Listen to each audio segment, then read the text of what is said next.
and has lodged solemn representations, a phrase for expressing diplomatic discontent to the U.S., urging authorities to ensure that the matter is properly dealt with.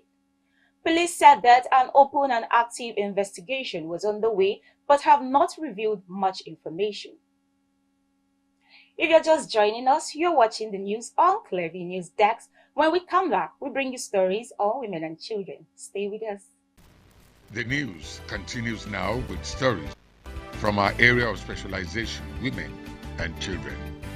After the main transmission of our news, we rebroadcast on our YouTube page, Clearview TV. Do you operate a women or children's NGO? Are you at the helm of affairs of a government establishment or a corporate organization involved in the affairs of women and children? Then you are our partners in progress.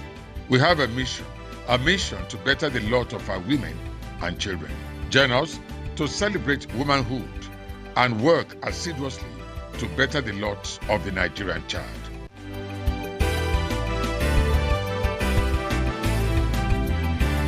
This is our mission.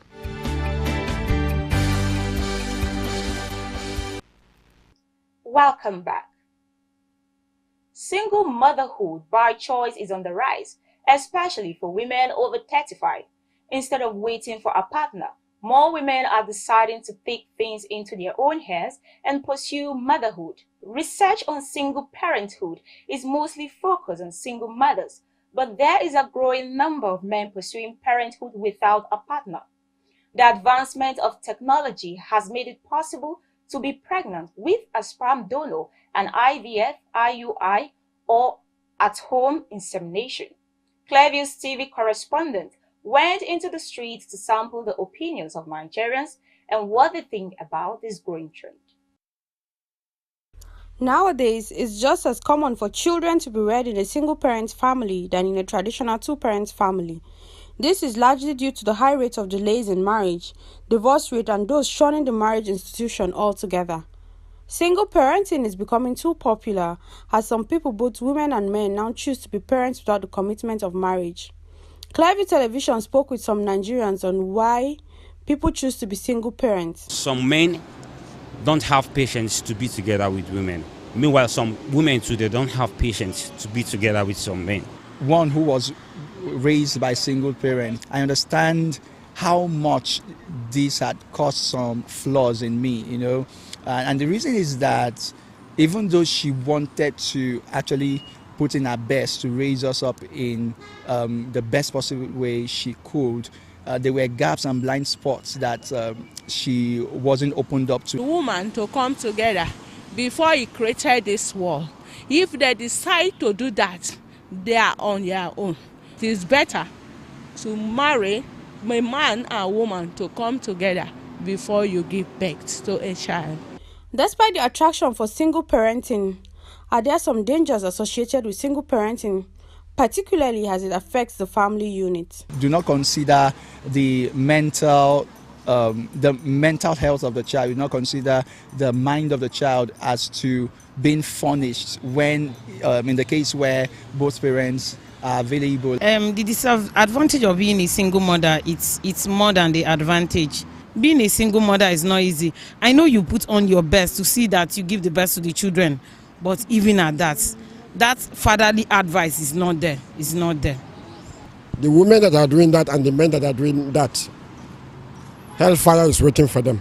Parenting by choice, it's a very dangerous act in our society.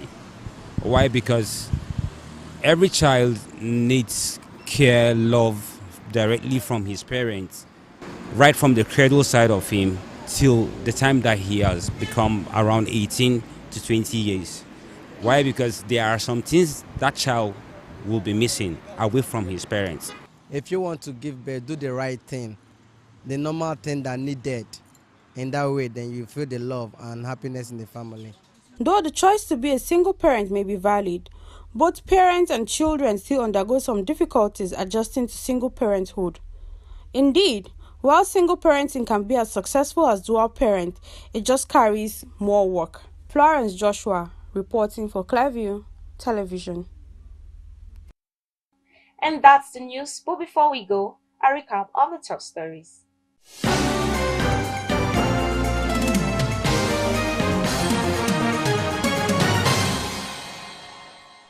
Uneasy calm in the camp of the APC as a federal high court in Abuja has disqualified Timepre Sylvia, governorship candidate of the All Progressives Congress APC in the November 11, 2023 governorship election. Stakeholders in Nigeria agricultural value chain are meeting minds in Abuja on how to enhance its export potentials in cassava product to earn valuable foreign exchange. The Minister of Agriculture and Food Security, Senator Abubakar Kyari, told a news conference that the joint pre-event ministerial press briefing on the African Cassava Conference was in view of the implementation of the African Continental Free Trade Area Agreement. We also told you that Hamas said it will not negotiate on the hostages it has taken from Israel until the end of the battle. Between 100 and 150 people are being held by the militant group as Israel continues to bomb the Gaza Strip after hitting 200 targets.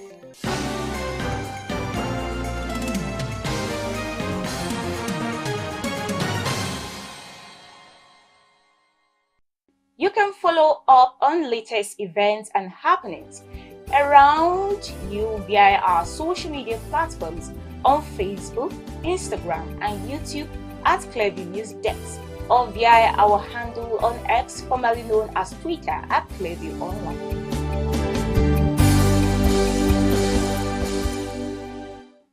Many thanks for watching. I am Patience Obot.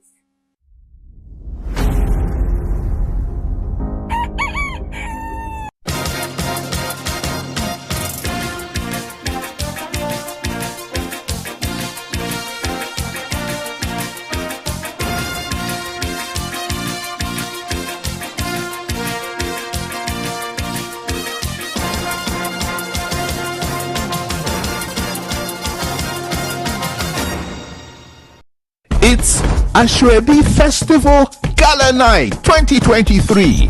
Everyone is a celebrity at Ashwebi Festival Gala Night. So come dressed in your avant-garde styled outfits designed with indigenous fabrics and textiles.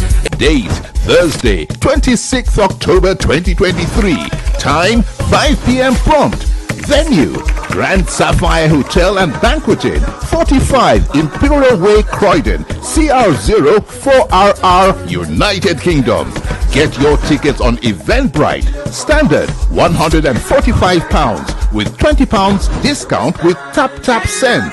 Special offer, group bookings for tables of 10 plus available at £1,200.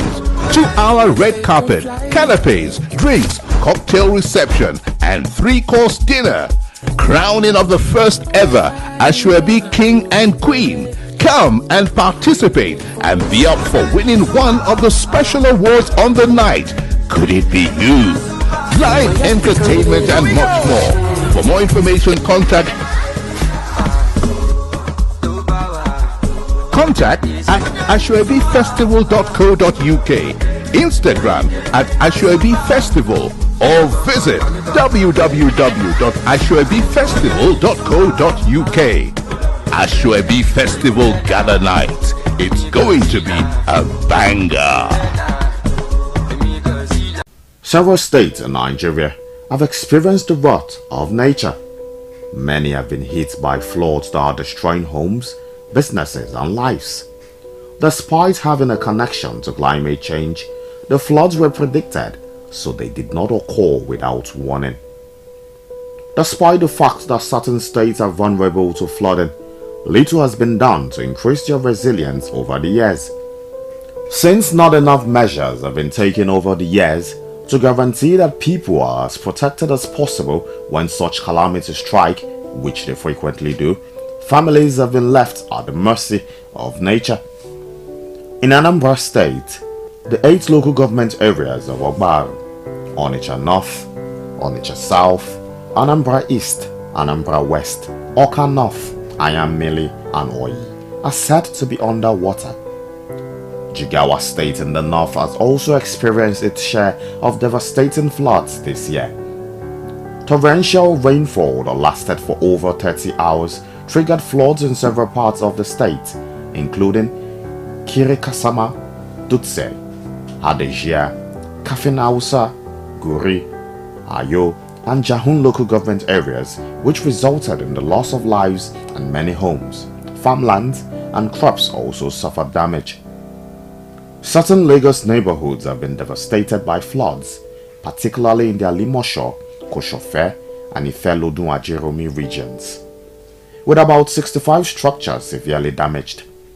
Residents in the state, particularly those living on the banks of the Ogun River, are now at risk due to the projected high severity of flooding caused by severe rainfall and the release of water from the Onyan Dam, which has increased the level of water in the lagoon. Thousands of travelers are trapped in Kogi State after major routes connecting the north-central state to the rest of the country are submerged by the country's worst flooding in a decade. The state's capital, Lokoja, is located at the confluence of Nigeria's two largest rivers, the Niger and the Benue. The floods are being blamed mostly on the release of surplus water from Cameroon's Lagdo Dam and unusual rainfall. Heavy downpours and the overflowing of reservoirs on Nigerian soil, as well as in parts of Cameroon, are to blame for the floods. Authorities have issued a warning that flooding in some states in the south and center of the nation might persist in the upcoming weeks. Authorities in Nigeria said the death toll from heavy flooding in the country in recent weeks stand at more than 500. The government has indicated that more than 1,546 people have been injured, while about 1.4 million have been forced to evacuate. In addition, some 90,000 homes and 146,712 hectares of farmland have already been damaged by the rains that have swept the country since the end of July. According to estimates from the authorities, the Federal Capital Territory and 31 out of 36 states in the nation have been impacted. The International Monetary Fund (IMF) has warned that the recent incidents of flooding in some states in Nigeria will worsen food insecurity and lead to further increases in food prices across the country. Noting that Nigeria and other countries in sub-Saharan Africa are the most food insecure regions and also the regions most vulnerable to climate change and yet the least prepared. May Farid, African Department (IMF), during the analytical corner on climate change and food insecurity in sub-Saharan Africa, said there is a need for governments to invest in early warning system technology and infrastructure that is climate resilient. Also speaking, John Spray of the Asia and Pacific Department of the IMF stressed the need to provide social assistance to moderate the impact of floods and food insecurity on the people. Due to the collapse of some bridges and the uncertainty of safe navigation on flooded roads, heavy-duty trucks transporting foodstuff and petroleum products have become trapped as a consequence of the floods. As a result of this development, there is currently a lack of petroleum products in northern Nigeria, and food prices have surged as a result of transportation challenges. Flooded towns face health hazards in addition to financial costs. People living in impacted areas are at risk of getting waterborne ailments such as cholera, dysentery, typhoid, malaria, and a variety of others as a result of water contamination. People who have suffered significant losses are more likely to suffer from depression, post-traumatic stress disorder (PTSD), panic attacks, high blood pressure, strokes, and heart attack. The monetary loss is enormous. Farmers who borrowed money from banking institutions or cooperative organizations for farming are suddenly discovering that their investments have been lost. The food insecurity caused by the flooding is of greatest significance. Flash floods in numerous locations considered to be food baskets of the nation have worsened the situation. This implies that food prices will skyrocket, while food smuggling from Nigeria's neighboring nations will increase dramatically. The government may be forced to provide import permits to people wishing to bring in food from other countries. At a news conference earlier this month, Dr. Nasser Saniguazo, Permanent Secretary, Ministry of Humanitarian Affairs, Disaster Management and Social Development, said the federal government has approved emergency management measures to help alleviate the effects of flooding across the country. It contains short-term, moderate and long-term plans for mitigating and reducing the impact of floods. The government and its agencies have to put more effort into educating the populace about the dangers of their actions. The government must take into consideration the option of relocating residents of river basin settlements to secure shelters and demolishing the shanty towns and homes constructed on floodplains. Environmental cleanliness laws should be strictly enforced, with those who dump their garbage into drainage systems being arrested and penalized. Dam construction and river dredging should be prioritized. Additionally, there is a need for behavioral change on the part of the populace and the government. The main causes of flash flood and mudslides throughout the world are ozone layer loss, global warming, and the resulting rise in water levels. By taking proper care of our surroundings, we may nevertheless lessen the impact of this unpleasant event. We are fortunate to have federal and state environmental ministries and emergency management organizations that can assist us in limiting the negative consequences of climate change on our environment. I can see everything turning around, everything turning around, everything turning around for your good. I can see everything turning around, everything turning around, everything turning around for your good. Hallelujah. My name is Pastor Wole Oladinyo. I'm the senior pastor of Clam Omali Ikeja, Lagos, Nigeria. I'm pleased to invite you to join me in divine turnaround trip to the Holy Land of Israel. It's going to be wow. 11th through to 28th of March 2024 through the Fiat of Mountain Ice Travels. God is going to visit you. We're going to visit landmark places where Jesus did miracles, and He's going to touch your case there. He's going to give you that turnaround in the name of Jesus. Register now. You will see the details at the background.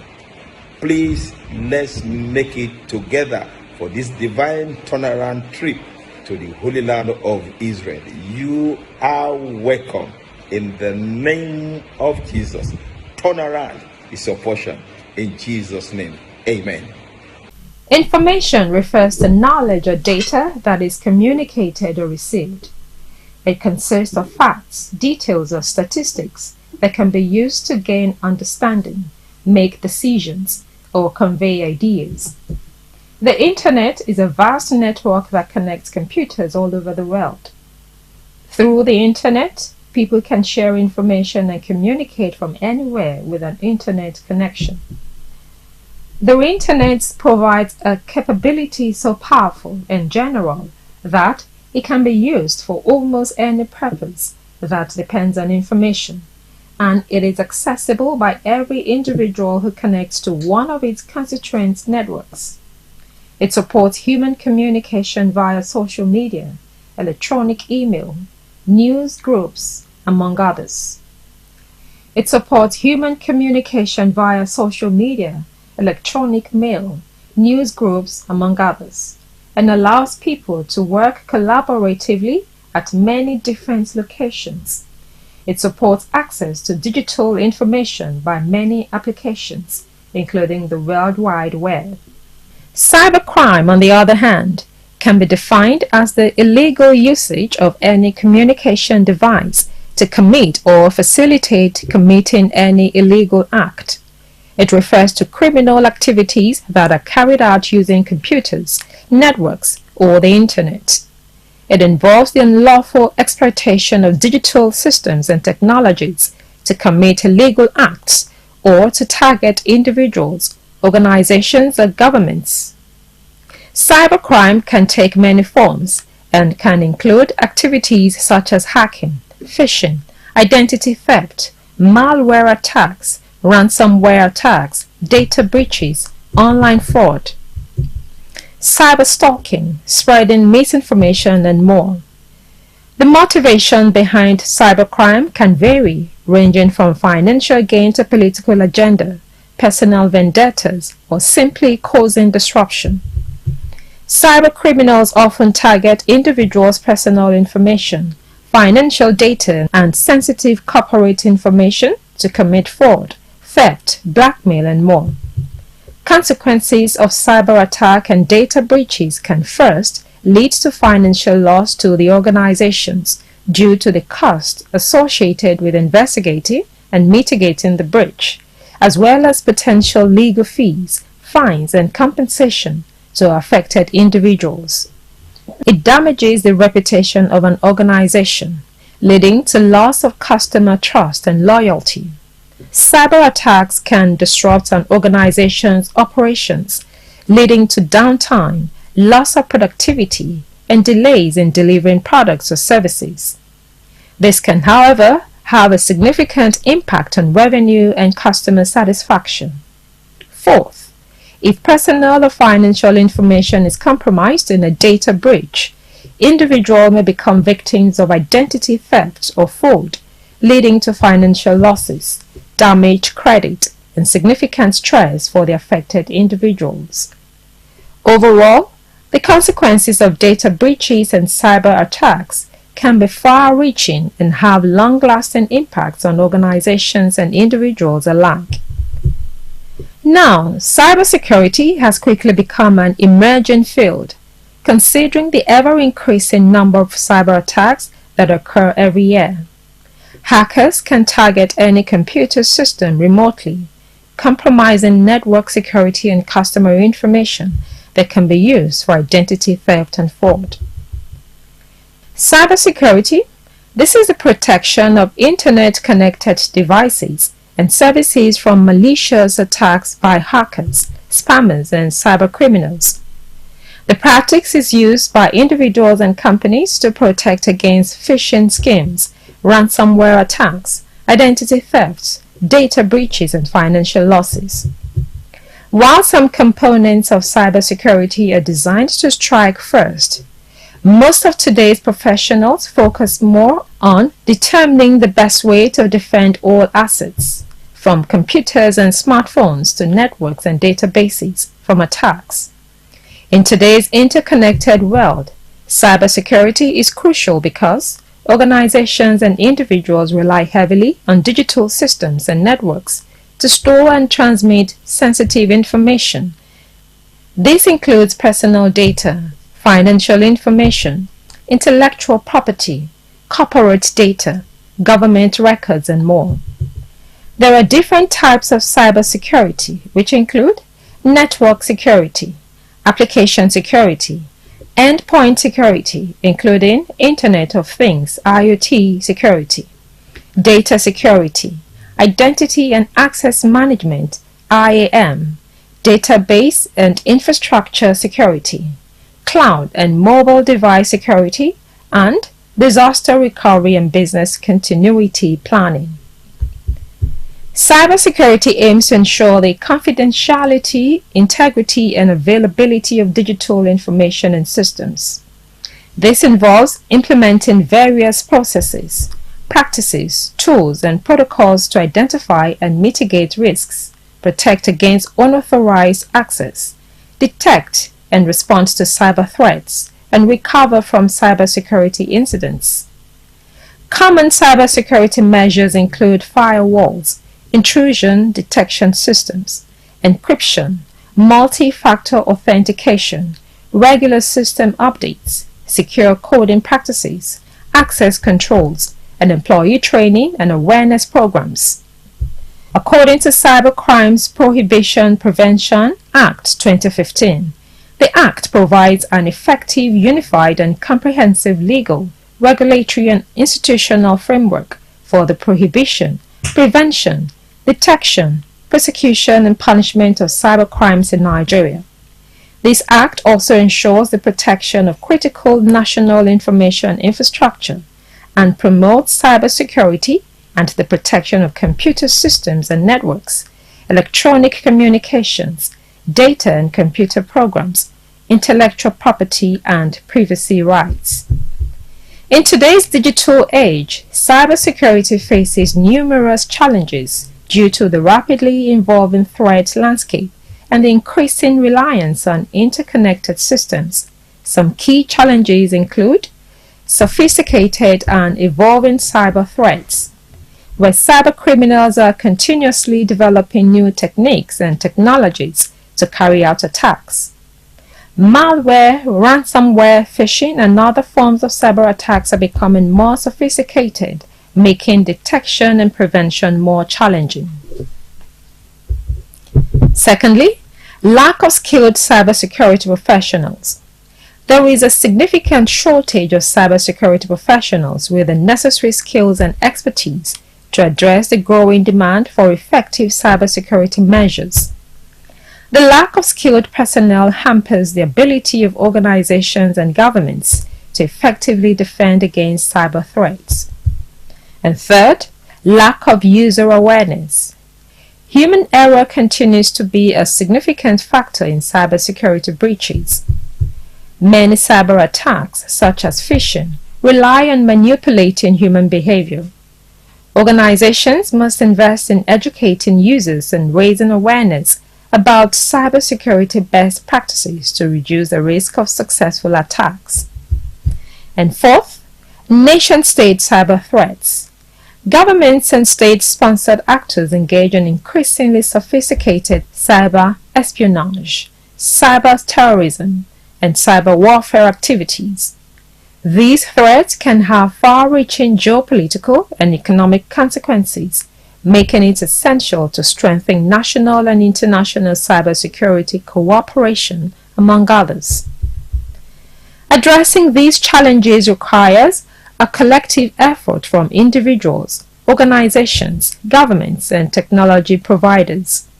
It requires continuous investment in cybersecurity research and development, fostering a cybersecurity-aware culture, promoting international cooperation, and developing new technologies, tools, and strategies to stay ahead of the evolving cyber threats. Privacy protection and cybersecurity are interconnected as more and more personal information is processed or stored online. Privacy protection increasingly relies on effective cybersecurity implementation by organizations to secure personal data, both when it is in transit and at rest. In some cases, cybersecurity measures underpin critical infrastructure that protects data, thereby safeguarding personal information. It's Ashwebi Festival Gala Night 2023. Everyone is a celebrity at Ashwebi Festival Gala Night. So come dressed in your avant-garde styled outfits designed with indigenous fabrics and textiles. Date Thursday, 26th October 2023. Time 5 p.m. prompt. Venue Grand Sapphire Hotel and Banqueting, 45 Imperial Way, Croydon, CR0 4RR, United Kingdom. Get your tickets on Eventbrite. Standard £145 with £20 discount with Tap Send. Special offer, group bookings for tables of 10 plus available at £1,200. 2-hour red carpet, canapes, drinks, cocktail reception, and 3-course dinner. Crowning of the first ever Ashwebi King and Queen. Come and participate and be up for winning one of the special awards on the night. Could it be you? Live entertainment and much more. For more information, contact at ashwebifestival.co.uk, Instagram at ashwebifestival, or visit www.ashwebifestival.co.uk.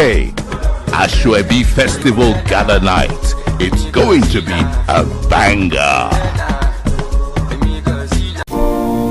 Nigeria has been designated the country with the largest number of people lacking access to electricity, with 86 million of its over 200 million population living without electricity as of 2021.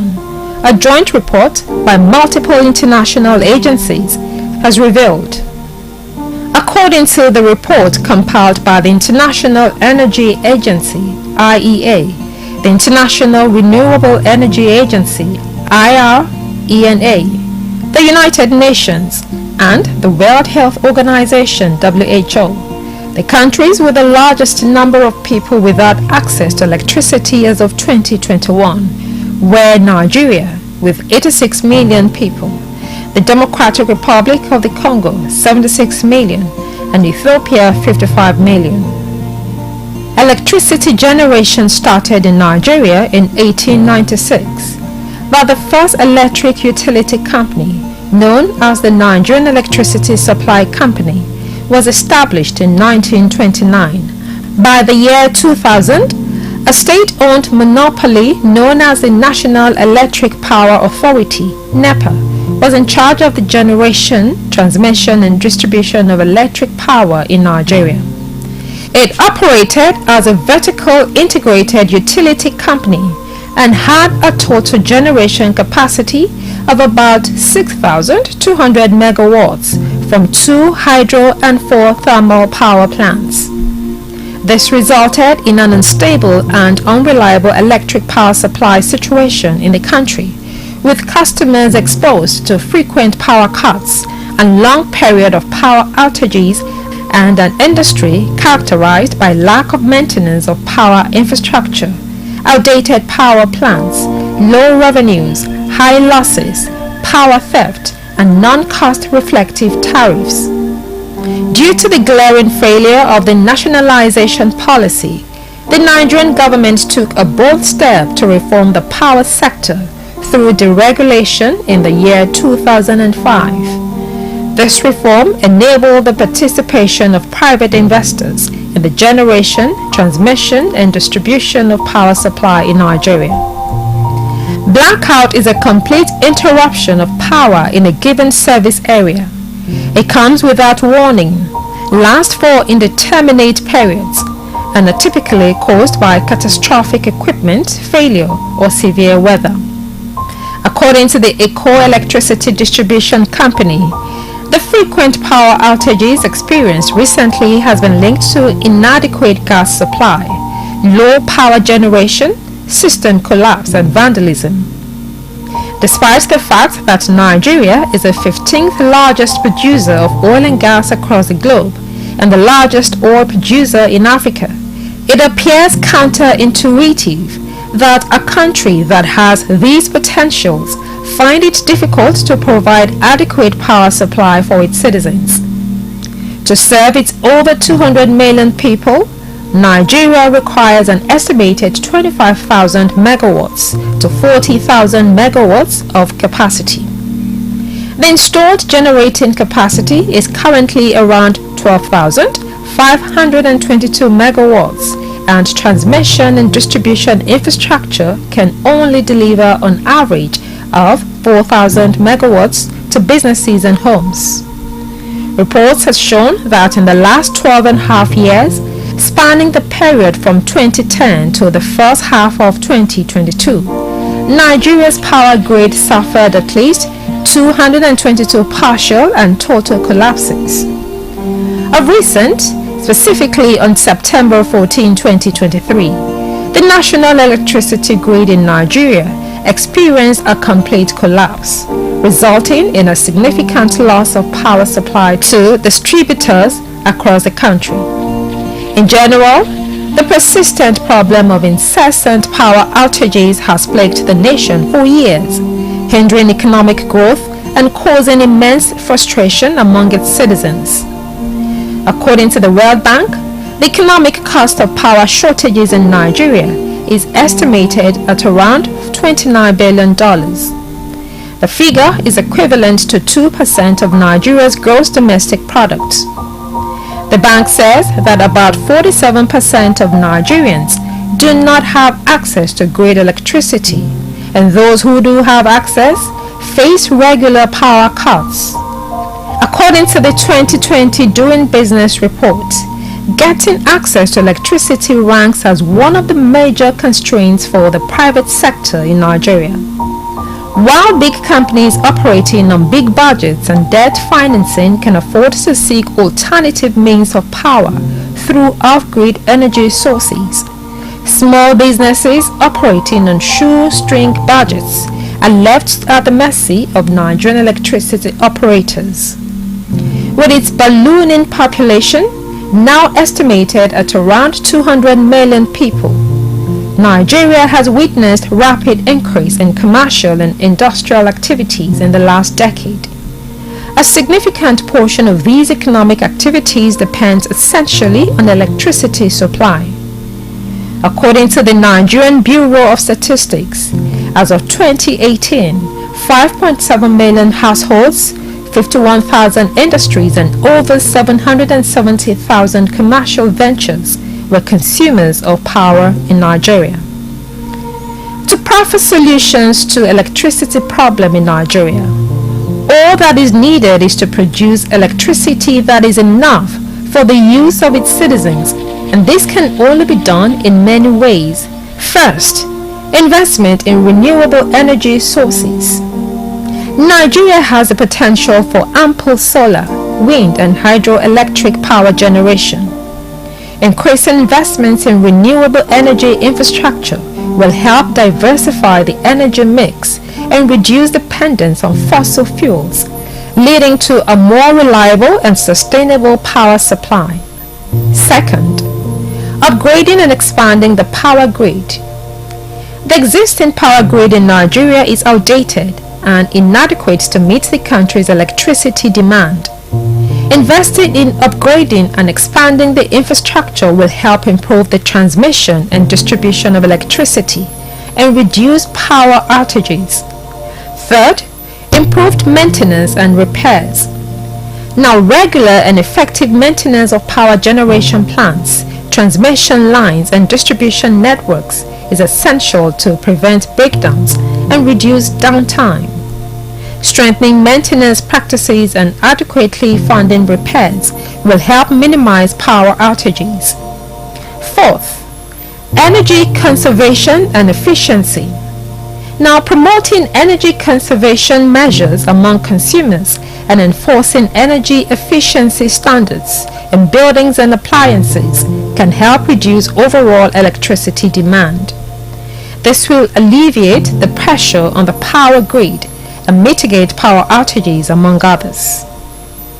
Addressing power outages in Nigeria requires a long-term commitment on the part of the government, as well as collaboration with the private sector and international partners. Adequate funding, political will, and effective implementation of reforms are key to bringing about sustainable improvements in Nigeria's power sector. It's Ashwebi Festival Gala Night 2023. Everyone is a celebrity at Ashwebi Festival Gala Night. So come dressed in your avant-garde styled outfits designed with indigenous fabrics and textiles. Date Thursday, 26th October 2023. Time 5 p.m. prompt. Venue Grand Sapphire Hotel and Banqueting, 45 Imperial Way, Croydon, CR0 4RR, United Kingdom. Get your tickets on Eventbrite. Standard £145 with £20 discount with Tap Send. Special offer, group bookings for tables of 10 plus available at £1,200. 2-hour red carpet, canapes, drinks, cocktail reception and 3-course dinner. Crowning of the first ever Ashwebi King and Queen. Come and participate and be up for winning one of the special awards on the night. Could it be you? Live entertainment and much more. For more information, contact at ashwebifestival.co.uk, Instagram at ashwebifestival, or visit www.ashwebifestival.co.uk. Ashwebi Festival Gala Night. It's going to be a banger. On Monday, the 31st of October 2022, the China Harbour Engineering Enterprise, a subsidiary of China Harbour Engineering Company Limited, which is the engineering, procurement and construction contractor for the $1.5 billion Lekki Deep Sea Port, announced the completion of the construction of the port. The port is one of the biggest deep sea ports in West Africa, expected to generate $361 billion revenue for the Nigerian government, while also providing close to 200,000 job opportunities for the nation's teeming unemployed youths. The Lekki Deep Sea Port is built over 90 hectares of land at the center of the Lagos Free Trade Zone, approximately 60 kilometers east of Lagos. It is the first deep sea port in Nigeria. The multi-purpose deep sea port will serve as an important gateway for containerized dry and liquid bulk cargo vessels. The seaport is one of the most modern ports in West Africa and supports the growth of commercial operations in the region. Construction of the $1.5 billion deep sea port began in December 2017, and the project was expected to be completed in 2020. But due to the COVID-19 pandemic, it was pushed forward to 2022. It will be recalled that on Wednesday, October 23, 2019, the Lagos State Governor, Mr. Babajide Olushola Sanwo-Olu, signed a $629 million financing facility with the Chinese Development Bank. This is aimed at completing the Lekki Deep Sea Port project. According to the agreement, in 30 months, Nigeria's first deep sea port will be delivered in Lekki Free Zone. The signing of the agreement has no doubt put to rest all kinds of reservations concerning the speedy delivery of the seaport venture. The project has enormous capacity not only to stimulate the Lagos economy, but equally to push it up in the index of largest economies of the world. The Lekki Deep Sea Port is the first deep sea port in Nigeria and the container transportation hub in Africa. The multipurpose Lekki Port has liquid and dry bulk terminals to serve container vessels of up to 8,000 20-foot equivalent units, dry bulk vessels, and liquid bulk cargo vessels. The 9-kilometer long and 19-meter deep navigation channel and a 600-meter wide turning basin will be built to allow vessels to approach or leave the port. A 1,500 meters breakwater structure and a 300 meter secondary breakwater structure will be constructed for safe landing of vessels.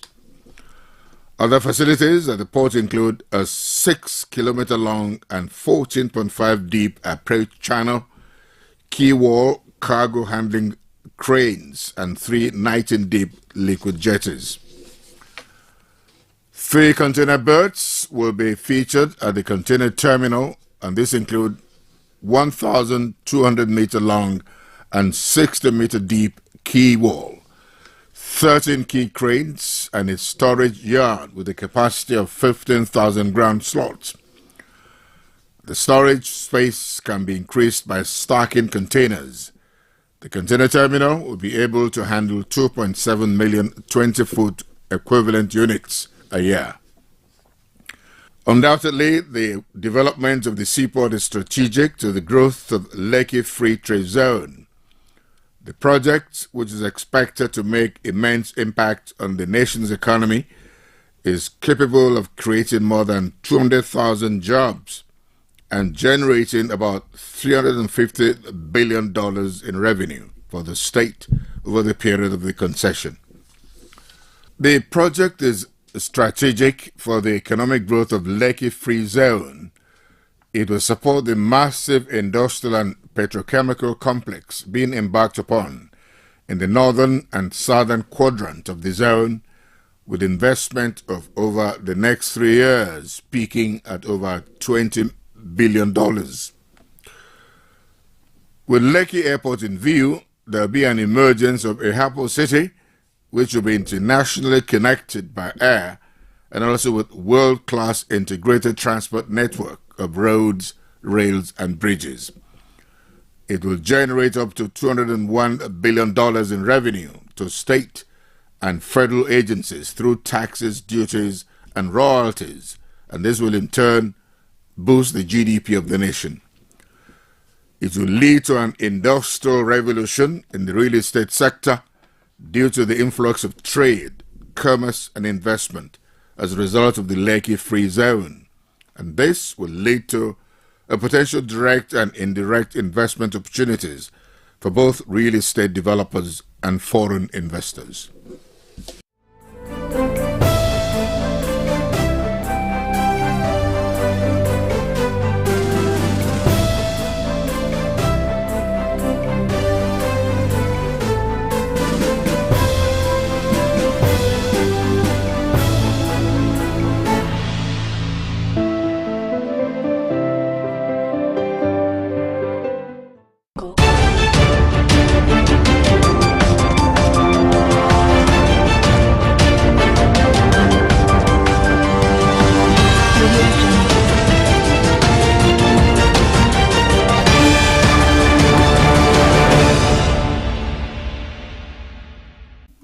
You're on to the news hour on Biscon Television. I'm Stella Opara. Thank you for joining us again. First, the headlines. On the national scene, 5.4 million voters registered for Kogi, Imo, Bayelsa polls, says INEC. Senate's Fingers Army and Navy commences investigation over oil theft. In business news, 4 consortia to fix dilapidated pipelines, says NNPCL. On the foreign scene, South Carolina Democrats' House bid runs through U.S. Supreme Court. And in the world of sports, UK and Ireland to host European Championships as Turkey and Italy get 2032. Now the news in full. The Independent National Electoral Commission said over 5.4 million Nigerians are on the voter register for the November 11 governorship elections in Kogi, Imo, and Bayelsa states. INEC National Commissioner and Chairman of its Information and Voter Education Committee, Sam Olumekun, made this known in a statement on Tuesday. He said soft copies of the complete register of voters for each state will be presented to the political parties participating in the elections. The National Commissioner added that 16 political parties are sponsoring candidates in Bayelsa State, 17 in Imo State, and all the 18 parties in Kogi State.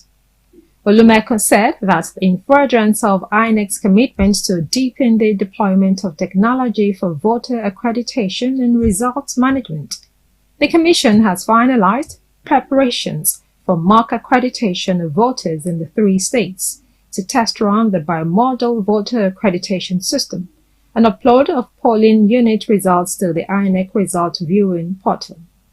Furthermore, the Commission has accredited 119 domestic and 8 foreign observers for the November 11 governorship elections.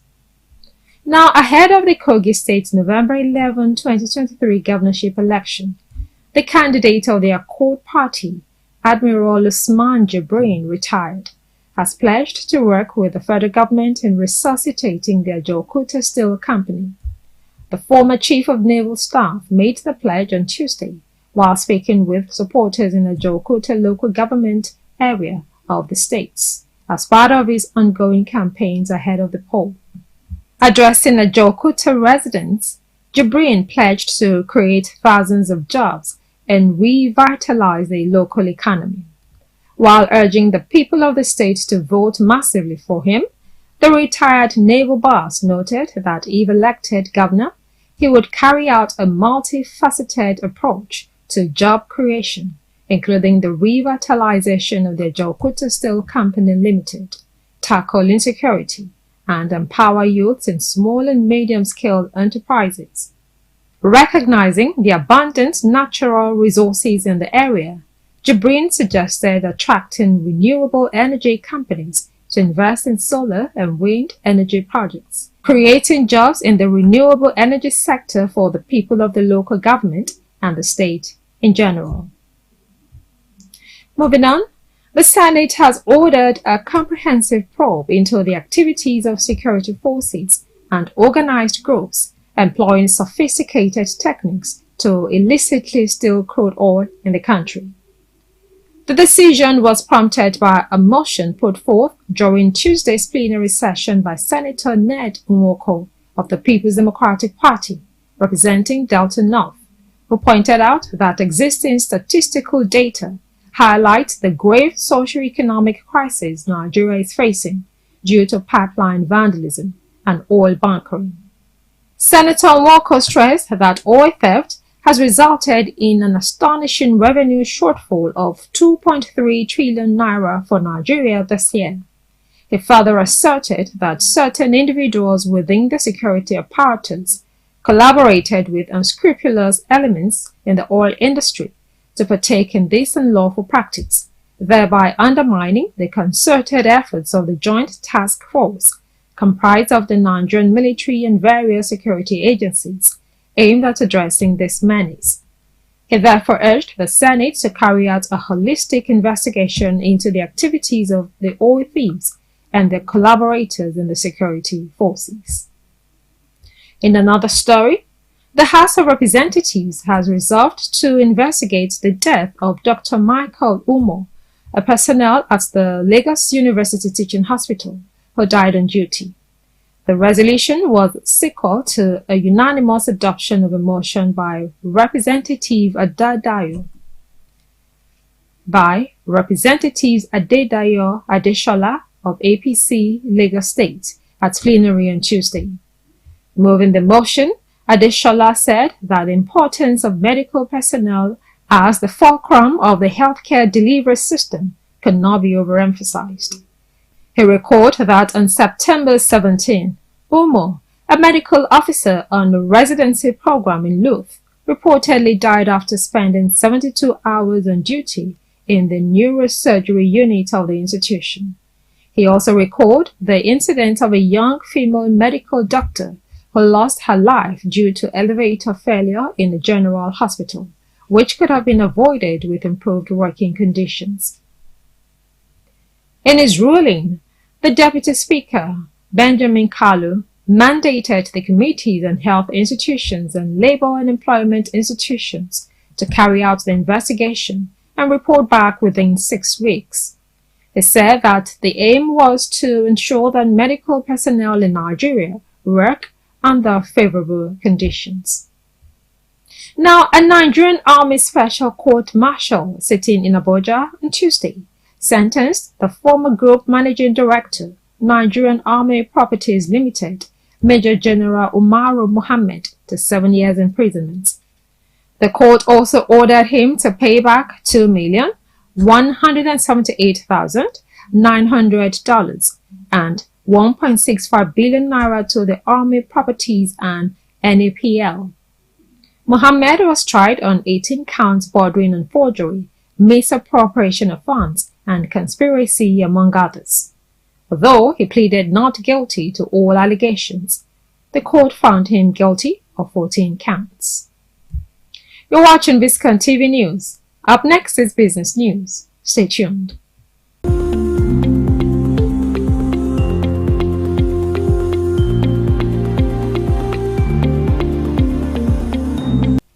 Welcome back. Now to business news. The Nigerian National Petroleum Company Limited has said 4 consortia would finance the rehabilitation of pipelines across the country based on build, operate, and transfer terms. Marketers have repeatedly complained about the dormancy of about 20 NNPCL depots, as they explained that this was due to the vandalism of pipelines that supplied products to these facilities nationwide. But in a post on its social media page on Monday, the National Oil Company outlined 4 consortia that would finance the repairs of pipelines belonging to the NNPCL. The company said it adhered to the highest standards of transparency and global best practices in selecting the consortia, adding that the contracts, which were advertised, were awarded based on rigorous evaluation criteria and in line with industry norms. It said the objective was to enhance the integrity and functionality of the pipelines to facilitate the efficient transportation of crude oil to refineries and the distribution of its products across the country. We'll take another short break to come back with foreign news. Stay tuned.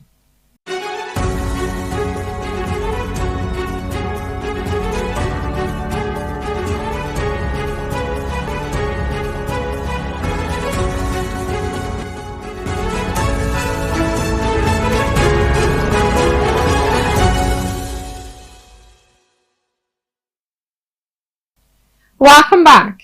You're watching Biscon TV News. Now to foreign news. South Carolina Democrat Michael B. Moore, the great-great-grandson of a black Civil War hero and pioneering 19th century congressman, is aiming to help his party retake control of the U.S. House of Representatives from Republicans in 2024. But his political fortunes may be in the hands of the U.S. Supreme Court as a sixth election in a coastal House district that includes parts of Charleston. The justices on Wednesday are set to hear an appeal by state officials seeking to implement a Republican-drawn map for the district that a federal three-judge panel found illegally diluted the power of black voters. In a legal challenge by black voters, the lower court found that the map exiled 30,000 black residents from that district, shifting their neighborhoods into a different district, in violation of the Constitution's 14th and 15th Amendments, which guarantee equal protection under the law and prohibit race-based voting discrimination. Black voters tend to favor Democratic candidates. According to Moore, the Republican-drawn map effectively muted the voices of voters. Legislative districts across the United States are redrawn to reflect population changes documented in the nationwide census conducted every decade. You're watching Biscon TV News. Coming up next is sports news. Stay tuned.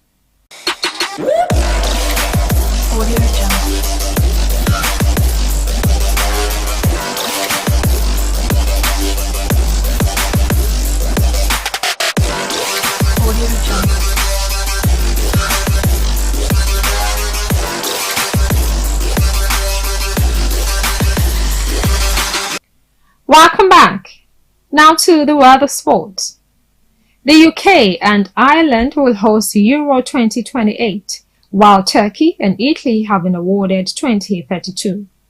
The UEFA Executive Committee gave the green light to the five-nation bid, which ran unopposed after Turkey withdrew last week to focus on its joint bid with Italy for Euro 2032. 10 stadia were included in the UK-Ireland bid submission in April. 6 of the venues are in England, with 1 each from Northern Ireland, the Republic of Ireland, Scotland and Wales. The tournament will be held in June and July of 2028, exactly 7 years since England and Scotland both hosted games during the rearranged tournament, which was held across Europe. UEFA is projecting that it will make more money from Euro 2028 than any other major tournament, including Euro 2032. Coming up next is some entertainment news. Stay tuned.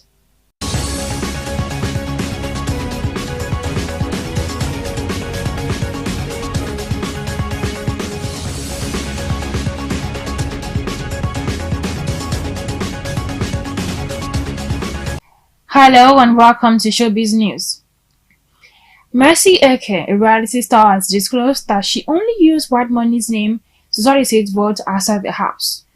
Recall that during the stay in the Big Brother Naija house, Mercy Eke and White Money created a romantic scenes which created the impression that they were in a ship. The winner of the Pepper Dance season caused to stay online after she was asked about her male housemate, White Money, about the status of their relationship.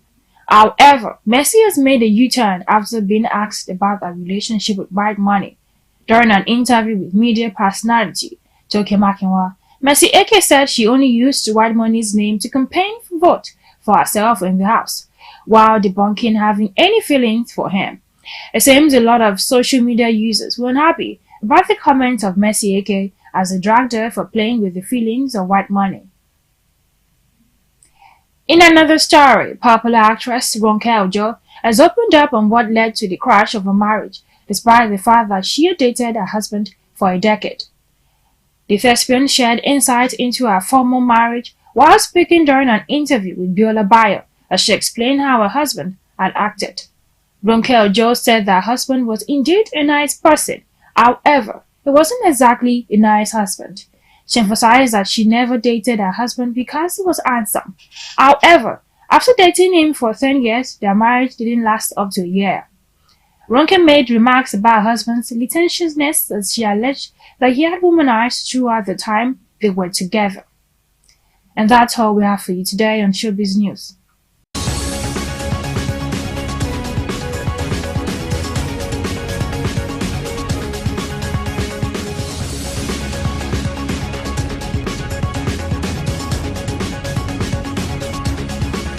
Hello and welcome to Movie Trailer. Today, we will be looking at the movie A Perfect Life. Every woman in Lagos wants to be like Onajide Ibrahim. She has the perfect life. At 39 years old, she has achieved what most women 20 years older would be proud of: a flourishing career, a popular and growing small business, a loving husband, and 2 bright and beautiful children. So why does she want to end it all? Starring Pearl Tusi, Mary Lazarus, Joseph Benjamin, Uzo Osimpa, Omomi Dada, Christian Paul, and many more. Thank you. Thank you for making me the happiest man alive. I will always love you.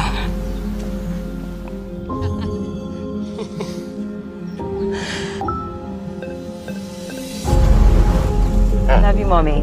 I love you, Daddy. Hey.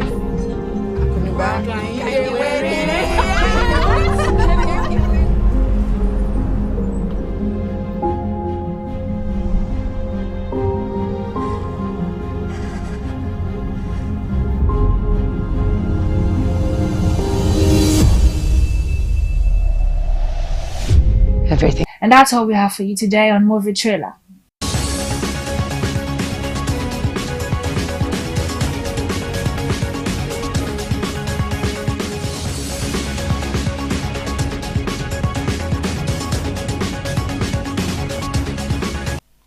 Welcome back.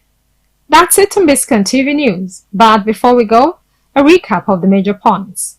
On the national scene, 5.4 million voters registered for Kogi, Imo, Bayelsa polls, says INEC.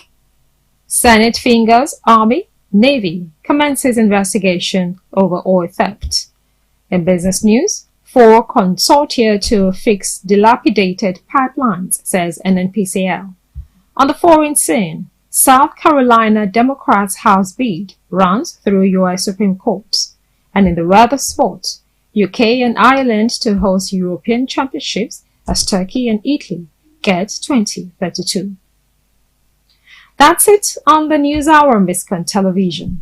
Compiled and produced by Tomiloba Bolari. I'm Stella Opara. Thank you for watching.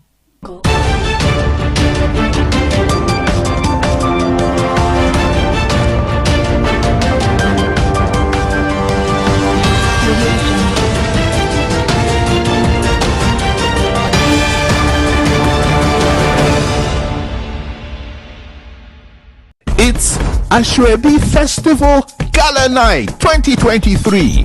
Everyone is a celebrity at Ashwebi Festival Gala Night. So come dressed in your avant-garde styled outfits designed with indigenous fabrics and textiles. Date Thursday 26th October 2023. Time 5 p.m. prompt.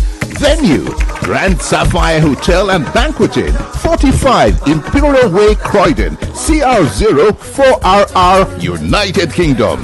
Get your tickets on Eventbrite. Standard £145 with £20 discount with Tap Send.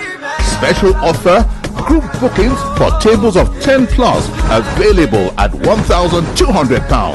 2-hour red carpet, canapes, drinks, cocktail reception, and 3-course dinner. Crowning of the first ever Ashwebi King and Queen. Come and participate and be up for winning one of the special awards on the night. Could it be you? Live entertainment and much more. For more information, contact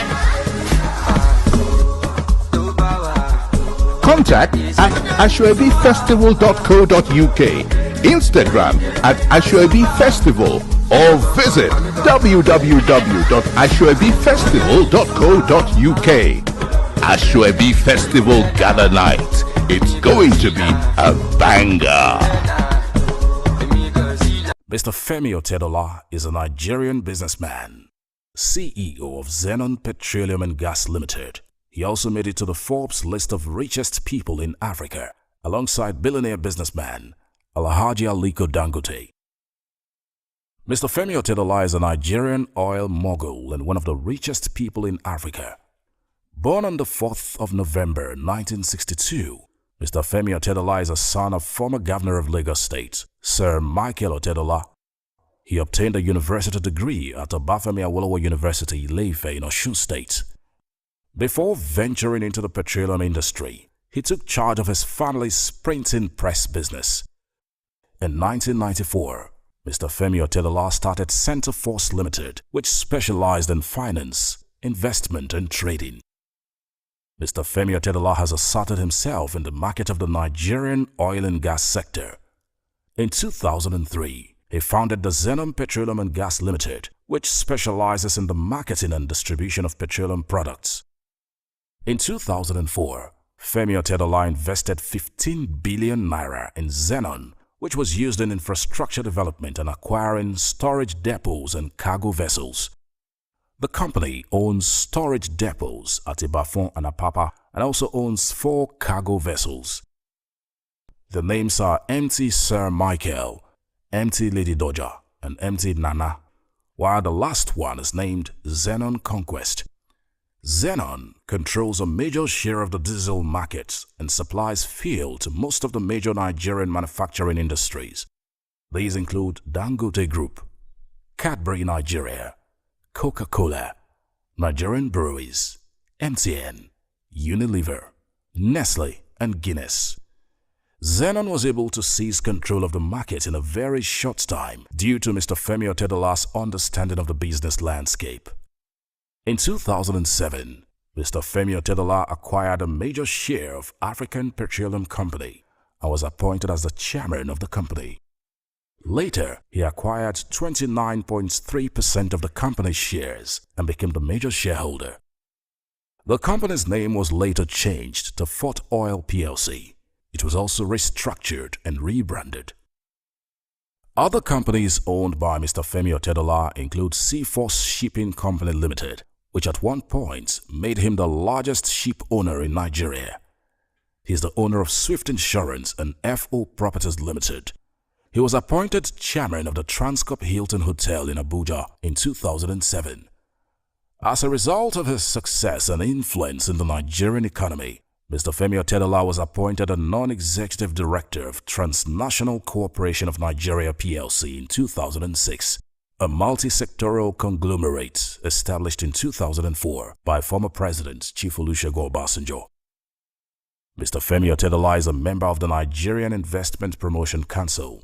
He was also appointed as a member of the Nigeria's National Economic Management Team in 2011 by former President Goodluck Jonathan.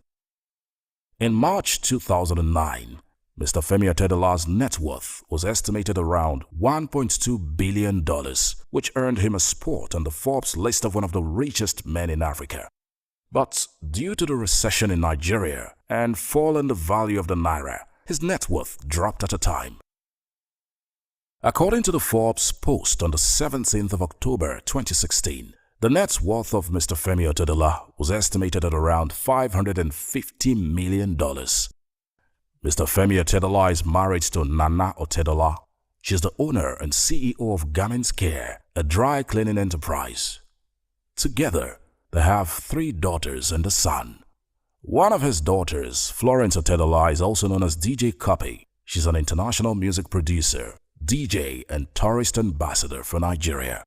The other daughter, Temi, is a designer, style blogger, and an actor. It's Ashwebi Festival Gala Night 2023.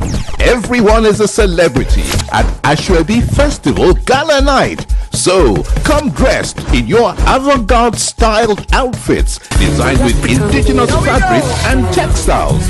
Date Thursday, 26th October 2023. Time 5 p.m. prompt. Venue Grand Sapphire Hotel and Banqueting, 45 Imperial Way, Croydon, CR0 4RR, United Kingdom.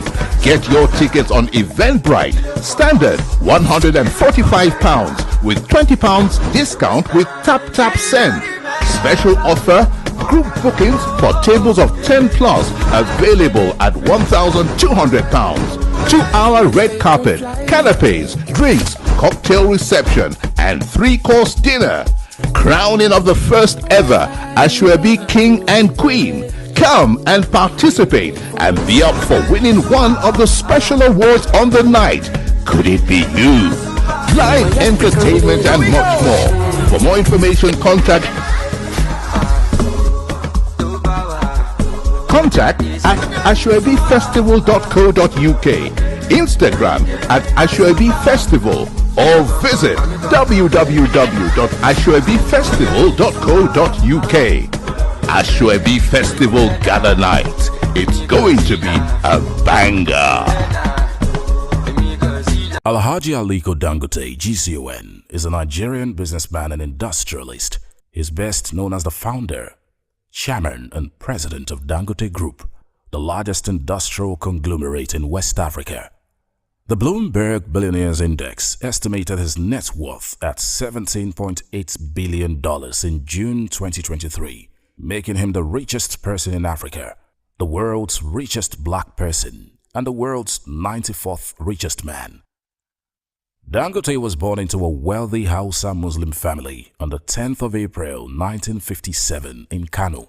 His mother, Hajia Mariam Sanusi Dantata, was the daughter of businessman Alhaji Sanusi Dantata.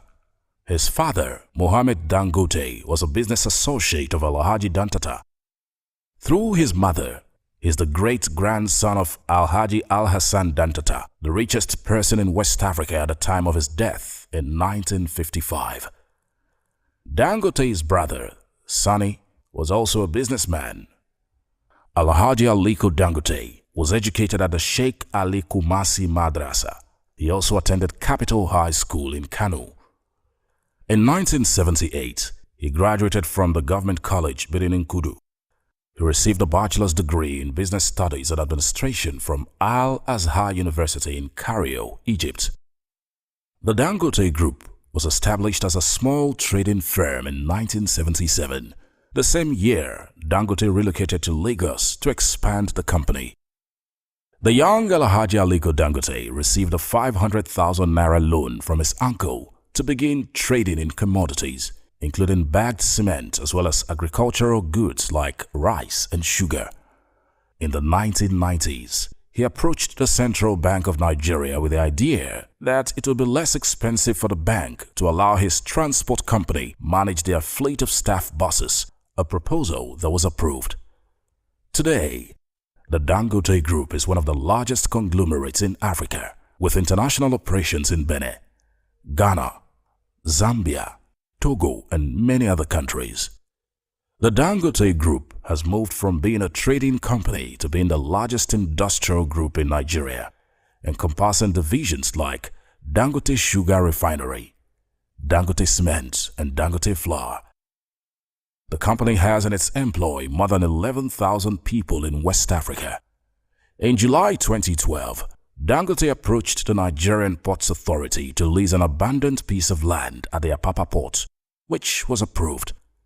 He later built facilities for his sugar company there. It is the largest sugar refinery in Africa and the third largest in the world, producing 8,000 metric tons of sugar annually. The Dangote Group owns salt factories and flour mills and is a major importer of rice, fish, pasta, cement and fertilizer. The company exports cotton, cashew nuts, cocoa, sesame seeds and ginger to several other countries. Additionally, it has major investments in real estate, banking, transport, the textile as well as the oil and gas industry. In February 2022, Dangote announced the completion of the Peugeot assembly facility in Nigeria following its partnership with Stellantis Group, the parent company of Peugeot, and the Kano and Kaduna state governments. The new automobile company, Dangote Peugeot Automobiles Nigeria Limited, DPAN factory, which is based in Kaduna State, commenced operations with the rollout of the Peugeot 301, 508, 3008, 5008 and Landtrek. On the 22nd of May 2023 in Lekki, Lagos, Nigeria, the Dangote refinery was commissioned. The plant plans to export surplus petrol, turning Africa's biggest oil producer into an export hub for petroleum products. It also plans to export diesel. The refinery is situated on a 6,180-acre site at the Lekki Free Trade Zone, Lekki, Lagos. It is supplied with crude oil by the largest subsea pipeline infrastructure in the world at 1,100 kilometers long. Alhaji Aliko Dangote became Nigeria's first billionaire in 2007. He reportedly added $9.2 billion to his personal wealth in 2013, according to the Bloomberg Billionaires Index, making him the 30th richest person in the world at the time and the richest person in Africa. As of June 2020, Alhaji Aliko Dangote was the wealthiest person in Africa with an estimated worth of $20 billion. Alhaji Aliko Dangote played a prominent role in the financing of President Olusegun Obasanjo's re-election bid in 2003, to which he gave over 200 million naira. He contributed 50 million naira to the National Mosque under the aegis of Friends of Obasanjo and Atiku. Alhaji Aliko Dangote also contributed over 200 million naira to the Presidential Library. In 2011, Alhaji Aliko Dangote was appointed by President Goodluck Jonathan to serve as a member of his economic management team. In 2017, rumors circulated that Alhaji Aliko Dangote was considering to run for president of Nigeria in the 2019 election. Dangote declined and responded that he does not intend to run for political positions. Alhaji Aliko Dangote has worked alongside the Bill and Melinda Gates Foundation on public health issues. In August 2014, he donated a huge sum of money to assist the Nigerian government's efforts to stop the spread of Ebola. In May 2016, he pledged $10 million to support Nigerians affected by the Boko Haram insurgency. In March 2020, he donated huge sums of money for the fight against the spread of COVID-19 in Nigeria. In 2019, Alhaji Aliko Dangote and Mr. Femi Otedola promised to give the Nigerian national football team $75,000 for every goal scored in the African Cup of Nations. He's also an avid fan of English football team Arsenal FC and has shown interest in buying the club. In 2020, he donated money to Nigeria's sports ministry to renovate the country's national sports stadium in Abuja. Alhaji Aliko Dangote lives in Lagos. He owns 2 private jets and reportedly works 12 hours every day from 5 a.m. to 5 p.m. and runs 10 miles on a treadmill almost every day. He has 3 daughters named Halima, Maria and Fatima, and an adopted son named Abdurrahman. Halima followed him into the business world and is currently his company's executive director of commercial operations. Alhaji Aliko Dangote sits on the board of the Corporate Council of Africa and is a member of the steering committee of the United Nations Secretary General's Global Education First Initiative, the Clinton Global Initiative, and the International Business Council of the World Economic Forum. He was named co-chair of the U.S. Africa Business Center in September 2016 by the U.S. Chamber of Commerce. In April 2017, he joined the board of the directors of the Clinton Health Access Initiative. He is also on the board of One Campaign. Alhaji Aliko Dangote was appointed the founding chairman of the Nigeria End Malaria Council by former President Muhammadu Buhari in August 2022. He is also a member of the Global End Malaria Council, along with other leaders including Bill Gates, Ray Chambers, and former Liberian President Ellen Johnson Sirleaf. It's Ashwebi Festival Gala Night 2023. Everyone is a celebrity at Ashwebi Festival Gala Night. So come dressed in your avant-garde styled outfits designed with indigenous fabrics and textiles. Date Thursday, 26th October 2023. Time 5 p.m. prompt. Venue Grand Sapphire Hotel and Banqueting, 45 Imperial Way, Croydon, CR0 4RR, United Kingdom. Get your tickets on Eventbrite. Standard £145 with £20 discount with Tap Send. Special offer, group bookings for tables of 10 plus available at £1,200. 2-hour red carpet, canapes, drinks, cocktail reception, and 3-course dinner. Crowning of the first ever Ashwebi King and Queen. Come and participate and be up for winning one of the special awards on the night. Could it be you? Live entertainment and much more. For more information, contact at ashwebifestival.co.uk, Instagram at Ashwebi Festival, or visit www.ashwebifestival.co.uk.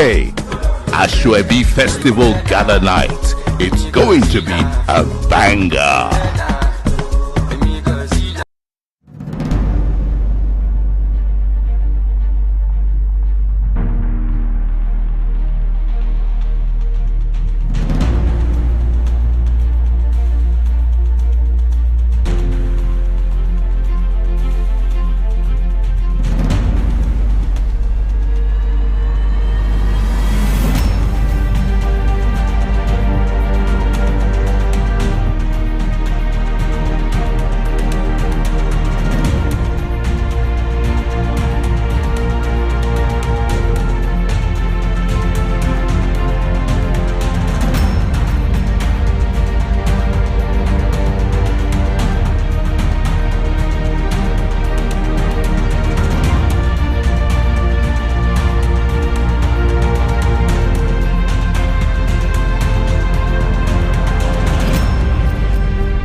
Bayelsa State has 3 state-owned universities, namely the Niger Delta University, Wilberforce Island, University of Africa, Tororua, and Bayelsa Medical University in Amarata. In addition, the state has 5 other higher institutions, including the Isaac Adakaburu College of Education, Sagbama, Bayelsa State College of Health Technology, Otuogidi, Bayelsa State Polytechnic, the Bayelsa State School of Nursing, Tombia, as well as the International Institute of Tourism and Hospitality. These schools, which were set up under previous administrations, aim at creating a wider opportunity for Bayelsans to attain higher education. With the existence of these schools, Governor Doye Diri has in the last 3 years committed huge investments to the higher education sector with the deliberate intention of ensuring that young Bayelsans can go beyond secondary school and acquire graduate and postgraduate degrees. In order to understand and address holistically the problems faced by these state-owned tertiary institutions, Governor Diri, shortly on assumption of office, set up a committee that included the management of these schools to look into these problems. In 2021, the committee concluded its assignment and presented its report. One of the key problems that emanated from the report was that many of the courses offered by these higher institutions did not have full accreditation from their regulatory bodies. Consequently, certificates that would be issued to students studying those courses would not be recognized and accepted by other graduate institutions or places of employment. To address this serious problem, Governor Diri quickly released funds required for the expansion of facilities, engaging qualified academic staff, equipping laboratories, and for attaining other prerequisites for accreditation in the various institutions. In the Niger Delta University alone, over 1 billion naira was spent by Governor Diri's administration to deal with issues of accreditation, and by the last quarter of 2021, all 71 programs offered by the school were accredited. In 2021, Bayelsa State was all over the news, beginning with our premier university, Niger Delta University, where we presented over 70 courses, and in the history of our educational system, we had 100% full accreditation. It has never happened before. We equally presented the issue of the health technology school, Otogidi. Of course, before now, the graduates from that school had issues. They cannot proceed for higher education. They were unemployable. The most worrisome and sad story was that even within the state, Bayelsa, they were denied employment. So for that reason, we looked at it and see how we can bring them out of that situation. And today, the school is on a very sound footing. Equally to mention is the Jasper Boro College of Education, Sagbama. They equally had issues of accreditation. And we were able to equally look into that, and today, not just only having their courses accredited, we were able to successfully affiliate that school to the premier university, Niger Delta University. So today, they have a stronger certificate, which is recognized worldwide. Crucial and lingering problems in Africa University in Tororua have also been addressed. In 2021, the school got full accreditation from 19 out of the 21 courses that were presented to the National Universities Commission for Resource Verification. The school, which has over 1,000 students, is set to graduate its second set of students whose certificates are recognized without question within and outside Nigeria. Let's, get the point straight that Senator Doye Diri is an educationist. The education sector is his primary sector. So we don't expect, to have negatives in the sector. In 2021, December precisely, 21 programs were presented for accreditation, fully funded by Bayelsa State government. And out of these, 19 got full accreditation and 2 have interim accreditation. So it's a plus for Bayelsa State government under Senator Doye Diri that we got this good result. And for now, we are expecting that by November, December, we have 7 programs that are up for accreditation. And we believe strongly that funds will be provided as usual so that these programs too can be presented for accreditation. And of course, we believe that with the momentum with which we started, these programs will also get accreditation. At the Jasper Borough College of Education in Sagbama and the School of Nursing in Tombia, issues that had to do with resource verification and legitimacy of certificates awarded have also been addressed. Between 2020 to September 2023 now, we've had affiliation with the Niger Delta University, which affords students from different parts of the country to come for their degree program. We've also had accreditation for 24 academic programs from the National Commissions of Colleges of Education. These accreditations are full, not even partial, full accreditations. And it has afforded us the opportunity to now have their certificates. The certificates are also given to us from the National Colleges of Education. And these certificates afford the students, graduates of the school, to use it to further their education and even for job placements within Bayelsa State or outside. By 2020, we had less than 10 PhD holders. But as of today, we have 64 PhD holders, a lot of master degree holders, and the first degree, the bachelor degree holders. So, with the quality of staff we have here, it can tell you the quality of products that we churn out. And once the quality of product we churn out, it will help the state, especially for those who will go as teachers in the primary and junior secondary, which is the main objective of the colleges of education. When it was School of Nursing, it was just registered nurse or registered midwife. It was a certificate course. But because the college has been approved by Nursing and Midwifery Council through the hard work of our governor, is now going to offer ND and HND. So it's a plus. Now our students, our graduates will now kind of compete with other colleges. They will go to do their PGD and then masters.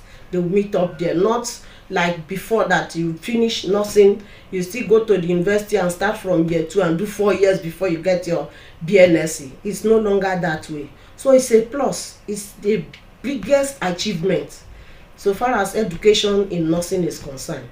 So kudos to our hardworking governor. This school is one of the best in the country. We are training students from different states. They recognize the standard of the school, so people from Abuja, northern states, they normally come here and we are training them. And it's among the best because among the best 3, if you want to rate it per the Nursing Council qualifying exam standard, we always come maybe 100%. We send in 100 students, we get 100 clear pass, sometimes 97 point something. So it's among the best. The standard is very high. The school is doing very well. And even some of our ex-students that have traveled out, we always get reports, good report about them. Once you say School of Nursing Tombia, you are sure of your employment, even in government. So we are producing quality nurses that are going into the workforce to take care of our own people in the various hospitals. Also, following the Prosperity government's heavy investments in the Bayelsa Medical University, it is today adjudged one of the best specialized universities in the country. With 24 accredited professional and non-professional programs including medicine, dentistry, radiography, nursing, physiotherapy, and optometry. Established in 2019, the university, whose courses are oversubscribed, is the only school in Nigeria offering medical psychology. The school's curricula has been designed to ensure that it produces the requisite manpower needed to end the endemic scarcity of qualified medical personnel for health facilities in the state and beyond. And in 2019, when we took off, we had 9 programs, non-professional programs that we were approved to start with. By 2020, we had additional programs that were approved for us to commence with. And I think those were given in 2021 exactly, but they came in 2020. And those include the professional programs like medicine, nursing, physiotherapy, optometry, dietetics, that is dietetics and nutrition. And then you had programs like community medicine, community health and public health. So those are programs that came in 2021. And in 2022, the real programs like medicine, dentistry, pharmacy, radiography came on board. So I think in total the number of programs we're running are about 24. And we have been adjudged one of the best medical programs in terms of the MBBS program in Nigeria. So we are even used as a reference point by the NUC. So most other schools come here to learn understudy us. In my own opinion, I think the Prosperity Administration has been able to largely stabilize the tertiary education system. And I don't think it's just the tertiary education system, it's the whole educational sector, in the sense that we are beginning to see some innovative ideas and also interventions taking place. And largely because people have been allowed to express themselves, that is, the professionals in this sector have been allowed to express themselves, and their opinions are now holding sway. Like in other state-owned institutions of higher learning, Governor Diri's administration has also provided the Bayelsa Medical University with the needed infrastructure, including a Faculty of Basic Medical Sciences building, which has classrooms, offices, and laboratories, while another massive faculty block that will provide additional lecture rooms and offices is almost complete. In addition, a second campus of the university is being built in Sampo, Kolokuma, Opokuma local government area, where courses such as pharmacy, dentistry, and community health will be domiciled. The decision to build this campus in another local government area is to provide further access and bring education closer to the people. Also, the state government is creating avenues to enable students secure scholarships from development partners and philanthropic friends of the state. For instance, 100 students of Bayelsa Medical University are currently on a scholarship facilitated by the state government from the Republic of Sao Tome and Principe. There are potent expectations that more of such scholarships will be facilitated and many more students will benefit. I'm one of the 100 beneficiaries of the scholarship, which will actually relieve my parents in terms of tuition fee, because it covers tuition fee and accommodation. What this scholarship has done for me precisely, it makes me to be more focused, to concentrate academically, because I don't have to think of where I'm getting this money from or where I'm getting any other thing from. Governor Diri is not only interested in providing adequate infrastructure for higher institutions, he is also interested in the welfare of the staff who work there. Since he got into office, academic and non-academic staff in all higher institutions are being paid regularly and on time, even as the government continues to provide subventions for salaries and other pressing needs in these schools. Since 2020, staff in these schools have not had cause to go on strike. In the last 3 years plus, the government of Senator Doye Diri has done very well. We hear of state universities or the core civil service in some states. They've not been paid for 14 months, 12 months, 9 months, and so on. But Bayelsa State has not been like that. And that is very, very important because Bayelsa State is a civil servant state. And if civil servants are happy, then of course government too should be happy, because any government should ensure the happiness of those they are governing. So civil servants are happy that salaries are being paid as of when due, and that is commendable. As a former teacher who taught in some local communities, Governor Diri knows that adequate funding for higher education is a major challenge for many families, particularly in the rural areas. So, to ensure that Bayelsans, regardless of their poor financial status and background, are able to pay for tertiary education, the government has continued to fund the Bayelsa State Higher Education Students Loan Board, which was set up by the previous government of Senator Seriake Dixon. The loan board assists students in public higher institutions with interest-free loans which the beneficiaries begin to repay 1 year after their youth service. In the last 3 years of Governor Diri's transformative leadership, a total sum of 1.5 billion naira has been given as loans to over 7,000 Bayelsans in undergraduate, postgraduate, and professional programs. The import of this is that a huge number of young Bayelsans who could have dropped out of school on account of their inability to pay school fees now have their dreams of securing higher education realized. It goes without saying that the loan facility, which is easy to access, is swelling the human resource base of the state and is indicative that this government cares for its citizens. Basically, what takes students away from exam halls is their inability to pay school fees.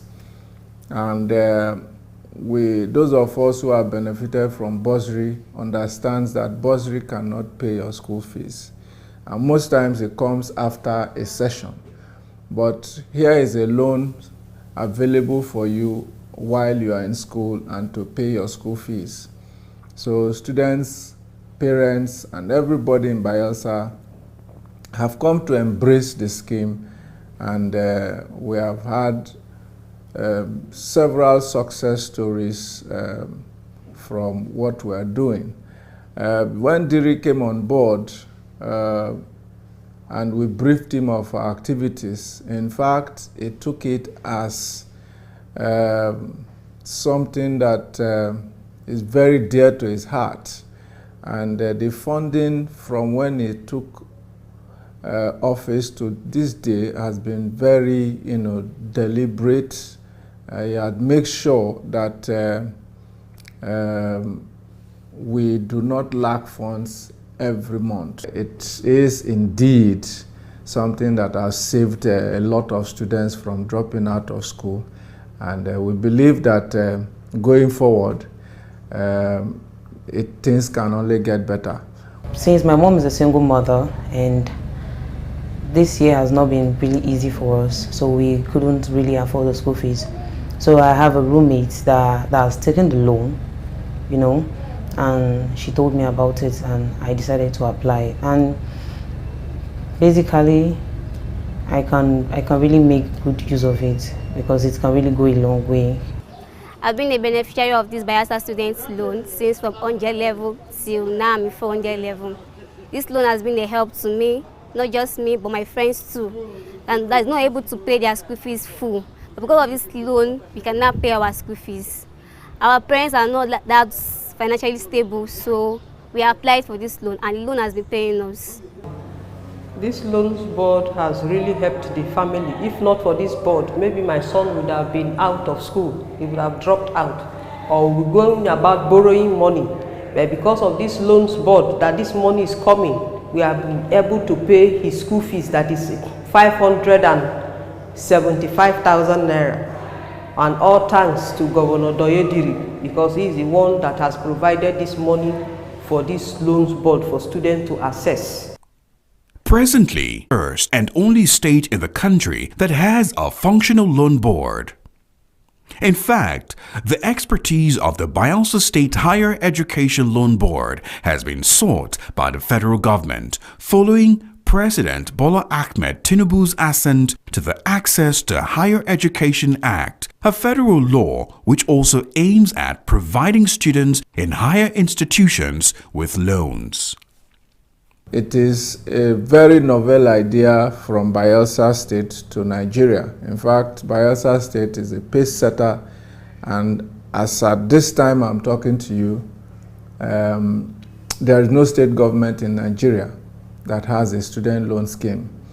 We have just been called to Abuja very recently to go as resource persons to tell them what is happening and the success stories about the Bayelsa scheme, since it's being replicated at the national level.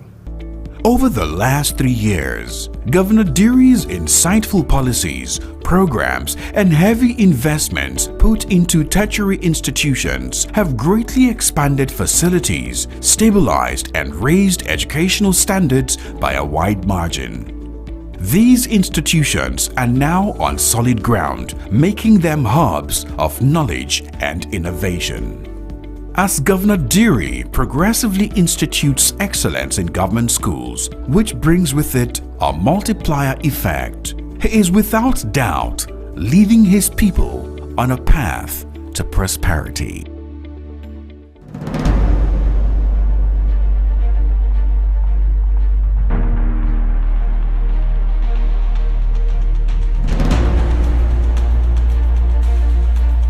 It's Ashwebi Festival Gala Night 2023.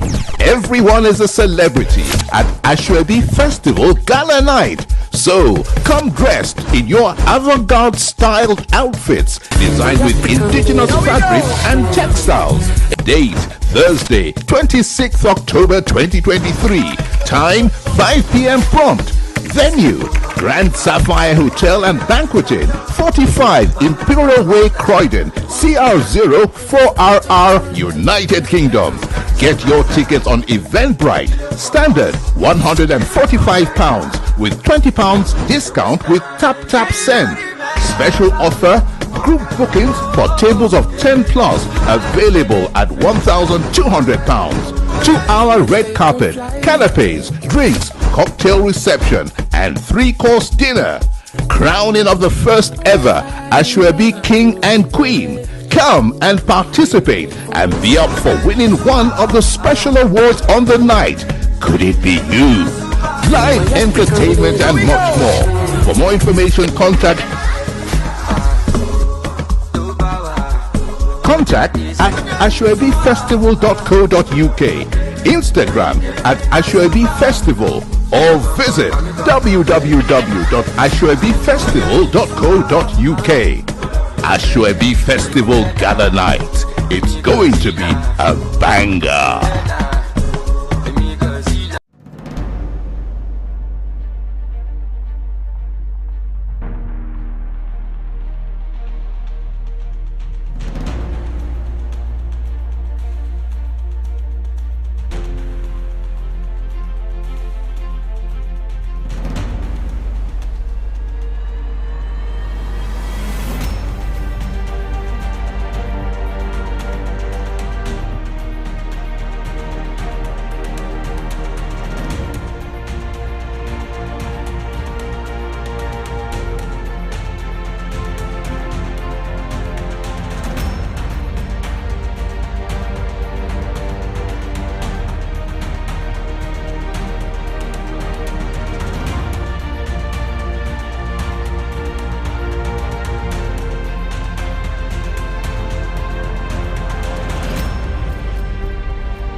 The Bayelsa State Governor, His Excellency Senator Doye Diri, has over the last 3 years painstakingly continued to implement his administration's action plans. These action plans, which are inclusive and multidimensional, are also aimed at reducing poverty by growing the local economy. To ensure that the goal to grow the local economy is sustainable, Governor Diri is implementing strategies and creating opportunities to empower his people and unleash their latent potentials. One avenue the administration has deployed to achieve this is through the Senator Doye Diri Skill Acquisition and Empowerment Program. The program, conceived 3 years ago and presently overseen by Mrs. Charity Godwin, is envisioned to provide willing individuals, especially youths, with marketable, hands-on skills that will enable them become successful entrepreneurs and ultimately employers of labor. The program, which is now a household name because of the success stories of many of the trainees, offers a 3-month intensive training in 8 areas to participants selected from all the 8 local government areas in the state. The skill training areas include paint production and virtual arts, solar installation and electrical works, makeup and gilly tying, as well as fashion designing and barbing. Other skills taught are catering and pastry, leather bag and shoe production, chemicals, soap and toiletries production, as well as pedicure and manicure. And the reason why I come this program now for me to earn food, put food for my table. Now I go feel open my own place, now they barb. I don't go beg person money. I won't even thank Doye Diri, the miracle governor, for this opportunity and give all of us. We've been seeing many governments coming into power, but none has cared for common people like us. But now that we have come into the picture, I am really overwhelmed. My family and my children will no longer be in hunger because this is something the state really needs. You know, prior to these times, they say, Bayelsans, we are lazy, and putting this initiative, I think, I will tell you, we are not lazy. So many Bayelsans have taken this thing to make their life very meaningful. I have been dreaming to have a company on my own, a paint production company, producing paint and being a good painter in my life, but I've never had the privilege. But right now, with the grace of God, I've gotten a privilege like this from the government, His Excellency Doye Diri, and I can produce not just emulsion paint, I can produce expensive paint. I can make hair, I can make gel, packing gel hair, I can make nails. Before now, I couldn't do all those stuffs. But right now, I can proudly call myself a cosmetologist because so far, the program has really been useful. It has been helpful to me and my other colleagues in the class. The success stories of the empowerment program, which now runs 2 training centers at Ovom and Opolo in Yenagoa, the state capital, is not by accident. The training is designed to succeed, like many things the administration of Senator Doye Diri has ventured into. Unlike other empowerment programs where participants are cajoled with all kinds of incentives such as monthly transport allowance and stipends, the Senator Doye Diri Skills Acquisition and Empowerment Program applies a different and unusual approach that contributes to its success story. Up front, trainees know that they will not be given any money during or at the end of the training. While government provides training materials and recruits quality trainers, trainees choose their courses and have the responsibility of paying for their transportation to and from the training venues daily. But one thing we do to achieve these great results you've seen so far in Bayelsa State with the Diri skills, we orient the mindset of our people first before taking them to their classes, before absorbing them. We want to know how determined you are. We want to know how serious you are, so that even if nothing is given to you, the skill that is going to be embedded in you should be something that will be sustaining you for the rest of your life. We make you to realize that it's not good to be lazy, it's not good to be loyal. The best thing that you should be loyal to in life should be your handwork, so that people close to you should have means of respecting you. So we make them to understand no transportation fare. You're going to transport yourself to come. So you will know that people who are serious will come. Those who are not serious will fall off the path. Also, misconduct attracts discipline, and trainees are given starter packs only at the end of the training. This is a clear demonstration of no pain, no gain, as trainees who lack commitment and determination do not remain in the program. Another reason for the success story of the center could also be attributed to the quality of the trainers.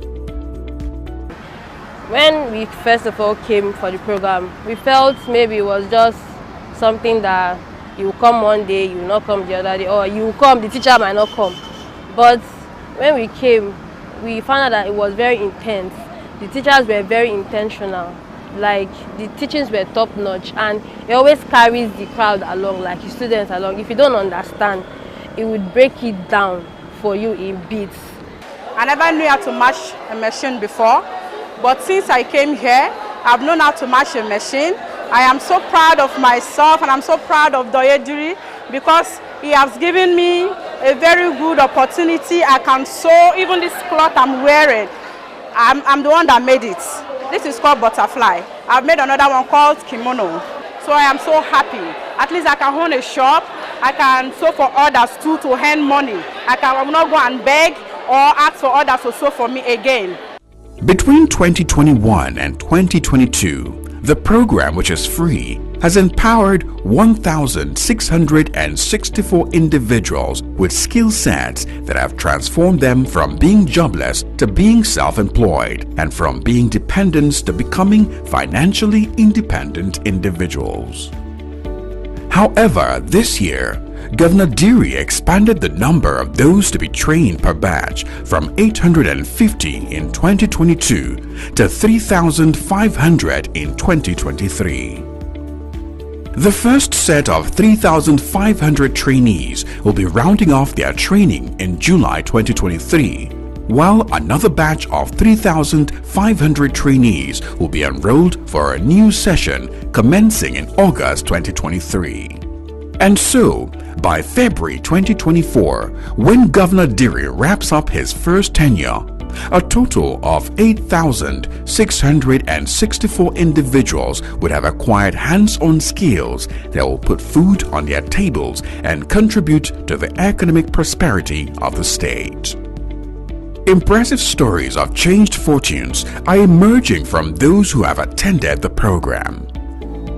The fact that many are already finding their space in the business environment is an eloquent testimony that the courses offered in the program are ideal and being effectively implemented. I learned this shoemaking and bag production in Doyediri Skill Acquisition, the first batch. I've not learned it anywhere before. I don't know how to cut leather or to make bag. But in that training, I got the idea to learn how to produce bag, to produce shoe. And since after then, starter pack were given to us, a filing machine, sewing machine by our Excellency, the Miracle Governor, Doyediri. And since then, I've been producing. It has helped me a lot. I don't beg to eat. Before, I'll have to use one way or the other to ask before I will have money to manage my life. But since I learned these skills, it has helped me. I'm managing with it. I even have people that are learning. I'm one of the beneficiaries of the Doyediri Skills Acquisition Program in the year 2022 on print production. I've been producing and selling since last year, that is 2022 to date. And even the engineers, they are happy with the production I've given to them. From the beginning, they were saying that Bayelsans are lazy. Bayelsans, we are not business oriented. Bayelsa is not place that can boast of on business. But today, Doedri has changed the narrative. From the first day after I learned how to make nails, it has been benefiting me. Right there in the center, after I've learned how to make nails, I start to work to make nails to collect small penny for my transport. So that has been keeping me going, and it has also made me to get more interest because I'm also working to have little things right there in the center. So that lead me into the second batch, which become an instructor. So come to the home aspect, it has benefited me a lot. Now I don't depend on my husband for little money. I work and I take care of myself. I take care of my parents. If they send for ask for any little money, I send for them. Then also come to my children. I also buy little things for them. If the school fees is not ready, I also make provision to pay little before my husband will pay. For the 38 years of my life, this is the first government that have benefited something from this state. Before I was wondering if I'm part of the state, but this one has proved that I'm also a Bayasan. I also have my 2 younger ones that are here with me. They are in school. They are also making nails. They learn from here. So thank you so much, Doedri. In addition to the skill acquisition program, the Bayelsa State Government, through the Ministry of Women, Children Affairs, Empowerment and Social Development, is also taking critical steps to support small-scale businesses that will eventually boost the state's economy, reduce poverty, and curb the high unemployment rate. Presently, Bayelsa is a civil servant state where most of the big players in the business sector are from other states of the Federation, resulting in capital flight. This is because most indigenous small businesses, due to a number of factors including lack of capital and difficulty in accessing cheap loans, have not been able to strive against other competitors and consequently collapsed. However, this appalling situation is changing with a new policy being implemented by Governor Diri, which aims to produce indigenous entrepreneurs. Government is already tackling one of the key problems from the roots by providing grants of 200,000 naira to small businesses across the state. The empowerment program, which started in February 2022, is supervised by a special committee and has the Commissioner for Women, Children Affairs, Empowerment and Social Development, Honorable Faith Upwene, as chairperson. The governor wants to bring in Bayelsans into the business world. So he decided to start from the small entrepreneurs, the small business persons, those doing mama put, they're selling gari, tomatoes, provisions, small chemists in our communities, you know. So those are the people he wants to touch. Because definitely if you add 200,000 naira to a woman who is selling gari and small things on table, you give her 200,000, definitely it will expand seriously. Immediately you will see the difference. There is no community that we will go to that 1, 2, 3, 4 persons will not come out and say that this government, the prosperity government, has empowered me and I'm doing well. There's no community because we deal with the words. The program initially provided monthly grants to 2 business owners from the 105 wards in the state. But because feedback from the field attests to its positive impact on the business climate and the benefiting business owners, the governor magnanimously approved a 100% increase in the number of monthly beneficiaries. Consequently, 4 business owners are selected from each of the 105 political wards. In other words, 460 small-scale business owners now benefit from the grant monthly. Before, when I was selling this mama put, things were hard to a point I have even stopped selling because there is no help from anywhere as a widow. But I just want to thank God when this program came up. I happened to be one of the beneficiaries, and I collected this money in April, early this year, 2023. In fact, when I invested the money in my business, things start working well. The business is flowing. My business been go down, but through the 200,000, my business don't dey move well every day and night. For me to print one work, it will take a while to print. But now, as he assisted me with 200,000 naira, with what I have, I was able to go for what I want. So now, if I want to print some document of 200 pages, it's faster. My business is now growing. My customer no longer more. As soon as they bring their work, I run their copies and they leave. The selection process for the beneficiaries is gender sensitive, and only those who have business or require seed money to start businesses benefit from the grant. Ultimately, Bayelsa State Government is changing the business climate of the state as more indigenous businessmen and women are beginning to have more stakes in the small-scale business sector. By February 2024, a total of 8,770 businesses would have benefited from the grant. This program is an initiative of the Prosperity Administration, and it was designed primarily for the small and medium-scale enterprises. Those who are selling and dealing on the kind of things that we have heard in their testimonies.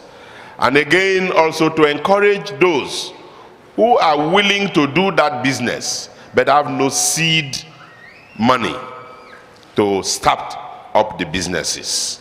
And so this program was particularly designed for that purpose. And that's why it is a monthly running program. And so we are not just talking prosperity, we are walking prosperity. Is it the gunshot that has taken your leg this way?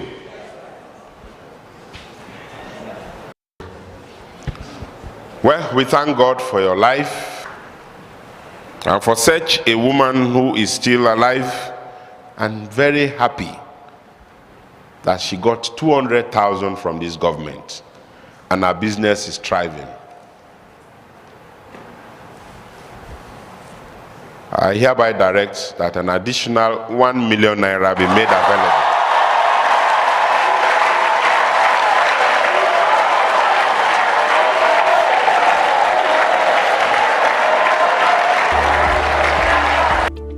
The Ministry of Women and Children Affairs, Empowerment and Social Development is also addressing problems facing the physically challenged and the vulnerable. Governor Diri's government has appointed 13 physically challenged persons as aides and advisors. This unprecedented number shows that he believes in equity and that everyone should be given opportunity to strive. Senior special assistants are 2, while the special assistants are 11. Deaf and dumb is part of them, while blind is there. It is not a man that carried only few people along. It's carried everybody along. It did not discriminate anybody. Like it is only opportunity. Once you have the opportunity to see him and tell him the problem of your people, is exactly solving it. This time they are calm. They don't destroy things. They don't block gates because they know they have a governor that loves them. They have a governor who will listen to them. When they come here, they tell me what is their problem. I go there, he will solve it for them. And with the 13 persons there, most time he calls meeting for all political appointees. They'll also be there and they also speak out. So they are carried along. Definitely, they are happy. The Bayelsa government is also not neglecting a social responsibility to the mentally deranged. In 3 years, 65 of them have been evacuated from the streets of Yenagoa, treated, rehabilitated, and returned to their families, while 50 Bayelsa families at the leprosy colony in Edo State are also being catered for. With respect to children, Governor Diri further buttressed his love for them with his assent to the Violence Against Persons Prohibition Law in March 2021. In addition, to quickly handle and reduce gender violence, particularly among children, the governor in September 2021 set up the Gender Response Initiative Team, GREAT, which has Barrister Dise Godi-Hari as chairman. When His Excellency came into office, in his wisdom, he decided that the Bayelsa State Gender Response Initiative Team should be set up. The team wasn't just set up just like that. It was set up by virtue of Section 40 of the Violence Against Persons Prohibition Law 2021. His Excellency set up that team because he needed to nip in the bud issues of violence in the state. You see a woman being abused by a man, you see a man being abused by a woman, you see children being sexually abused on a daily basis. He looked at the records, he looked at what was on ground and decided that a team should be put together to deal with these issues. Over the last 3 years, the Gender Response Team has handled 121 cases, secured some convictions, while several cases are still in court. In July 2023, to solve a key challenge that emerged from dealing with gender violence and sexual assault cases, Her Excellency Dr. Mrs. Gloria Diri, in partnership with the Gender Response Team and the Ministry of Women and Children Affairs, provided 2 safe spaces for victims within the state capital. The first is the Sexual Assault Referral Center located in the premises of the Federal Medical Center and a safe home located in Opolo. Dr. Gloria Diri, the wife of the state governor, commissioned both centers. The center is open for use. Do not hide, because if you hide, the perpetrators will keep doing it.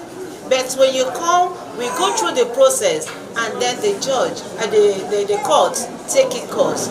Then there will be punishment for offenders.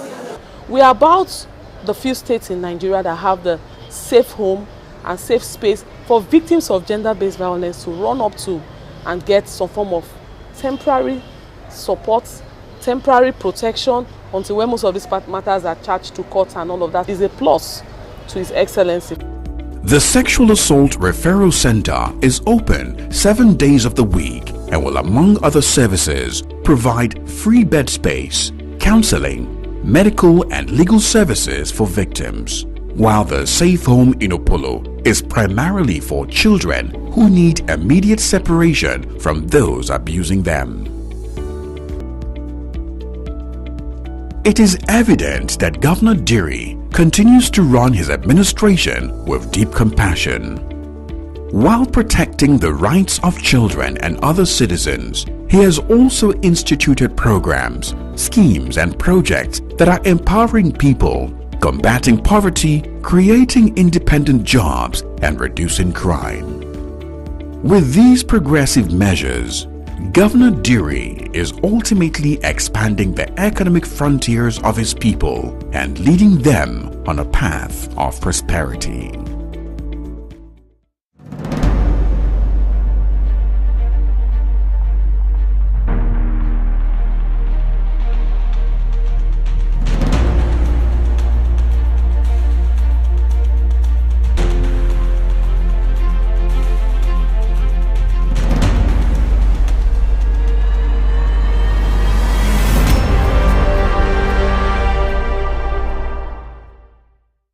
It's Ashwebi Festival Gala Night 2023.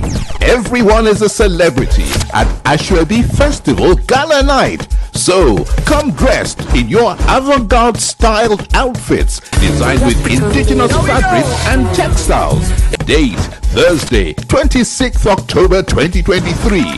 Time 5 p.m. prompt. Venue Grand Sapphire Hotel and Banqueting, 45 Imperial Way, Croydon, CR04RR, United Kingdom. Get your tickets on Eventbrite. Standard £145 with £20 discount with Tap Send. Special offer, group bookings for tables of 10 plus available at £1,200. 2-hour red carpet, canapes, drinks, cocktail reception and 3-course dinner. Crowning of the first ever Ashwebi King and Queen. Come and participate and be up for winning one of the special awards on the night. Could it be you? Live entertainment and much more. For more information, contact at ashwebifestival.co.uk, Instagram at ashwebifestival, or visit www.ashwebifestival.co.uk. Ashwebi Festival Gala Night. It's going to be a banger.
Bayelsa, with its many rivers, creeks, lakes, streams and the Atlantic Ocean, is a beautiful state. But these features no doubt make road construction in most areas a difficult and expensive venture. And so, in February 2020, when His Excellency Senator Doye Diri assumed office as governor, he inherited a state where the headquarters of 3 local government areas, namely Brass, Oporoma and Ekeremo, were not connected by roads and could only be accessed by traveling on water. To improve on the situation, Governor Diri's administration put together a policy aimed at providing the right quality and quantity of road infrastructure that will help propel the state's speedy development and enable its people prosper.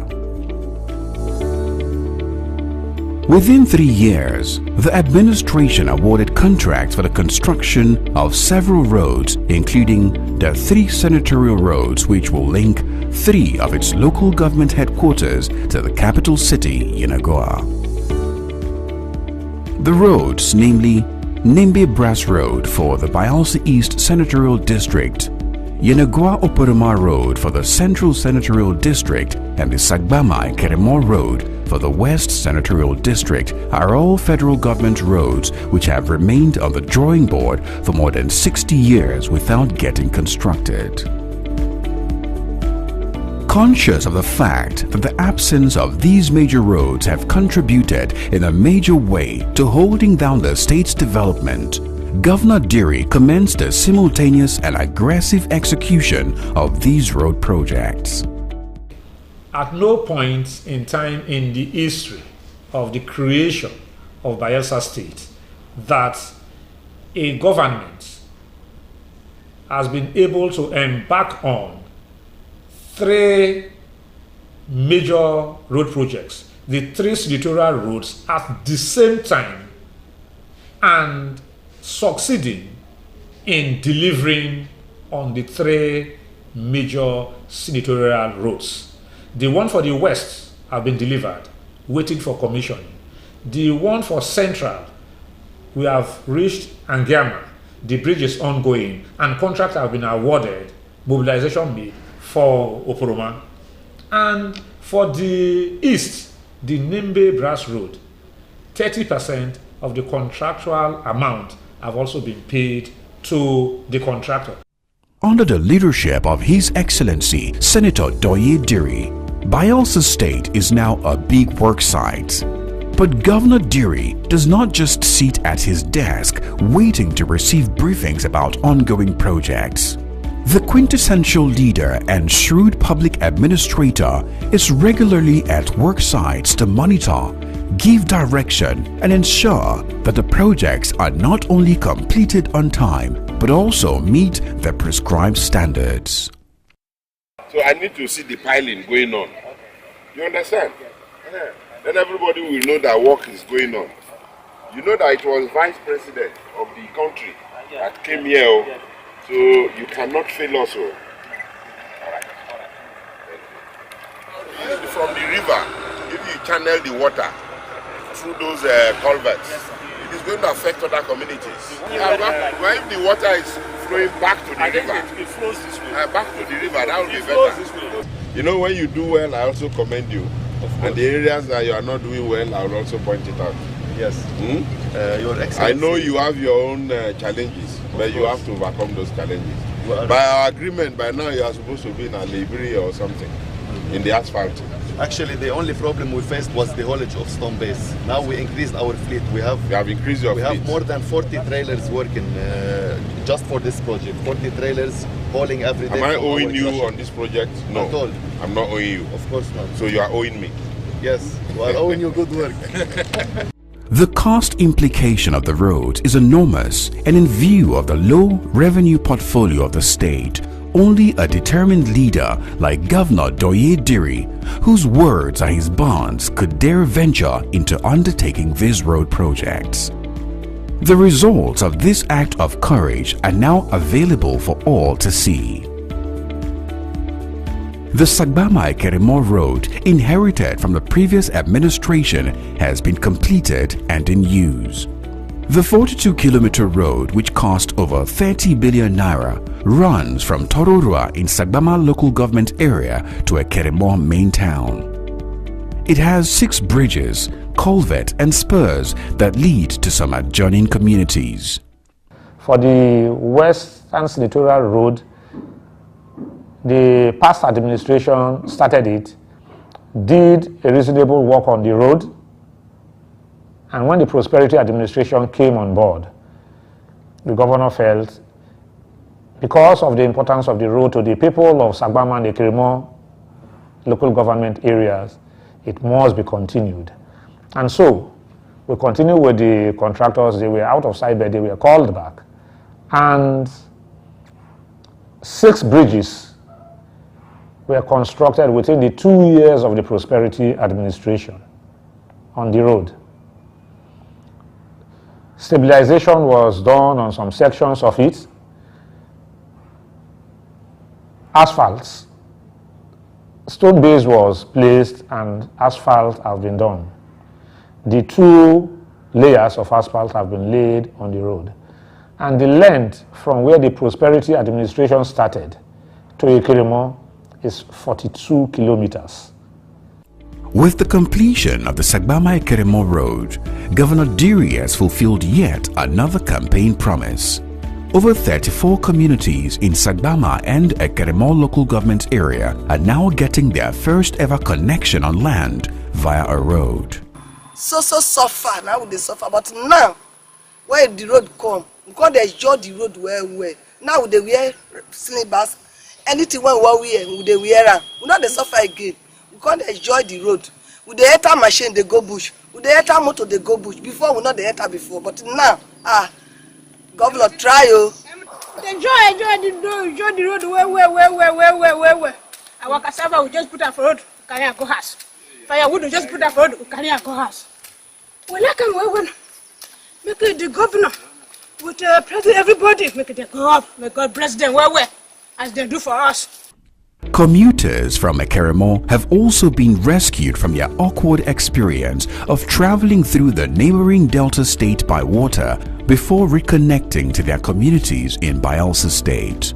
With the completion of the road, Ekirimo indigents now have a sense of pride. The new road, which is a pleasure ride, has not only cut down travel distance and time, it has also reduced transport fares.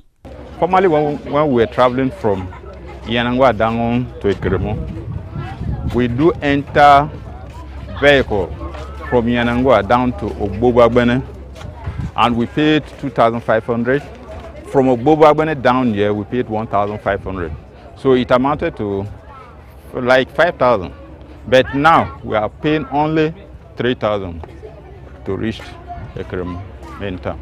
Now that we have motor road, it's very, very easy. So people that are coming from Yanagwa, there's no need to pass through Delta, then back to Bayelsa again. It's just straight, just one-way journey. And even for now, when I want to buy goods, sometimes I do spend 3 days. I'll sleep in Yanagwa one day, then I'll go to Aba, then I'll come back to Yanagwa the second day, then the third day before I will reach Ekirimo. But now I'll spend only 2 days. Sometimes only 1 day. So it has also reduced my days and also the cost of production. In a few years, indigents and commuters going to the Brass Island will also undertake a pleasure ride as aggressive work has commenced on the Nimbe Brass Road. The contractor handling the project has been paid 16 billion naira, which is 30% of the contract sum. Clearing has been done on the first phase of the road, which spans 21 kilometers, while dredging and sand filling is also ongoing. This is the Nimbe Brass project, a 21-kilometer project, including 10 bridges. Our plan is to dredge around 100,000 cubic per month in order to cover the full alignment with sharp sand before we can start proceeding to concrete works, mainly culvert works and bridge works. We promise the Bayelsans, the Nigerians and His Excellency that this road will be asphalted within 3 years. This road that is being constructed to Brass Island by Governor Doyediri will enable people who are even scared of going to the island visit their communities. Others will go as tourists because the island has a lot of untapped resources and potentials. For us who are from that place, we will be very delighted to see the road get to that place. We know what we are passing through going to the village. As I speak with you, to charter a speedboat that carries 12 persons, to charter that boat now is 70,000. Individual transport to and fro to the island, from to the island and back, is 12,000 per person.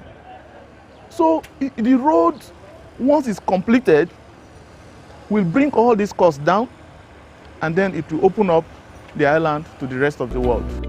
The third major road located in the Bayelsa Central Senatorial District is the Yenagoa-Angiama Oporoma Road. Work has progressed speedily on the project. A 115 meters bridge in Agobiri is already completed and the road asphalted to kilometer 21. This community in particular, we are very happy. Angiama, we are very happy by Governor constructing this road. Although the road was not connected to this community, but by his doing, he did it for us. The let Angiama should also benefit, and we are benefiting now. You see this park, we are not this way before, but now you see parked motors are here, keke is here, bike is here for his good doing. So I thank God, and by the special grace of God, we will also give him our support. Construction work on a 630-meter bridge that will connect Angiama and Oporoma has begun, and government expects that the road will be delivered on schedule. Now, where we are standing here is at kilometer 22. And since 2020, we're starting working from Igibri, that is kilometer 11 to here. So it means in the last 2 years, we've done 11 kilometers of the road, and also including the one bridge in Agobiri area. That bridge, the total length is 150 meters. And the bridge now we are working here is Angiama Bridge. The total length for this bridge is 630 meters. And the next section from here, from this bridge to Oporoma and Ottawa, we still have around 10 kilometers and also 2 bridges.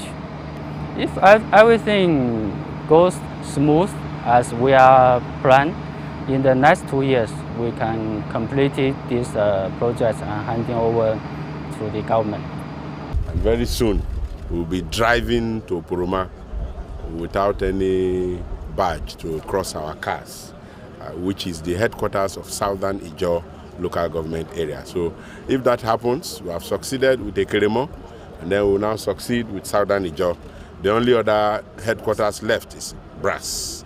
And our policy of opening up and accessing our local government headquarters by road is about 90% complete. Particularly this bridge is so important to the people and to the government. If we achieve the construction of this bridge at record time, then we are sure of several communities that will be linked by road in Southern Ijaw local government area. So all we appeal for is their continued support in all ramifications. Governor Diri's administration's policy of providing life-changing infrastructure is not limited to the 3 senatorial roads.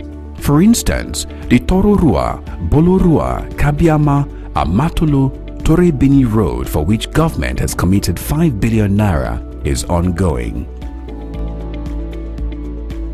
The Ogu Akaba Okodi Road, for which more than 4 billion naira have been paid to the contractor, is also steadily being executed, while work on Road 24 opposite Prosco has commenced. Furthermore, 20 internal roads within Yenagoa, the capital city, have been completed, while 34 other internal roads are being constructed.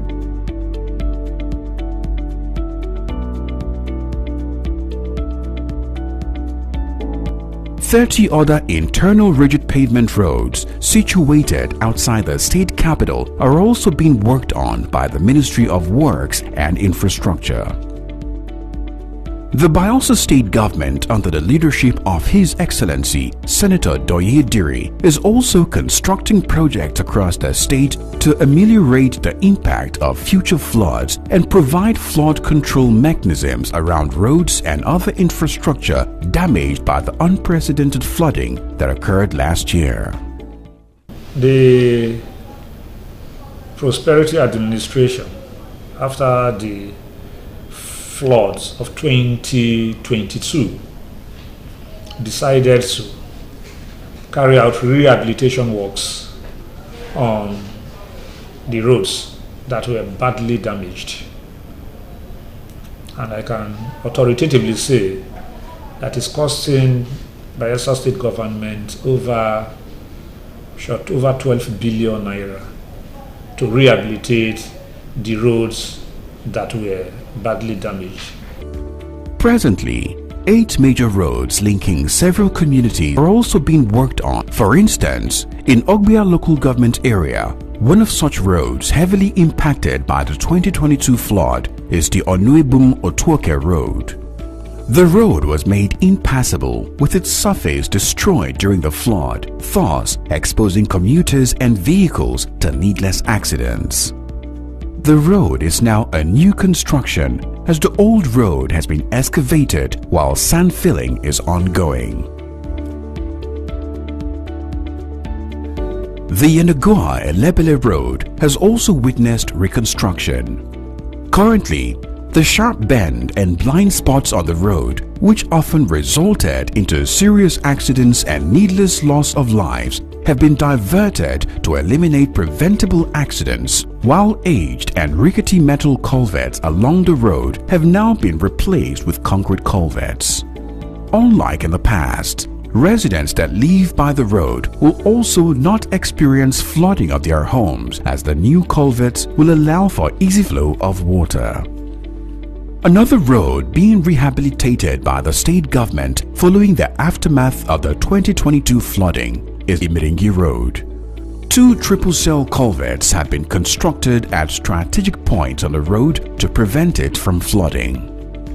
In addition, the damaged Opokuma Road in Kolokuma-Opokuma local government area is being rehabilitated with 3 additional culverts that will evacuate water and prevent flooding of the adjacent communities.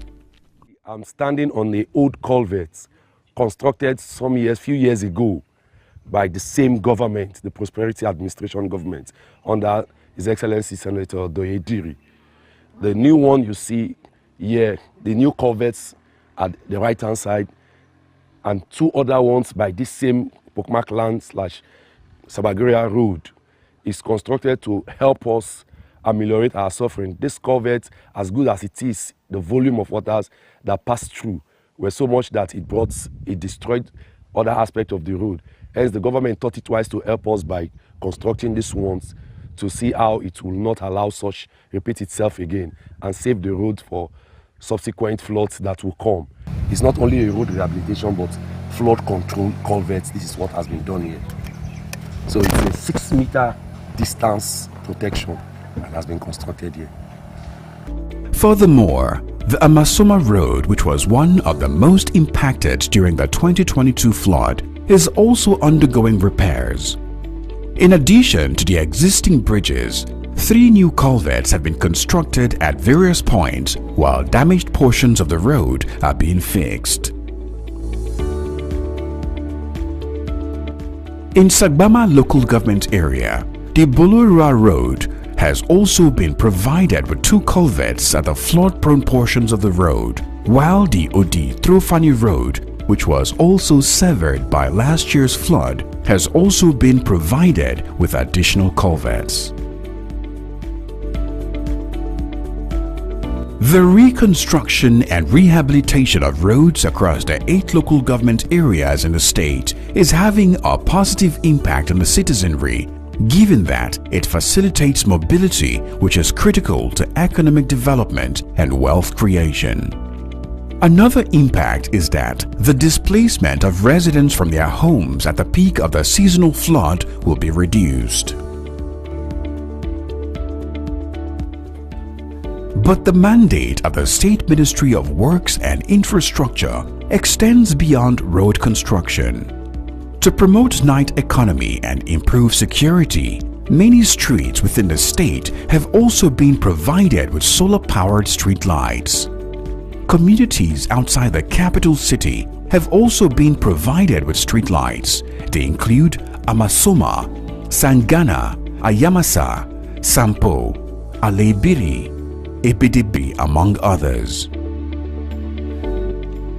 Governor Diri's administration is also executing urban renewal projects in Yenagoa to give the city an ambience of a real state capital. For instance, the urban renewal project executed at the Etegwe Tombia roundabout has turned the hitherto den of criminals into a nice sit-out space beautified with flowers. The age-long traffic gridlock along the corridor has also been eased off with the expansion and redesigning of the roundabout. The icing on the cake of the urban renewal agenda is the recent delineation of some large expanse of land in Yenagoa. The area, which forms part of the new Yenagoa city, is aimed at creating a planned, modern, beautiful and efficient city. In addition, over the last 3 years, Governor Diri's government, through the Ministry of Works, has built and completed several projects. These include the dualized Ecumenical Center Road, which is now completed. It stands as an example of the quality of roads that Governor Diri's administration is committed to providing. Lane 1, phases 1 and 2 of the Yenagoa AIT Outer Ring Road have also been completed.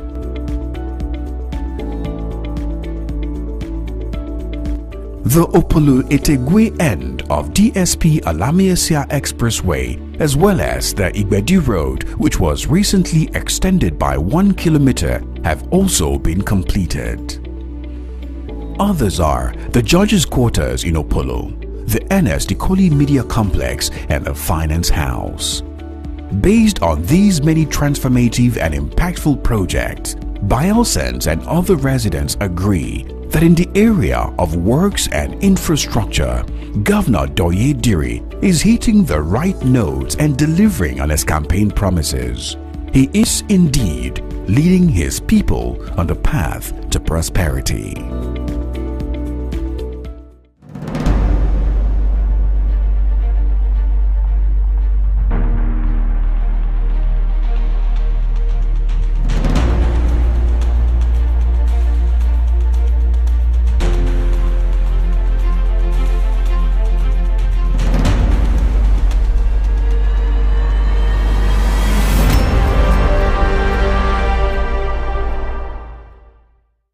It's Ashwebi Festival Gala Night 2023. Everyone is a celebrity at Ashwebi Festival Gala Night. So come dressed in your avant-garde styled outfits designed with indigenous fabrics and textiles.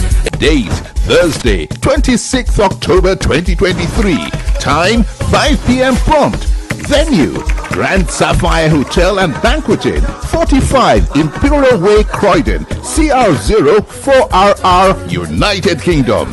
Get your tickets on Eventbrite. Standard £145 with £20 discount with Tap Send. Special offer, group bookings for tables of 10 plus available at £1,200. 2-hour red carpet, canapes, drinks, cocktail reception, and 3-course dinner. Crowning of the first ever Ashwebi King and Queen. Come and participate and be up for winning one of the special awards on the night. Could it be you? Live entertainment and much more.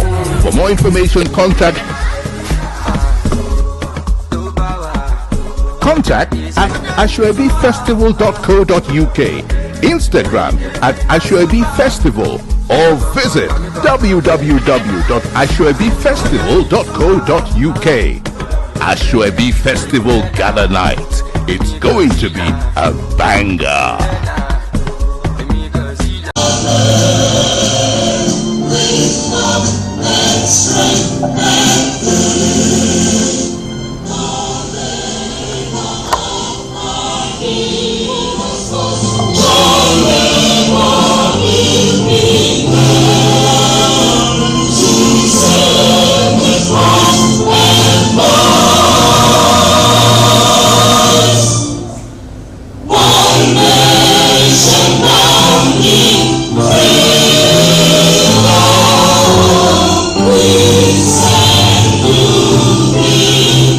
Nigeria's leading think tank on international affairs.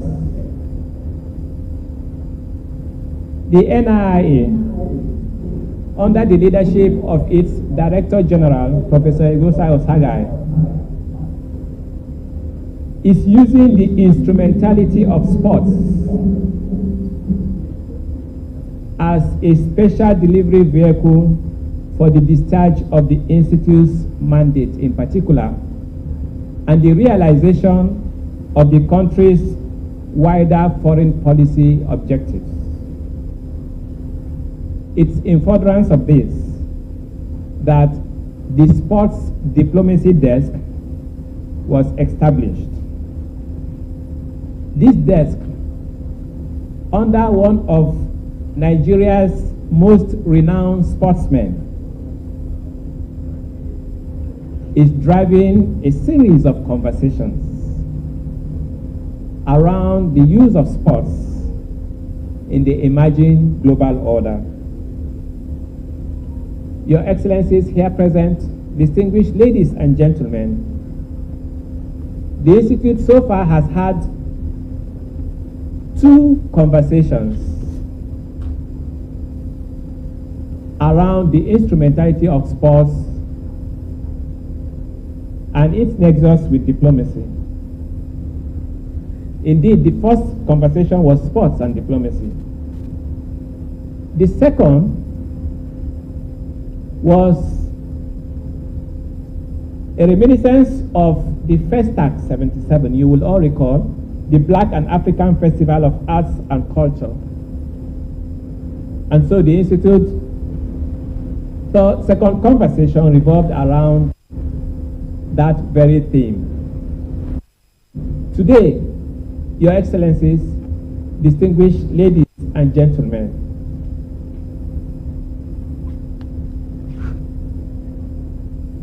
the Institute will be looking at sports, culture, and diplomacy as tools in a new world order. Today's event seeks a synergy between the previous conversations and the Institute's perennial concern with the exigencies of the emerging new world order. We are privileged to have among us today some of Nigeria's finest and leaders of thought. As the program progresses, we shall be acknowledging our distinguished personalities here present. Permit me, however, to begin with a most august visitor to the Institute. He is here representing the Chief Executive of Nigeria's Center of Excellence, the Executive Governor of Lagos State, His Excellency, Mr. Babajide Sanwo-Olu. He is ably represented here today by His Excellency, the Deputy Governor of Lagos State, Kadir Obafemi Hamzat. Distinguished ladies and gentlemen, a round of applause for this gentleman.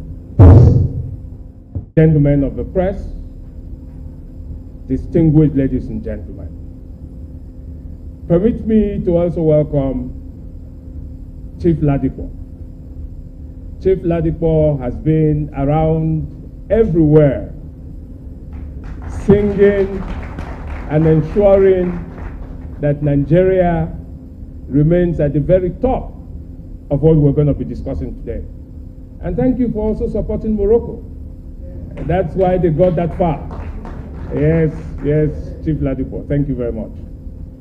Let me say that we are very delighted as the Nigerian Institute of International Affairs that you're able to join us for our third conversation on the sports colloquium series that we started a while ago.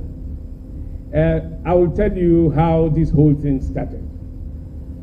We were thinking of how to make things change. People discuss things within the framework of paradigm shifts. And so we thought we must do something that is patently NIIA. And we were searching for a distinguished Nigerian, a distinguished African, a distinguished global citizen who would be able to drive the dream that we had for making sports a strong instrument of what you might call the soft variables of foreign policy, but which we regard as one of the hard variables. You can ask Brazil, you can ask the countries that have done so well and have emerged on the world map through sports. And so we started our first conversations with the mathematical himself, who is a distinguished Associate Fellow of the Nigerian Institute of International Affairs.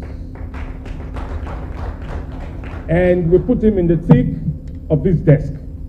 And we said to him, conquer the world the way you did through football. And I'm happy to report that he's conquering the world. And this third conversation is the third milestone of this whole journey. On the 20th of October, 2022, the Institute was privileged to have on our distinguished podium Professor Bolaji Akinyemi, a former Director General of the Nigerian Institute of International Affairs and a former Minister of External Affairs, as the ministry was then known. He was talking to us on the theme of a new global order. And everyone who had the privilege and honor of listening to Professor Akinyemi pontificate on what he knows best to do left with the knowledge that we needed new paradigms and new frameworks within which to address this very complex task of having an African hold in the emerging new world order. Ambassador Segun Odegbami himself likes to cite a famous African son who says, for too long, we've been spectators at the table. We've been listening to other people. We haven't been at the table itself. And that the time has come, if we are going to be meaningfully involved in the evolving new world order, we must be at the table ourselves. And what better way to begin being at the table than using the instrument that has not just the potential, but that has already given us a strong presence in the world, sports. But from our first and second conversations, we also recognize that sports cannot work on its own, and that sports is enmeshed within a much broader, complex whole. And that complex whole has one leg in culture, which we tried to emphasize when we looked at FESTAC as a vehicle for sports. Sports has a lot to do with entertainment and music, the film, the theater, tourism. All of these things are parts and parcel of a whole package. And so we thought that in the third conversation, we should look for a way to tease and put all of these things together and see that web of the new thing that will launch us onto something that I don't know now if I should say, or let Ambassador Segun Odegbami come to say it. We have a dream, a big dream, a dream that says Africa will never be left behind again. That the African dream is going to be driven not only by Nigeria and from Nigeria and through Nigeria, but by Nigeria and through West Africa. And therefore, let us welcome His Excellency, the Honorable Minister of Works and Housing, our former Governor of Lagos State, His Excellency Raji Fashola. Welcome, sir. Your Excellency, I'm sure your footsteps are ordered, because I was just about to talk about you, and you have stepped in. Now, because West Africa means so much to all of us. Now, I'm happy to let you know, so you put it down in history as part of the things that you take away from here today, that the treaty establishing the Economic Commission of West African States, ECOWAS, was signed in this chamber. So, when we talk West Africa, we have the right and the privilege and the authority to speak on behalf of West Africa. And that's the vehicle that we want to take to 2034. You will hear the story when it comes to mathematicals presentation. But let me tell you, I will let the cat out of the bag. West Africa is going to host the World Cup in 2034. And that dream begins from here. So you're all privileged to be part of this history in the making. So all of our conversations will be geared towards first putting West Africa on the ready to host the world in 2034. If you look at the blueprint that we've had for putting West Africa together, we've had an economic frame. That economic frame is the one that is going to lead us to a common currency, the ECO. We've had the protocol on free movement of persons and goods, and that's going on.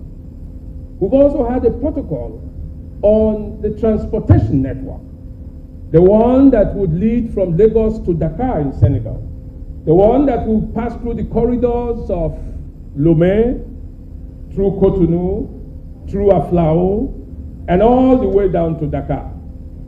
Now, this is a corridor that we're going to be strengthening as a platform for 2034. And Your Excellency, the Honorable Minister of Works and Housing, is here to give us that roadmap, to let us see that we've been ready that long ago. All we need to do, the way we are doing with the second Niger Bridge now, is to activate it and put it to full use. Thank you for coming at the right time, Your Excellency. Now, we also have the political will that will drive this process. Because without the great leaders of West Africa, we cannot go far. I saw in Conversations Beyond the Third One, you will be meeting all the great leaders of West Africa. You will be meeting the presidents, the prime ministers, and the heads of governments of West Africa. You will be meeting, indeed, the African Union and all of the stakeholders that believe in this dream that has been worked upon inside the laboratories of the Nigerian Institute of International Affairs. So this third conversation is just a tip of the iceberg, but it is going to enable us lay the foundation, the conceptual foundation, the theoretical framework, and the roadmap for all that we're going to be doing after now. So on behalf of all of us at the NIA, it's indeed my pleasure to welcome you to this conversation. As we speak, the whole world is watching us and listening to us. We have over 1 million people that are participating in this event worldwide. We have the blessings of the former president of Nigeria, His Excellency Chief Olusegun Obasanjo, who will join us through the chiefly means in a manner that will be determined very soon. We have also joining us His Eminence, the Sultan of Sokoto. We have joining us virtually the General Overseer of the Redeemed Christian Church of God, and so many other eminent personalities who recognize, acknowledge, and accept that indeed the time has come to activate the African spirit, the African drive, the one that has not been replicated anywhere else in the world. The African drive that Mandela has always talked about, but the drive that Mandela concluded could only be led by Nigeria. So welcome to this lead and this leading of this process. And this is what we are unveiling this morning. And I'm sure that when all of these things begin to happen, you will be grateful that you were part of the beginning. Welcome to our institute. And please sit, listen, contribute, enjoy your stay with us. Thank you very much.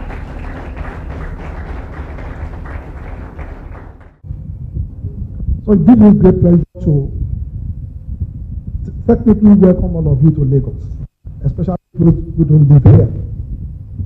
For those who don't live here, you are in Lagos, which we refer to as a state of aquatic splendor and is the economic, commercial, and industrial nerve center of Nigeria, and in fact, the West African sub-region. So I must commend the Director General and management of the Nigeria Institute of International Affairs for coming up with this initiative titled A Conversation Series, which, with my understanding, is aimed at developing strategies for the effective deployment of soft power tools like us and diplomacy for Africa to earn its well-deserved place and position in the emerging new world.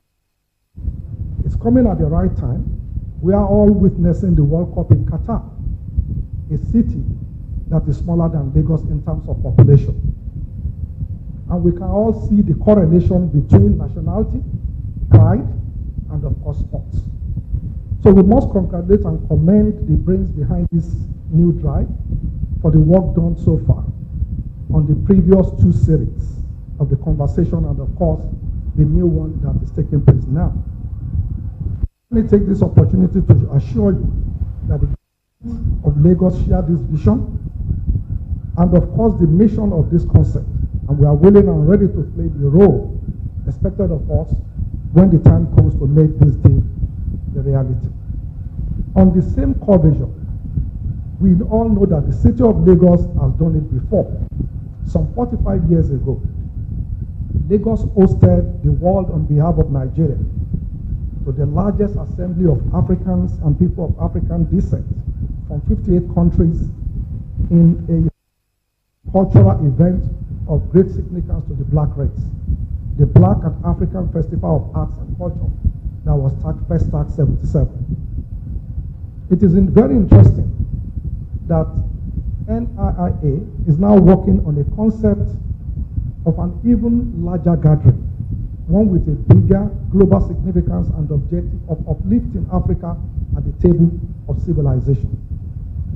This, to my understanding, is to be achieved through what is described as the first act of sports, a combination of culture, sports, and diplomacy of the black race packaged into the biggest sports event in the world to take place in Africa, as said at the 2034 FIFA World Cup. This 12-year journey to the 2034 FIFA World Cup will generate, will catalyze, facilitate, and accelerate the fastest infrastructural, socio-economic, and regional integration program in Africa. Like the DJ has said, that road from Maza Maza all the way to Badagry, all the way to Aflao, all the way to Senegal. And I'm very happy that the Honorable Minister is here. It's a road that links Africa. It's an important road, and I'm sure the Honorable Minister will talk about the effort that is already ongoing in respect of that road. And it started a long time ago. We all know that Lagos-Badagry was a federal road.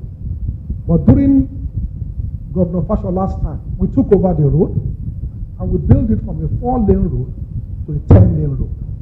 The essence is to make sure that we can connect the whole of West Africa. So as you know, it started from Surulere actually, all the way. So we awarded it from Surulere all the way to Okokomaiko. Now, that was about 62 kilometers when you think about 10 lanes.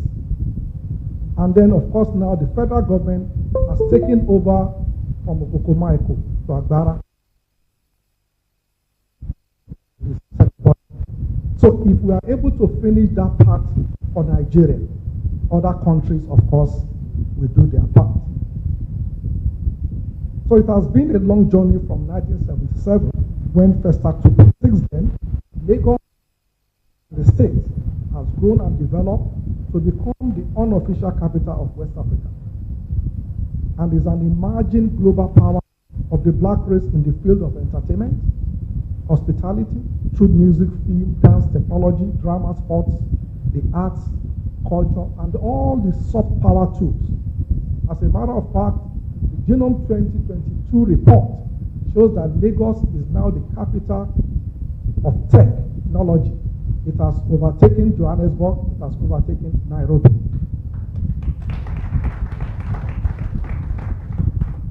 So, and we can all see the example that is set by Qatar. A state, a country that is about 3 million people, with all the smaller, of course, in terms of population than Lagos State, that has used the World Cup and other smaller cultural and sports events to become the world leading tourist and leisure destination. The challenge for this institute, Mr. DG, is how do we and make sure it becomes reality and other things. As you know, as Nigerians,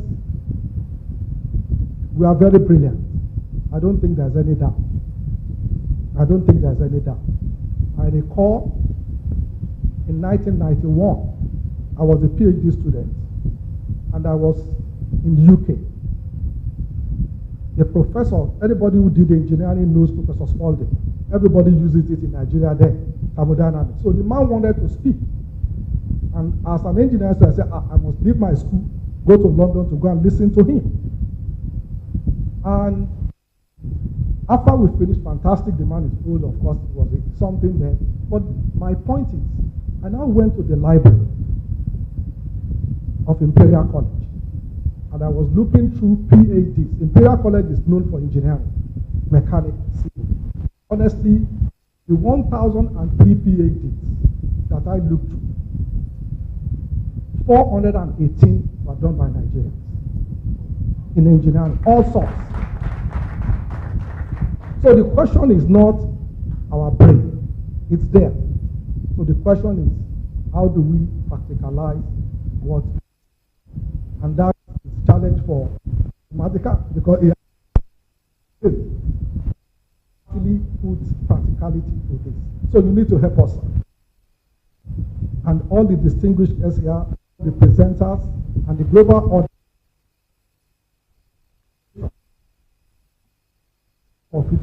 for us as a state, so that economic development and for our youth that we today. The Trans-African Highway that started many decades back, but that was perhaps put into purpose by the United Nations Economic Commission of Africa, UNECA, who established a goal to the African Development Bank. So if you hear there was and there is still all too often something so far away from us, much more than right beneath us. The Trans-African Highway project comprises of 9. They cut across the African continent in a grid-like north-south, east-west manner. If you go onto any search engine, you will find the maps, the details there. The total length of the road is 56,683 kilometers. And the vision is that you can drive, ferry, and continue and do all sorts from all and to all parts of Africa. 3 of those highways, namely the Algiers-Lagos Highway, 4,504 kilometers, is Trans-African Highway number 2. And the Dakar-Lagos Highway, 4,010 kilometers, Trans-African Highway number 7. And the Lagos-Mombasa Highway, 10,270 kilometers, Trans-African Highway number 8. Those 3 connect Nigeria with other parts of West Africa and the continent at large. Probably unknown to many, and probably also known to some, large sections of these highways have either been built before and fallen into disrepair, or are being built just for the first time, or they are being rebuilt. So the Lagos-Badagry Expressway is one of those highways. It was built before. It's fallen into disrepair, and I will make the connection. So the investment of the Buhari administration in infrastructure, particularly roads and bridges, are not just national investments. They have international consequences because they facilitate connectivity between many parts of Nigeria and beyond Nigeria. So on the 3rd of November this year, just about a few weeks ago, the Ekok Nfum Bridge and the approach roads linking Nigeria with the Republic of Cameroon. So the idea behind that was the offshoot of the Green Trees Agreement following the cession of Bakassi to the Republic of Cameroon. And one of the nuggets of the agreement was to continue international relations, especially with the community. So it now has a centralized border post, unlike what you have at other posts, so that if you are moving in from the Cameroon side, you are crossing the Nigerian side as you are going out, and all of that.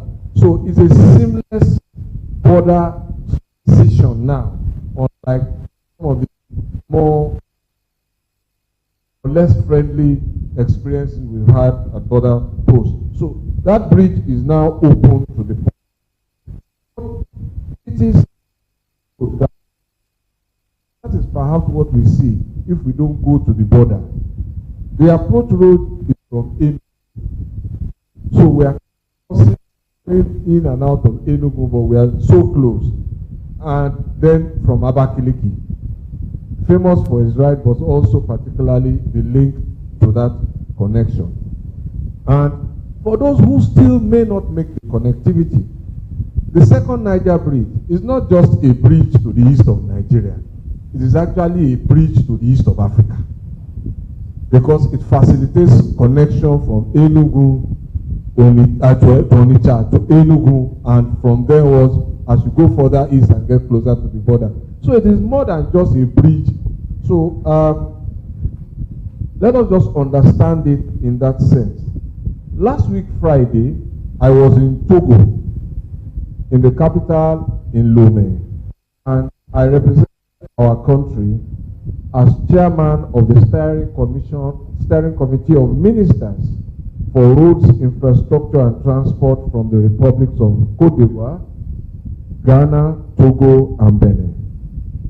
Our mandate from the presidents of the 5 countries is to completion of the design, the financing and the construction and highway. That is part of the Dakar Central Highway, and that is the road that goes from Lagos, Badagry, Benin, Togo, Aflao, and all of that to Accra, and then all the way to Côte d'Ivoire. We, those 5 countries that I mentioned, account for 1,028 kilometers of the 4,000 plus stretch. So work has started on this project, and I am also able to announce to you that the policy of the Buhari administration has enabled NMPC to now invest in completing that road by making all of the financing available. So while we're still working on the international financing by ADB, the European Bank is also part of the partners. Nigeria is already building her own portion and being done by the consultants. So I also wish to make clear that the work being done on the Lagos-Ibadan Expressway through Oyo to Bo, to Ilorin, to Jeba, to Sokoto, Tambuwa, and all highway are not standalones like Kano, Katsina, or Sokoto. If you look at the map of the continent very well, you will see that from north of Nigeria on the western side, we share a border with the Republic of Benin. So you can connect Benin from Sokoto, you can connect Benin to Kebbi, you can connect Benin from Ilorin, from Kwara, you can connect Benin from Abeokuta and from Lagos. On the eastern side, we share a border with the Republic of Cameroon, all the way from Mawa all the way down to Cameroon, to Cross River.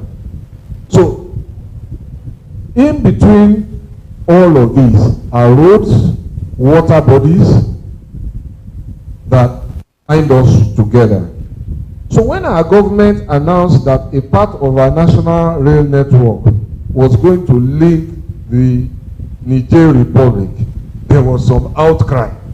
But I thought to myself that the outcry must have been driven by those who were unaware that transport facilities are not ends in themselves, but instead means to larger national and international purposes. Human beings need to connect, they need to interact, they need to exchange and to share. And this happens through business, sports, tourism, and many undertakings. It is the global sea, air, land, and water transportation network that actually makes this connectivity possible.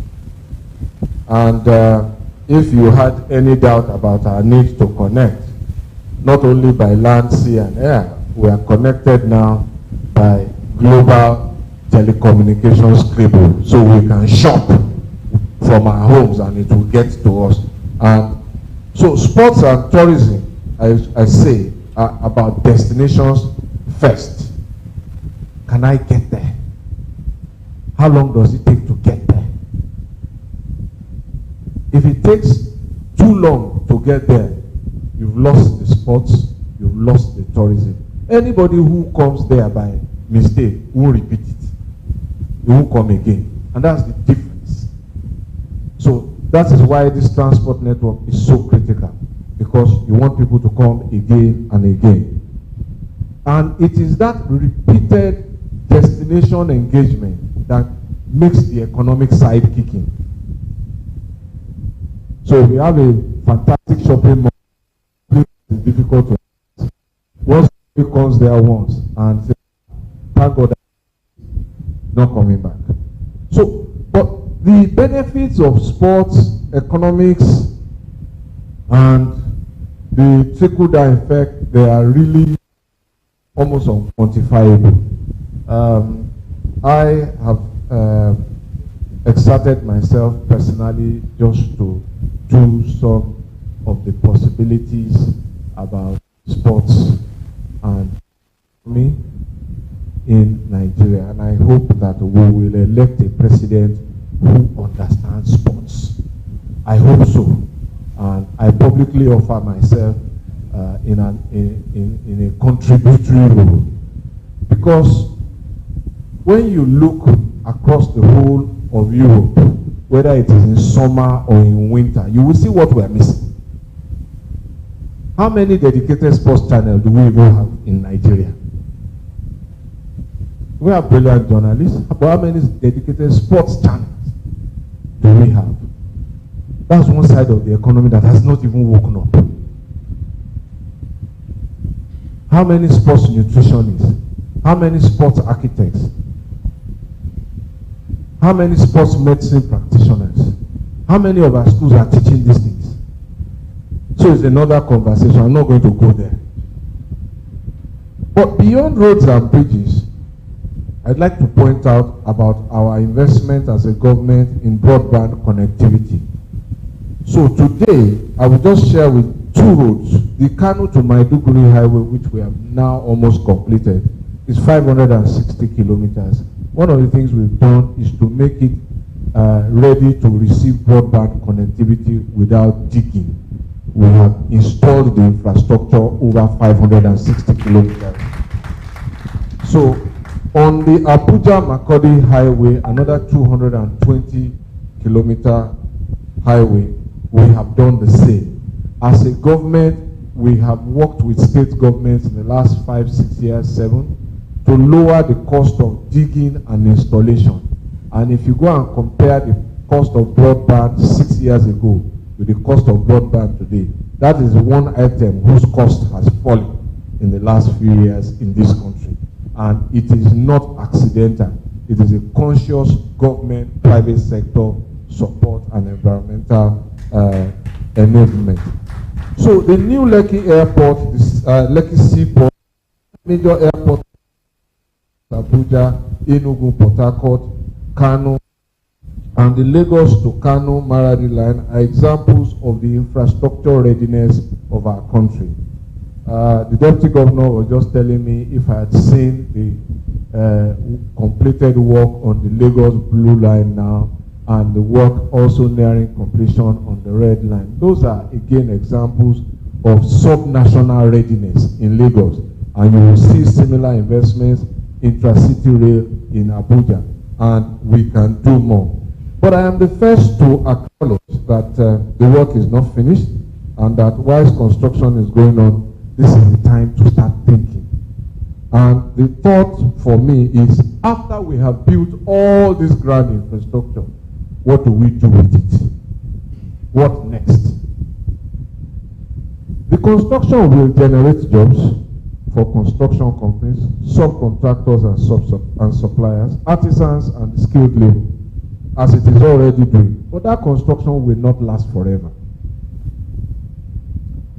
So, President Muhammadu Buhari understands this, and he has signed Executive Order number 11 to make maintenance obligatory and to optimize the economy of maintenance, which we once used to call a culture. It's not a culture, it's an economy. And you will see a maintenance economy in any city where you see minivans, panel vans. That is an economy where young people are thriving in maintenance. So it's not a culture, it's a major economy. This government is doing its best by policy, by decisions, and by action to open up that economy. But my thought about what to do with infrastructure led me only in one direction. And the only direction it led me is we must connect the roads, we must connect the rail, we must connect the bridges to centers of human activity and destinations, which we must consciously design and create. If they don't go to centers of human activity, then they won't meet the purpose. So, in furtherance of these thoughts, on December 18, 2019, I wrote a letter as minister to 7 state governors, and I wasn't minding my business, and you will see that I can be very busybody-like. I titled the letter, Housing Development Along Lagos-Kano Kano Rail Line. You know that Kano Rail is not under my ministry, it was under Amechi's ministry, but as I said, I wasn't minding my business. But I was just wondering, after all this road and rail, what are we going to do with it? And it set me thinking. So this is what my thoughts elicited when I wrote to the governors, including my own governor. I write to solicit your interest and support in respect of a housing development along the Lagos-Kano rail track. As you are aware, the federal government, through the Federal Ministry of Transportation, has committed to the revival passenger and cargo rail transport development. In order to maximize investments that have been made and those that are still to come, I have suggested, and the Honorable Minister of Transportation has agreed, that the global best practice is to housing developments are encouraged to evolve in a sustainable way, close to and around major stations along the rail corridor. Therefore, as the custodians of land under the and the focal government for urban planning and development control, I am requesting that you exercise your powers to acquire vast tracts of land, maybe within 2 to.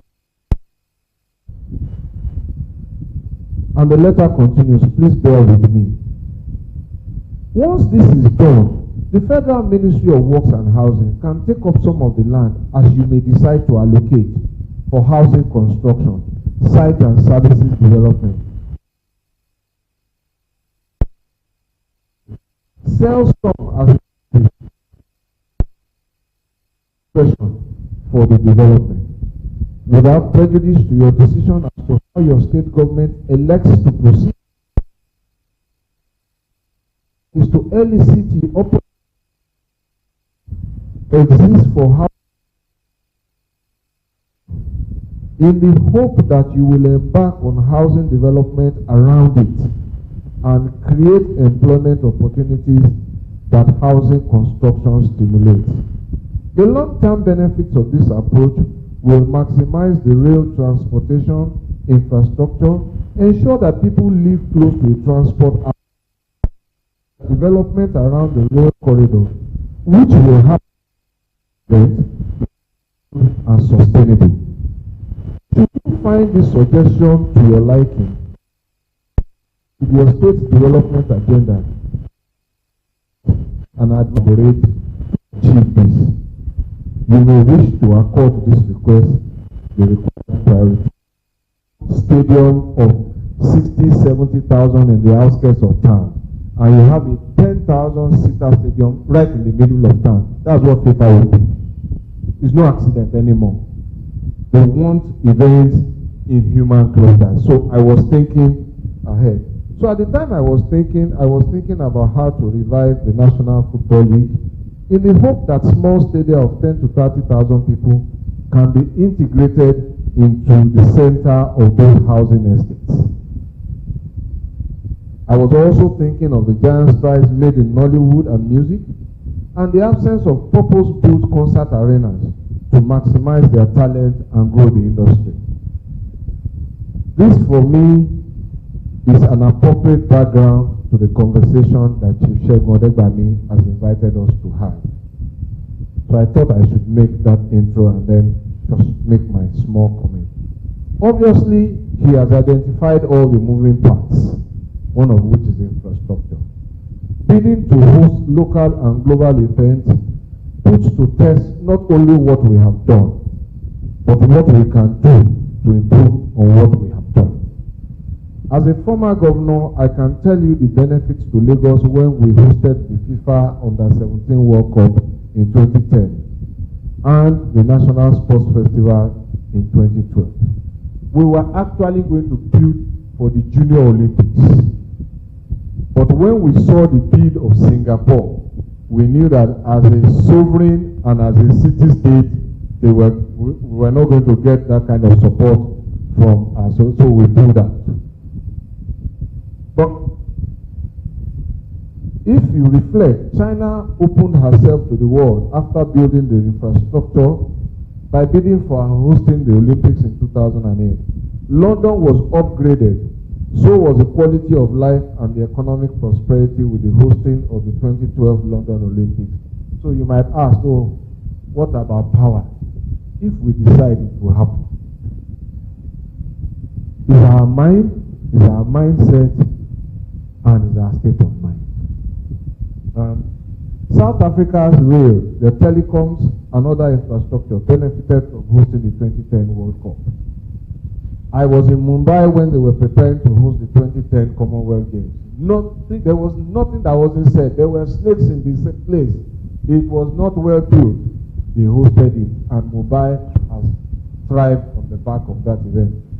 The examples are legion, and for those who are in Qatar, as the Deputy Governor has said, a tiny nation, they have opened themselves to the world, and they are projecting now on the global stage.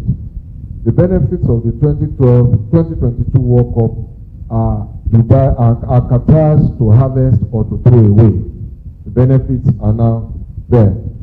Let me just say also that today, if you look at Nigeria's National Development Plan 2021 to 2025, and I think that will be a first in our history, sports is now an economic development vehicle. It's no longer recreation. It's now business and the economy. So the policy footfalls are beginning to emerge, and it is for us to build on them. So I ask myself, if you watch the match between Argentina and Holland in the warm-ups, and you can go back if you missed it, the warm-up tops by Holland and the one by Argentina were very unpretentious images of our Adire. So I still have those clips. So the question I ask is, why are our designers and we have done well in fashion. Why are they not the one designing what the Super Eagles wear? Why can't there be a competition for that? And then we celebrate some funny looking colors that don't even look like green. But that's a debate again for another day. Why are we not insisting that when we are going to play international events and sports events, our people are not wearing a Nigerian brand? What's so difficult about that? So, and I said all of the economics we will talk about at another event, but I can't help myself really. So I'm sorry. But so when Big Sheikh, as Chief Odegbami is fondly called, floated the idea of Nigeria hosting a World Cup many years ago, many dismissed him as daydreaming. But not enough know his mind, and fewer know his mindset, and even more fewer know his state of mind. A dream it may be, but dreams are the foundations of many realities. We can fly today because some people dreamt. Our nation must be thankful for this big idea. We must recognize its potentials and see beyond the messenger. The message is deep, and only the deep can hear it. International sports and entertainment is not just big business and jobs for young people. It is the new global power with which to influence and shape not only global policies, but the global economy. That is the stage where national anthems are rendered with national flags and colors, displayed to the pride and admiration of patriots and perhaps the envy of competitors. So that sums up my feeling when I did see our flag flying in the last few days. A bid to host the World Cup by Nigeria alone, and some will think again I'm crazy, or along with other West African nations, must be led by Nigeria. The challenges of launching a successful bid are enormous, but they are nothing compared to the actual hosting. The undertaking itself, whether successful or not, and you can bid and not succeed.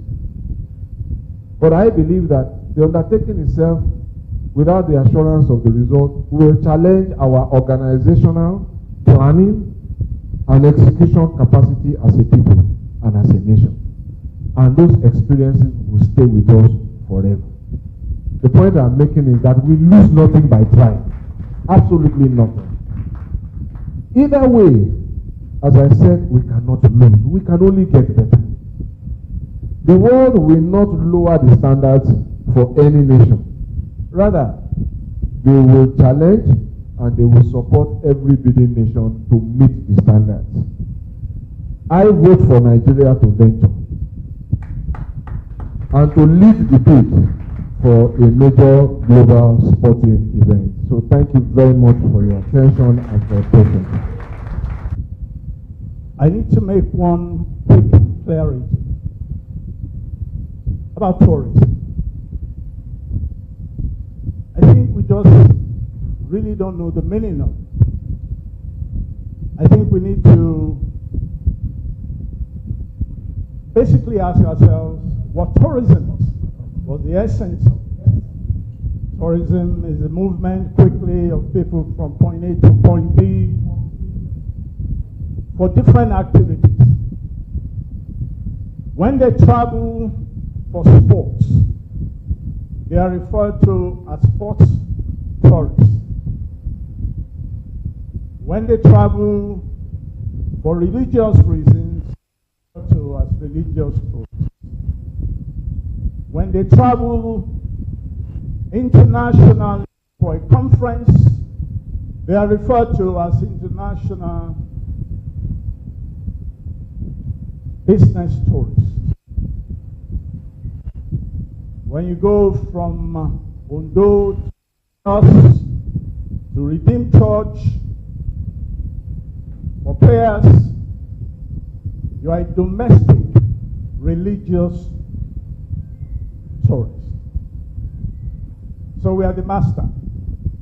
Tourism is number one, is the reason why people move from point A to point B. When they travel for entertainment, they are referred to as entertainment tourists. Let me quickly borrow from our forefathers, because I'm going to go straight to my short lecture, recognizing the Honorable Minister and the Deputy Governor, and asking all the elders in these chambers to accept my adopting a very clinical and touristic medium that our forefathers could use when they want to drive home a point. They use a medium we refer to as storytelling. Storytelling weaved around a particular story so that we can all listen attentively. I remember when I was growing up as a young man, I thought Ijapa, the tortoise, was human. I thought he can talk. I remember my disappointment when I met him. I don't know what I should refer to him as. For the first time. Because Ijapa is an animal. But our forefathers,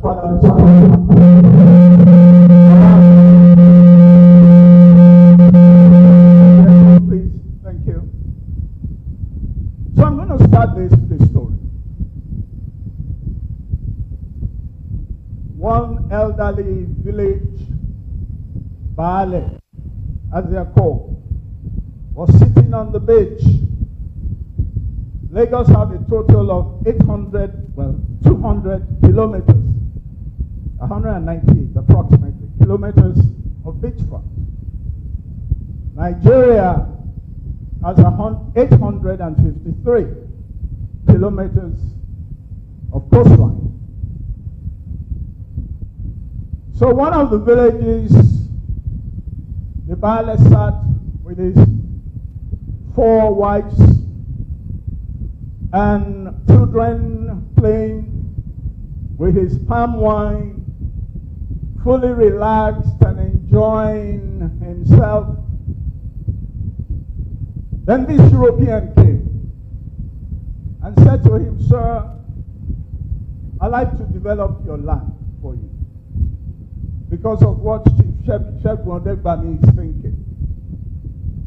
I'd like to develop this beach so that you can make millions." The man said, "Really? How much will I make?" And he said, "Sir, you make up to $10 million a year." He said, "Great. So what happens after that?" It's simple. We reinvest that, then you make additional $20 million. Then he said, "Fantastic. What happens after that?" He said, "Then you sit on the beach, cross your legs with your wives, drink palm wine, and enjoy yourself."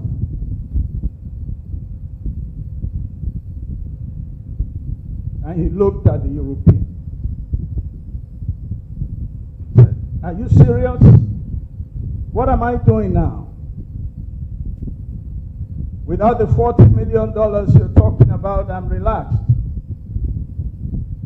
I'm enjoying myself. Why do you require me to go through all these changes so that I can do what I'm doing now?" The European left and went to re-strategize and said to him that, "I have come again." The Baale said, "Oh, welcome, Mr. Resort Builder. How can I help you this time?" said, do you realize that if you build this resort, someday a Chief Shegun Odegbami will decide to host the World Cup in 2034? The man said, all right, go ahead. And what happens when they host the World Cup? He said, you will have tremendous opportunity to develop your land. People will come from parts of the world to visit you. They will come to trade with you. He says 65% of all new businesses in South Africa happened after the hosting of the World Cup in South Africa. He said if you host this World Cup, you solve a lot of problems for humanity. You build infrastructure for not only today, but for tomorrow. And when I say infrastructure, I'm not talking about buildings. I'm not talking about the stadium. I'm talking about the human infrastructure in particular. Because your people will be exposed to the world. They will be developed in their minds, in their soul, in their abilities, in their capabilities. They will not be afraid to dream. Ballet, do you know a guy they call Graham Bell? Graham Bell in 1876 called his assistant, Mr. Watson, come here, I'd like to speak to you. Mr. Watson walked like he was going to God Almighty to meet Graham Bell, just about 10 meters away.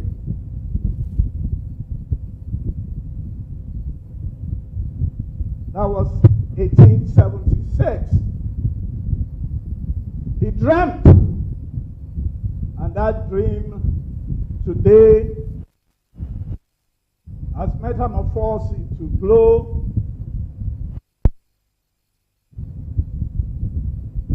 Airtel, MTN, creating billions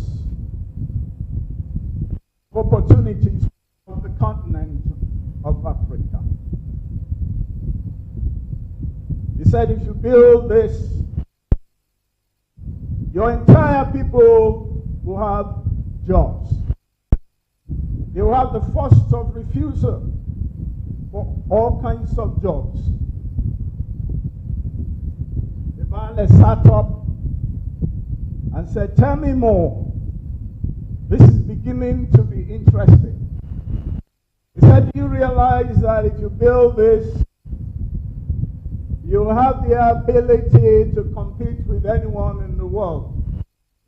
Your problems with kidnapping, your problem with security disappear.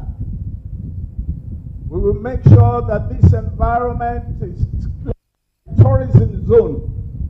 And when we declare it as a tourism zone, we will make sure that everybody around here is safe. The Baale said, go on. This is beginning to sound well and good. He said, sir, if you build this resort, you transform your achievements and your wealth to legacy. Legacy.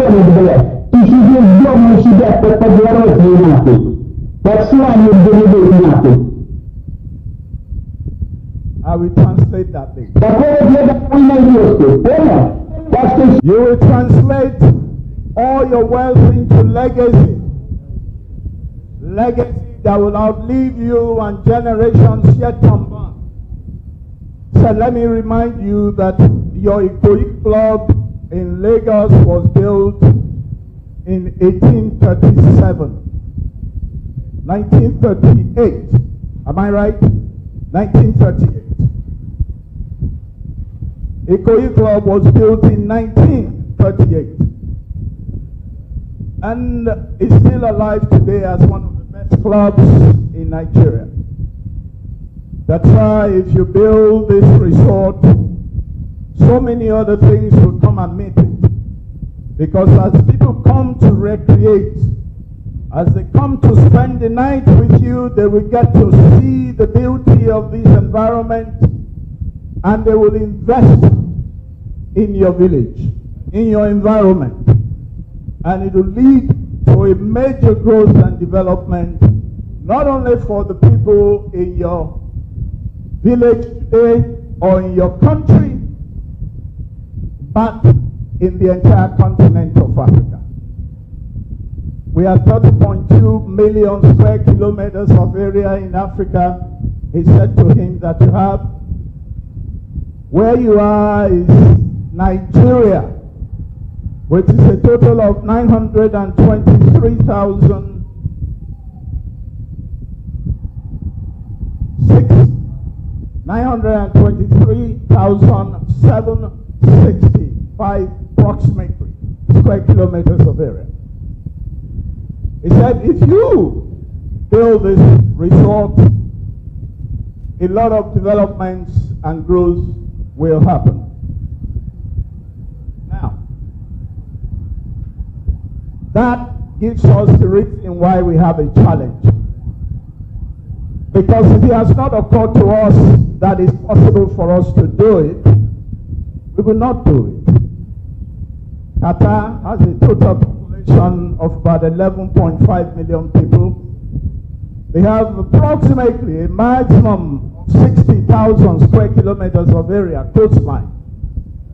When we, in Nigeria alone, have a total of just Nigeria, we're not talking West Africa now, we have a total of 853,000 square kilometers of area. The entire West African region have 427 million people. Qatar has a total of just about 3 million people. Dubai, with their 3 million people, 60,000 square kilometers of area, generate about 15.9 million visitors on an annual basis. If you see the possibilities, you will then understand that they should be begging us as West Africa. Because as West Africa, we have the population. And Nigeria should be the flagship. Why? Because out of the 427 million people in West Africa, Nigeria is almost half, 200 million plus people. I believe very strongly that as we begin this process today of growth and development, we must remember that in life we must aspire. We should expect to aspire when we acquire, and we must understand that when we acquire, we will eventually aspire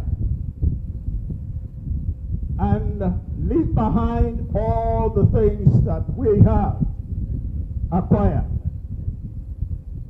I believe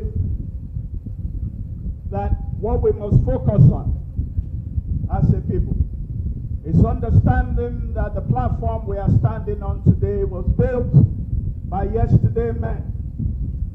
The platform for tomorrow's people must be built by us, today's men. I thank you. Entertainment in Nigeria and in West Africa, the future of entertainment in West Africa in 2034. That's the year when we are hoping that World Cup will come to us, and it will come. Right. I will not bother to go into its roots and anything, because that will take a lot of time. But bear in mind that entertainment took center stage before the times that I want to talk about, the 60s, the 50s, 60s, and the 70s. 70s is the period where I came into it seriously. I was a member of a very important, very popular group in Nigeria, and thereafter I have produced so many wonderful Nigerian artists. So without ignoring the early years of entertainment development in Nigeria, 50s, 60s, and 70s, I will, for the purpose of this program and time, leave out the long history and instead focus on the industry's rapid and positive turnaround, starting from the late 1980s into the beginning of the 90s. It was at that time many of us witnessed of the music, which turned our music industry into a huge hit factory when the likes of Sashino Peters, late Majek Fashek, Alex Okurigwe, popularly known as Alex O, Adewale Ayuba, Oyega Onwenu, late Christian Igokwe, Michael Kri, and several others, but took Nigeria and West Africa by storm with original songs made in Nigeria, produced in Nigeria by Nigerian artists, financed by Nigerian-based music companies like Aphrodisia, Music, and many more. Since the very growth of the 90s, the 80s and 90s, the music sector continued to churn out new generation artists and talents, pick up the baton and continue where others started. New technology, however, have helped us out of what seemed to be a huge problem: piracy, counterfeiting, stealing of intellectual property, and so many other problems. The new technology has taken us boiling point of all of those.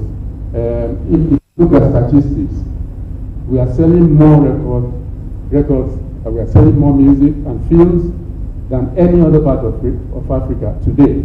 And that's not an accident because it's been over the years. So,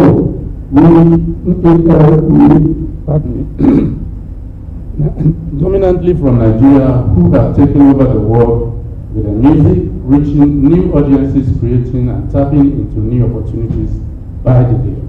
With artists like Whiskey, Burna Boy, Davido, Tiwa Savage, Yemi Alade, Keith Daniel, that's the Boogerman, and many others getting millions of streams consistently.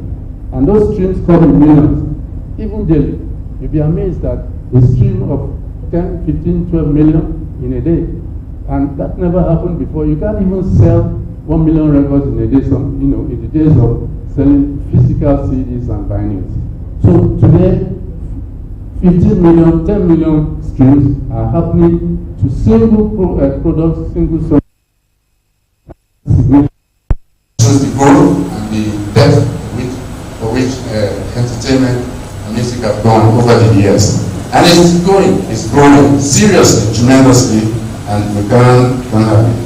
So I want to talk, Through their talent and movements showed us what was in the offing via television programs such as Mirror in the Sun. I'm sure many people remember Mirror in the Sun with Lola Fanika, the Checkmate, and by the late Amaka Igwe. And the very first, I think, pioneer home video movie, Living in Bondage, which was a big hit, and I think they're bringing it back to film. See that even the film sector is growing in leaps and bounds. These productions were foundation of what we know today as Nollywood. We now have a vibrant film industry in Nigeria and other West African nations, and indeed the world are now tuned in to us. As for music, the film sector is basking in the arrival of new technology, courtesy of Netflix, Showmax, Amazon, Prime, and other platforms. Producers have options and opportunities to show our stories globally. Today, these two very important sectors of the West African entertainment industry have blossomed and become massively influential. Acceptance is getting better and wider. The two major sectors are attracting attention, investment, and productions are better placed to pool the funds needed to make big movies. More cinema houses are being built, while the culture of cinema attendance is rapidly improving. Creativity itself is getting better, and there is confidence all around. There is still a lack of an ideal entertainment industry sector structure to rest upon. What I mean by this is that, like I said before, the industry is only struggling to rear its head, to forge ahead on its own. We don't have policy frameworks from government. And I'm not saying government should come and do money to artists, producers, but there ought to be avenues of grants, avenues of, even when you want to develop culture, develop entertainment, develop, entrepreneurship, for us to achieve our economic goals via these sectors, we need to create an environment, an enabling environment, by the laws we make, by the enforcement that we make of the laws, and by the grants that we provide for them to fully, expand their businesses. So this lack of an ideal entertainment industry sector structure to rest upon, such as body and authority which set standards on ethics and practice, welfare, insurance, government liaison and lobbying, training, grants, finance and investments, etc. These are aspects which the industry must work upon to attain stability. New developments such as artificial intelligence, the metaverse platforms for a variety of genres of film and music, and the constant reinvention and development of existing platforms mean there is much to look forward and so much to learn as we look to the future. A new generation is emerging, which with a combination of youthful energy and enthusiasm and lessons from the past will undoubtedly make Nigeria, Africa, and the black race proud. Though the stakes are getting higher due to the present economic challenges, judging from what we see presently, the level of commitment, amount of work being done, enthusiasm, belief, and confidence that is currently building in the industry, the entertainment industry chance look brighter. And I know that taking the cue from Nigeria, 2034 looks very, very promising and prosperous for the entertainment industry in West Africa. Thank you for listening. It's also looking at Agenda 2063. I think Agenda 2034 is not out of place. And I believe that a lot of efforts need to be geared towards that. Coming from the foreign policy establishment, I was ambassador to the African Union and also served as ambassador in other places. I know that soft power is a key element of the foreign policy. And I believe that as time goes on, some of these brilliant ideas that we have had this afternoon will be mainstreamed into the foreign policy perspectives of the country. But my input at this very important meeting would be taking what our distinguished Deputy Governor said. How do we move from here? The responsibility has now been given to the NIA, but I believe that also at the same time, there are very good experiences that this institute is involved in. That the Institute of Culture, with which the protocols, the processes are processed. And I believe that we should go along that route. In fact, we should come to a time that Agenda 2034 will be in the mouth of the foreign policy agents in this country, and also for our foreign nations. And I think it is something that is doable. Codifying this protocol and processes, mainstreaming it into the foreign policy perspectives, and asking our missions to be part of it. I can assure you, not only because my namesake is the initiator and the driver, that the Association of Retired Career Ambassadors, of which I'm the chairman, is committed to propagating this. Thank you very much. Thank you, Your Excellency. Of the inaugural session of the Joint Commission for Bilateral Cooperation between the Republic of Indonesia and Federal Republic of Nigeria, signed on July 2013 in Jakarta. So we have already the final draft MOU and youth cooperation between the Ministry of Youth and Sports of the Republic of Indonesia and the Federal Ministry of Youth Development of the Federal Republic of Nigeria. The vision is to promote cooperation in the development of youth on the basis of reciprocity, mutual understanding, and benefit. Government officials and all relevant experts in order to achieve best practice on youth development program.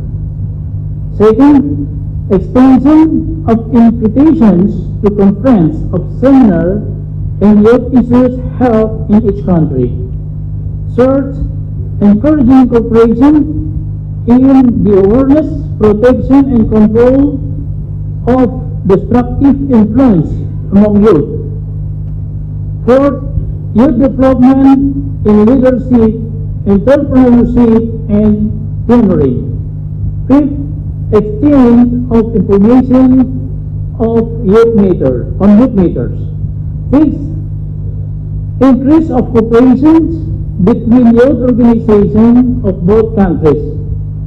Seventh, other youth cooperation activities agreed upon by the parties. Unfortunately, because of the pandemic situation and the change the nomenclature, the Ministry of Youth Development to Federal Ministry of Youth and Sport Development of Nigeria, the MU is still pending to resign. In my opinion, we cannot, I believe, and this is based on so many programs we can create. For example, Indonesia already done e-Formula, MotoGP, and international junior badminton, world tour, and the total price US dollar 1,250,000. So the program plan of coach for soccer game and badminton exchange is very important because we know that Nigeria has many good soccer coaches or players, and Indonesia is good in badminton. I think reciprocal action can be done for the next. So I am still welcoming and encouraging the delegation from Federal Ministry of Youth and Sport, Development Nigeria to Indonesia, to have final touch on this MOU.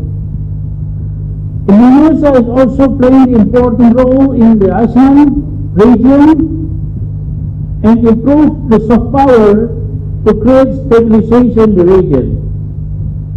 I heard before some speaker mentioned about the entertainment. This is also very important. Minister of Tourism and Economic of Creative of Indonesia also mentioned about the film, and we have idea to cooperate with Hollywood is very, very popular. So we thought of that. And also the singer song. Yeah, this very popular. I heard that the Nigerian singer is very, very a good voice. I just know the song, I took my money, I don't care. It's very good.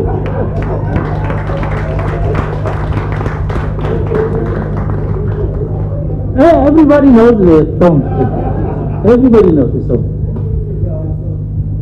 We have invited Minister Economic Creative of Nigeria as well, but unfortunately not able to come because we need to discuss about the tourism. And today, more than 23% from Kano in Indonesia, we call it Garut City, They business buying, and they also make create cooperation for business between Nigeria and Indonesia. So several months ago, I am an ambassador, Indonesian ambassador for Nigeria, very proud, because I am the biggest number ever to bring the Nigerian businessmen to Indonesia around the world. Almost 80 businessmen came to Indonesia, and they make their business transaction.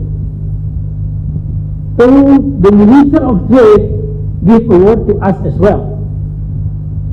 Yeah, this very make me proud as ambassador here, a success to make the cooperation Nigeria and Indonesia running properly. Thank you very much. Thank you, Your Excellency. Thank you very much. Proposition, and I've said to myself that after this session, I will approach His Excellency Chief Odegami and the three speakers and run this idea through them. But before I go into that, let me say good afternoon to His Excellency the Deputy Governor of Lagos State here present, and the DG, and all excellencies and ladies and gentlemen.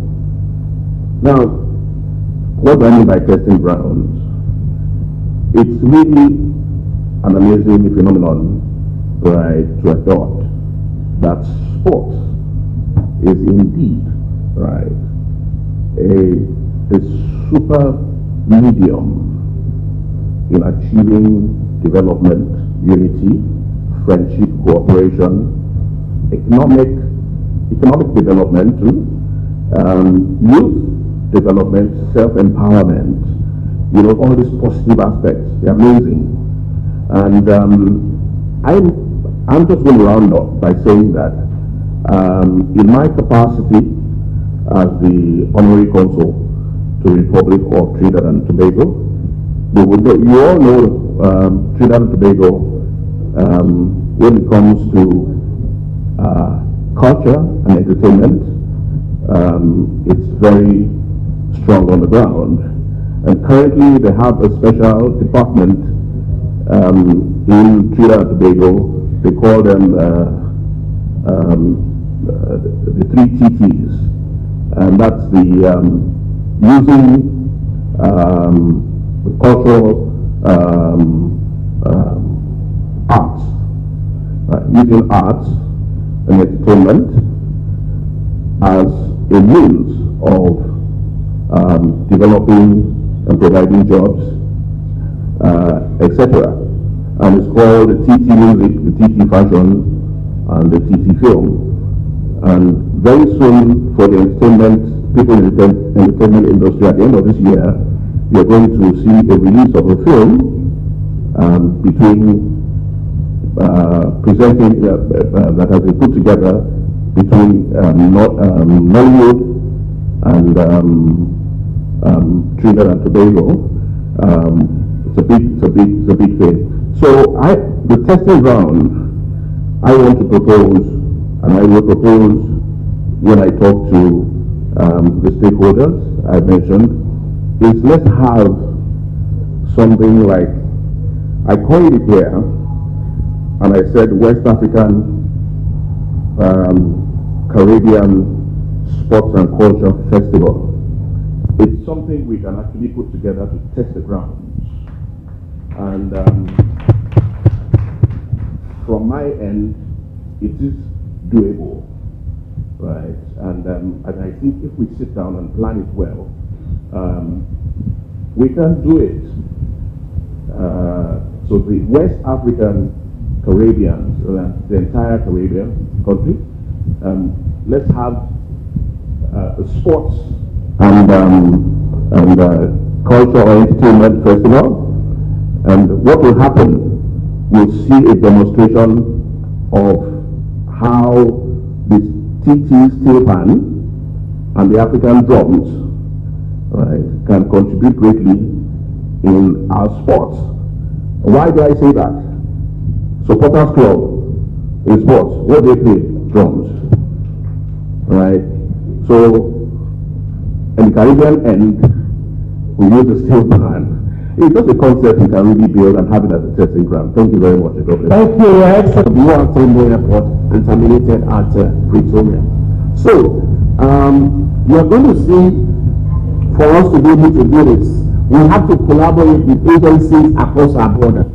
If you go to the Seme border now, you see a joint border facility built by the EU for the Nigerian and the Benin border management guardians, where we can see people move seamlessly. I'm glad to hear that that's already happening at the ECOC border as well, because people are going to move not only by air, but they're going to move by every means available.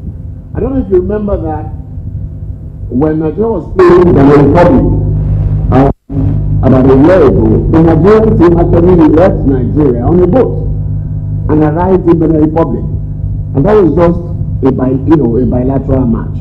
You are going to see a lot of that happen, and I'm going to walk from my country to the destination of the World Cup. How do you issue that kind of visa? Does Nigeria have a visa classification that can be just for the duration of the World Cup? So these are the things we need to look at as we look at not only the infrastructure capabilities, but also the back-end things like hospitality management. How would I be able to bring my passport from Indonesia, from China, and say, I want to lodge in an hotel in Nigeria, and I won't feel harassed in any way? How do I come to Nigeria from the Republic, from Cote d'Ivoire? Human migration, from the point of view of mass migration now, where you see 30,000 people who want to watch the Republic come and play China at Surulere. How do you manage that, and how do you ensure that not only can they enjoy themselves, but it can also achieve the security of lives and property? Just to give you a bit of numbers, Nigerian music industry did $44 million as at last year, 2021. But the movie industry counts that with $6.4 billion. Now, what events are we going to organize to ensure that anybody from all over the world can look forward to not only the football, but also the entertainment part of it? The reason is because your country is going to be knocked out. It's either you win or you learn at the World Cup. What happens when you lose at the semi-final or at the quarter-final? Then you can retire to Lashe Beach, you can go to Landmark, if you are in Calabar, you can go anywhere. So all of this has to be orchestrated. So the issue for us now in terms of detailing immigration management, visa management, border friendliness, security and safety. How do we ensure that at all our borders, the border guardians are well trained, they are courteous, they have the appropriate technology to be able to say, Oga, sorry, this is Nigeria, you're carrying cocaine and you have to be sent back. And then we have to be able to negotiate with a lot of other players in the international industry. Let me end with this. The Office of Serious Crime in the United Kingdom actually manages football, some aspects of football. They have a database of football thugs that will never be allowed to leave the United Kingdom if the United Kingdom is playing the match anywhere. So you present your passport at a point of departure, and the guy swipes it and says, oh, I'm sorry, you won't be able to travel. You are a thug. It's that simple. Nigeria must get to that point at all our airports, at all our border points, where we can not only network with agencies that have that kind of intelligence, but then provide the enabling technologies for us to be able to say, this is Nigeria. We welcome everybody who's come to enjoy themselves in World Cup, but we're also able to say no to people who are terrorists, are thugs, or people who are not going to add value to the global spectacle that the World Cup is. On that note, I want to say thank you for your time. Without the script, to listen to what people have to say about the vision that we have. And I'm glad I did. Because all I will do now really is to thank everybody for coming and to tell a little story. Because this journey has been long in coming. After the 2002 World Cup in Japan, Korea, which was a new idea at the time for more than one country to host the biggest and most lucrative single event in the world. There was a lot of criticism about more than one country hosting the World Cup at the time, to such an extent that when everybody was leaving Japan, Korea, the idea for more than one country to host the World Cup had been dispensed with. Nobody was going to talk about it. And suddenly, I am sitting in front of Mr. Sepp Blatter in his office in Zurich with the Minister of Sports from Nigeria and the gentleman who is sitting here today, who is a witness. The only other witness apart from Walter Gag, the head of the technical department of FIFA. He's here. There you go. Please stand up. Let them see you. Evidence. 4 of us sat in Mr. Blatter's office. And Mr. Blatter says, what brings you gentlemen from Nigeria to Zurich? And the minister says, Shegun, tell him. This was the minister asking me to tell Mr. Blatter what he had been sent by the federal government of Nigeria to tell him. I knew where he was going because it was such a bad idea. He could not deliver the message himself. So I had to do the talking. And I told Mr. Blatter about us coming from Nigeria. He knows the story of West Africa. He knows the story of Africa. We're not doing well as Africans. There's a World Cup coming up in 2010. And we have an idea. So yes, what's the idea? So well, in our history, we had founding political fathers who had a dream for Africa. An Africa that was not developed, an Africa that was enslaved. This dream is that we could wake up in the morning in Lagos and drive to Dakar, drive to Lomé, drive to Ghana, and spend the weekend. We could enter the train from Douala and it would take us to Monrovia. We could travel across the whole West Africa without being afraid of anybody harassing us. We wanted a region where you have one. We wanted to be like you in Europe. I looked at his face and I saw he had started to listen. I said, look, we have a dream. We've had it for 40 years that in our region we will have one currency. We will have one airline. We would have this, we would have that. I just went on and on and on. And at the end of the day, I knew the question he wanted to ask me is that, look, do you know where you are? This is FIFA. This is FIFA. The only business we do here is football. And since you started your long sermon, you have not even mentioned the word football once. By the time you all were coming here, we were talking of 2034. And if you listen to all the speeches that have been given, nobody has really spoken about football. Mr. Platter, the least thing we want to discuss with you here is not football. That's the least thing we want to discuss with you, football. We want to discuss with you the development of our region, the development of our people, the advancement of our people, our release from enslavement, from colonialism, to develop all our tourism potentials, to do this and to do that. But you're in the wrong place. You are in FIFA. This is football. I say, well, that's why we are here. We want you to gift us the FIFA World Cup of 2010. Because football has the power to deliver all of those things that we have listed for you. The man said, this is the most brilliant, the most imaginative idea I've heard about the World Cup. People are saying that don't do joint hosting. But I have come to say let 5 countries in West Africa. They need it for their own development. They need it for regional integration. They need it to be a model for the rest of the country, that things can work.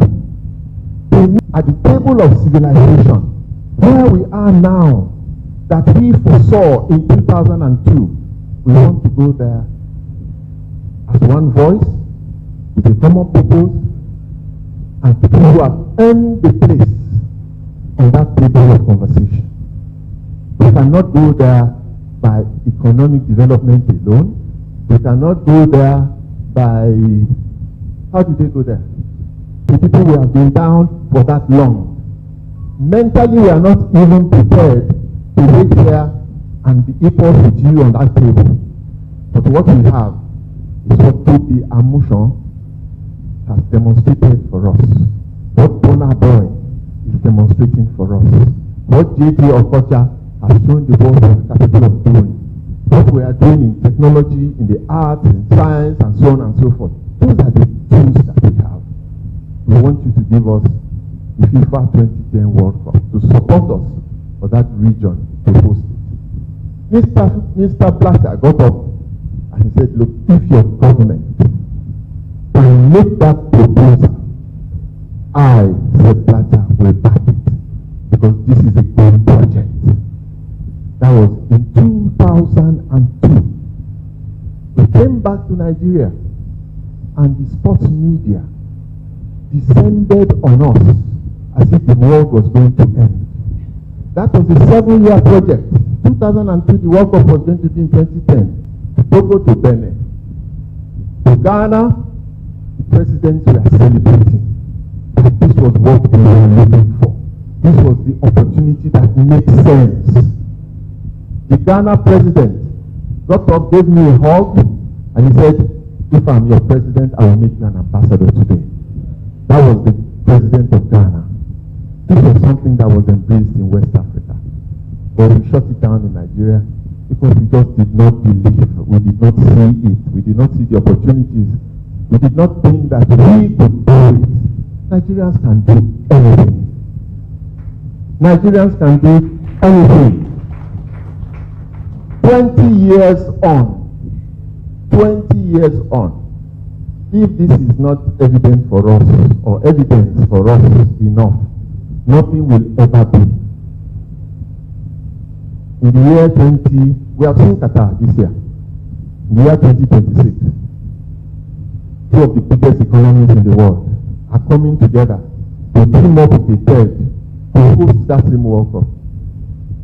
USA, Canada, and Mexico are coming together to do what we said, oh, that's a bad idea. In 2030, all the bids for the 2030 World Cup are regional. 5 countries in South America, 5 countries in Asia. Even Europe hosted the European Cup with 11 countries. 11 countries hosted the European Cup of Nations. So it is not rocket science. We pioneered the idea 20 years ago. 20 years on, it is time for us to sit and look at that instrument which Nelson Mandela said has the power to change the world. For us to look at it differently and add to it that assembly that is what all black people in the world have been looking for too long.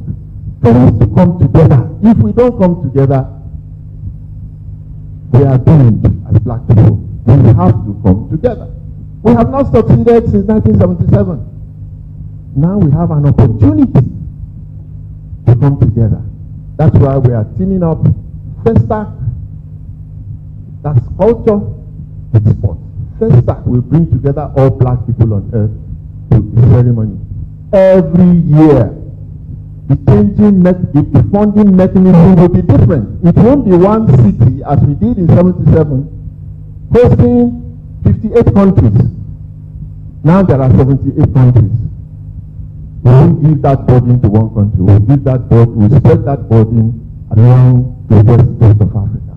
We'll revive all these slave camps and slave sites and tourist destinations that will bring in all our brothers on a regular basis every year to come for the celebration and feast of culture, art, and entertainment. And we'll add to it a little bit of sports. But where are we going? We are going to the best World Cup the world has ever seen. The most economic World Cup the world has ever seen.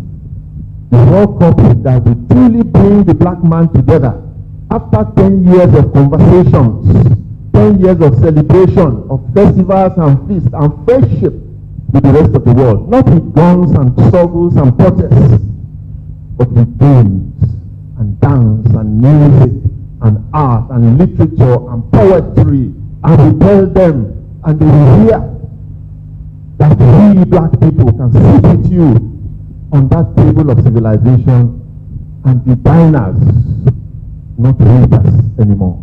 That is the dream I want to share with you. That is the essence of what we are doing. This is just the third in the conversation. We are having a fourth conversation. That fourth conversation will articulate, will document, will put together all the niceties and complexities that will help us, or that we have to get rid of, to make it possible for us to build, to host, to develop, and to show the world our new capacities in this new world order coming. Thank you very much. If you give more time to your people, who are my people, you are going to listen to yourself. But if you give us a way to tell you, you are going to learn. Thank you very much. So what we are doing in the Republic is that in 3 years, our government built 23 stadiums, international standard. One in my country, I'm from Ketu, first born of Oduduwa. And we are now going for another 20 stadium international. We are working for urban mobility, that you can drive and circulate freely in our country, because the base of security. And we are building international style hospitals, because when you want hospitals, you make sure while they sick, you treat them. So we are doing this now, that you don't need to export your sick people to overseas. That we are doing that. We have also tackled security issue. Because where there's security, there's no development. So we commit each business in its room. If you have a stranger coming today, you declare that a new person in my area. This is the base of security. If you are leaving your place for another region, you must tell, I'm leaving this city, I'm going to another place.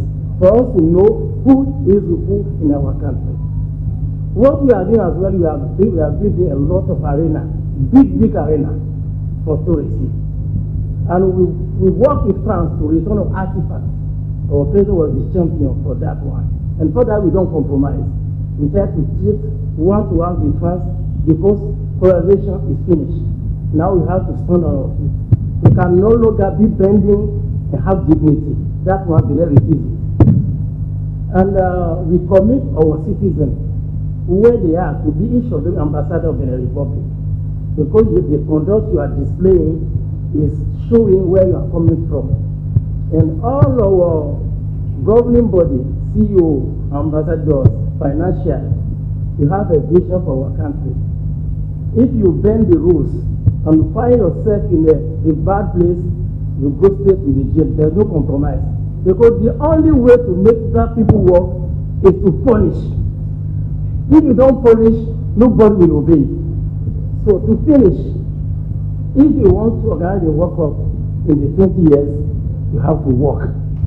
And convince people that we are ready. If we only wait for declaration, we are not going anywhere.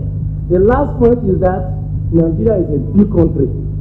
Whether you like it or don't like it, and have a big role to play. Sometimes without waiting for somebody. Because when God will make you great, you have to great. Thank you. And you have to do that. And God will support you. Thank you, Your Excellency. In Christian Church of God worldwide, His Excellency, the Governor of Lagos State, Mr. Baba Jide Sanwo-Olu, we appreciate you, and of course, he is ably represented here today by His Excellency, the Deputy Governor, who has stayed very patiently with us today. We know, Your Excellency, that you shall make a full representation of all that you have witnessed here today to the State Executive Council. We will be coming to knock on your doors very shortly, Your Excellency, very assured that the kind of patience you have exhibited here today will be available to us when we come. We know too that you will be the vanguard in this dream for Nigeria, West Africa, I beg your pardon, 2034. I must quickly recognize all the presenters here, those that have uplifted our dreams by the stories that they told us, by the challenges that they have informed us we need to overcome, and by the prospects that await the various sectors across the West African political economy.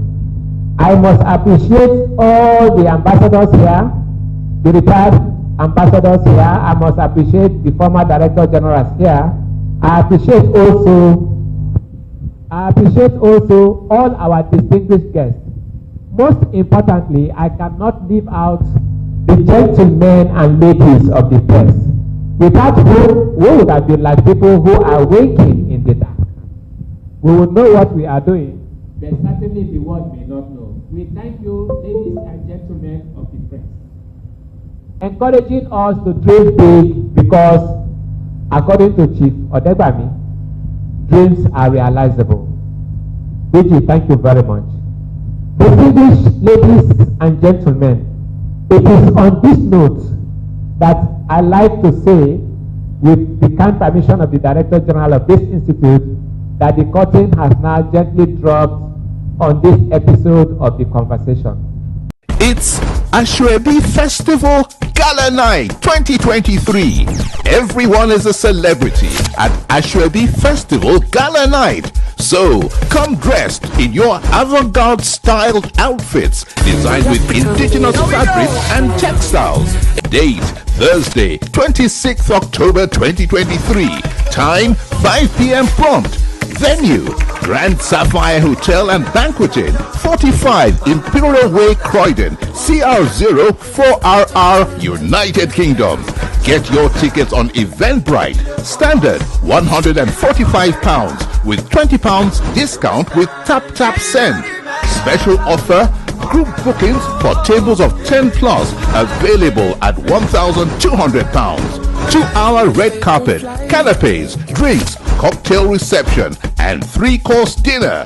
Crowning of the first ever Ashwebi King and Queen. Come and participate and be up for winning one of the special awards on the night. Could it be you? Live entertainment and much more. For more information, contact at ashwebifestival.co.uk, Instagram at Ashwebi Festival, or visit www.ashwebifestival.co.uk. Ashwebi Festival Gala Night. It's going to be a banger.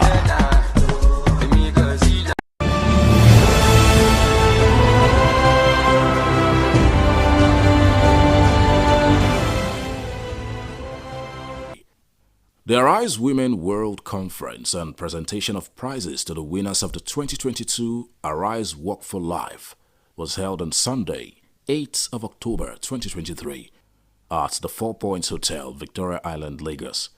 The event began with the opening prayer said by Mrs. Lolade Wakama. Next was the recitation of the national anthem and the pledge.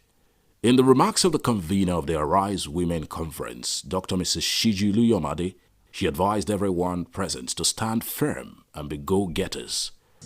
Arise and don't be afraid or ashamed to arise. You don't need money to arise. You only need the guts and the power and the emotion and the compassion to want to stand up. Not only for yourself, but for the majority of our people. For women, for children, and for the men. Who else could better do this but a woman? The hand that rocks the cradle rules the world.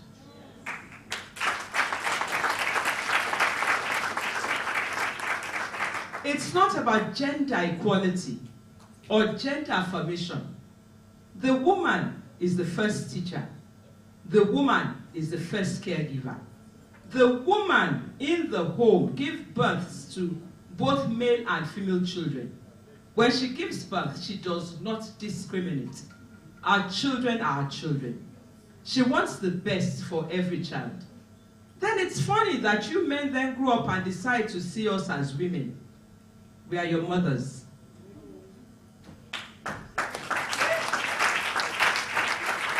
She also spoke extensively on the projects in Biscon over the years.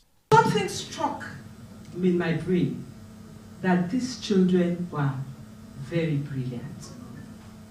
They were not running helter-skelter as we do in Lagos. They stood where their teacher said they should stand. We gave them balls, we gave them computers, we gave them, we renovated the school, we did the mobile, we took our mobile clinics there, we gave them the palliatives, the Arise Pink Pockets, which you will later see. And then I said to the Emir, I said, sir, if I'm to come back to this village, what would you have me do for you? And the man looked. I thought he would ask for money, as that is the Nigeria of today. This gentleman did not ask for money. He said, ma, we only have a primary school here. And our children are as brilliant as they are, they will stop in the primary school. If God allows you, give us a secondary school. I left with faith, because Arise is built up also on faith and belief. The strength to believe that you can conquer all. Weeks after, I was called up by this woman, and she said to me, what is that your village that you said you wanted a school? I thought she was joking. And I said to her, Paduma, I said, what type of school? I said, a big, big school. Now I have to rise to my feet.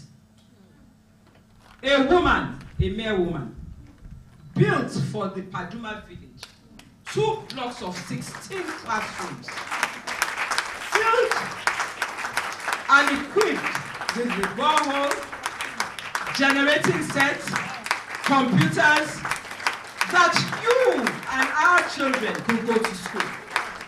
I salute and I doff my hat to such women. Many more women can be involved. The nation can be involved. The government can do much more. That is why Arise is stepping up. Afterwards was a performance by Giddy Clusters. This was followed by an interactive session. The highlight of the event was the presentation of prizes to the winners of the 2022 Arise Walk for Life. In preparation for the annual Arise Women Conference 2023, the Arise Walk for Life will hold on Saturday, October 14th, 2023 at Muriokwala Park, Victoria Island, Lagos. Friday, October 20th, 2023, Arise Golf Tournament at Ikoyi Club in Lagos. Saturday, 21st of October 2023, Arise Football Academy Tournament at Unicon Stadium in Lagos. Saturday, 28th of October 2023, Arise Women's Conference at the Trinity Towers and 4 Event Center along COD Road, Dideolu Estate, Victoria Island, Lagos. Biscon Communications Global Media Network congratulates Dr. Mrs. Shiju Luyomade on the hosting of the 15th edition of the program. nínú Jésù. Ṣé bí bàbá mi ló ní bẹ́ẹ̀ o?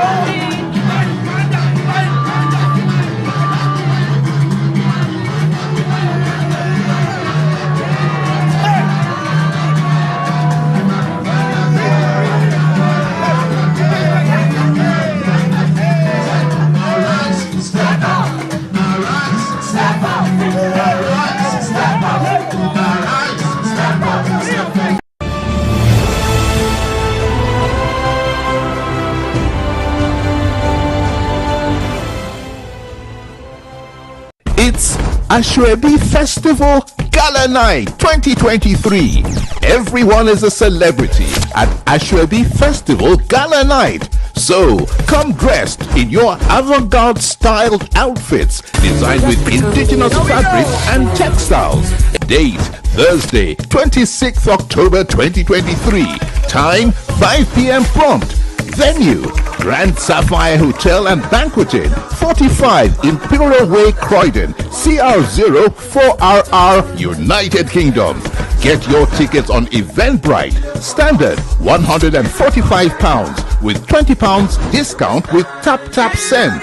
Special offer, group bookings for tables of 10 plus available at £1,200. 2-hour red carpet, canapes, drinks, cocktail reception, and 3-course dinner. Crowning of the first ever Ashwebi King and Queen. Come and participate and be up for winning one of the special awards on the night. Could it be you? Live entertainment and much more. For more information, contact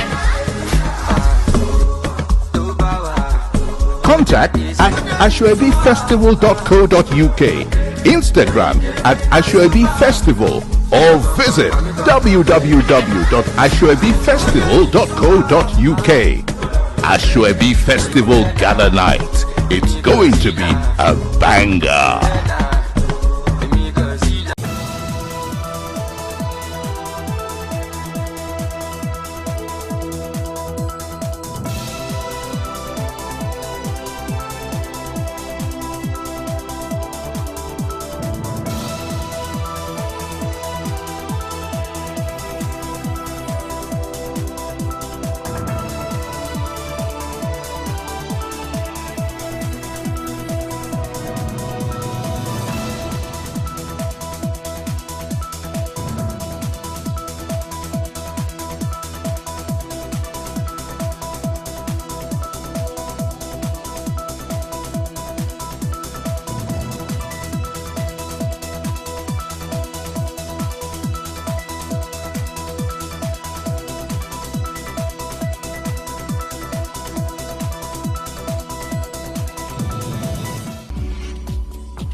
Hello, good day, and welcome to Biscon Tv. My name is Yvonne Chinoye, and I'm super excited to be on another episode with you.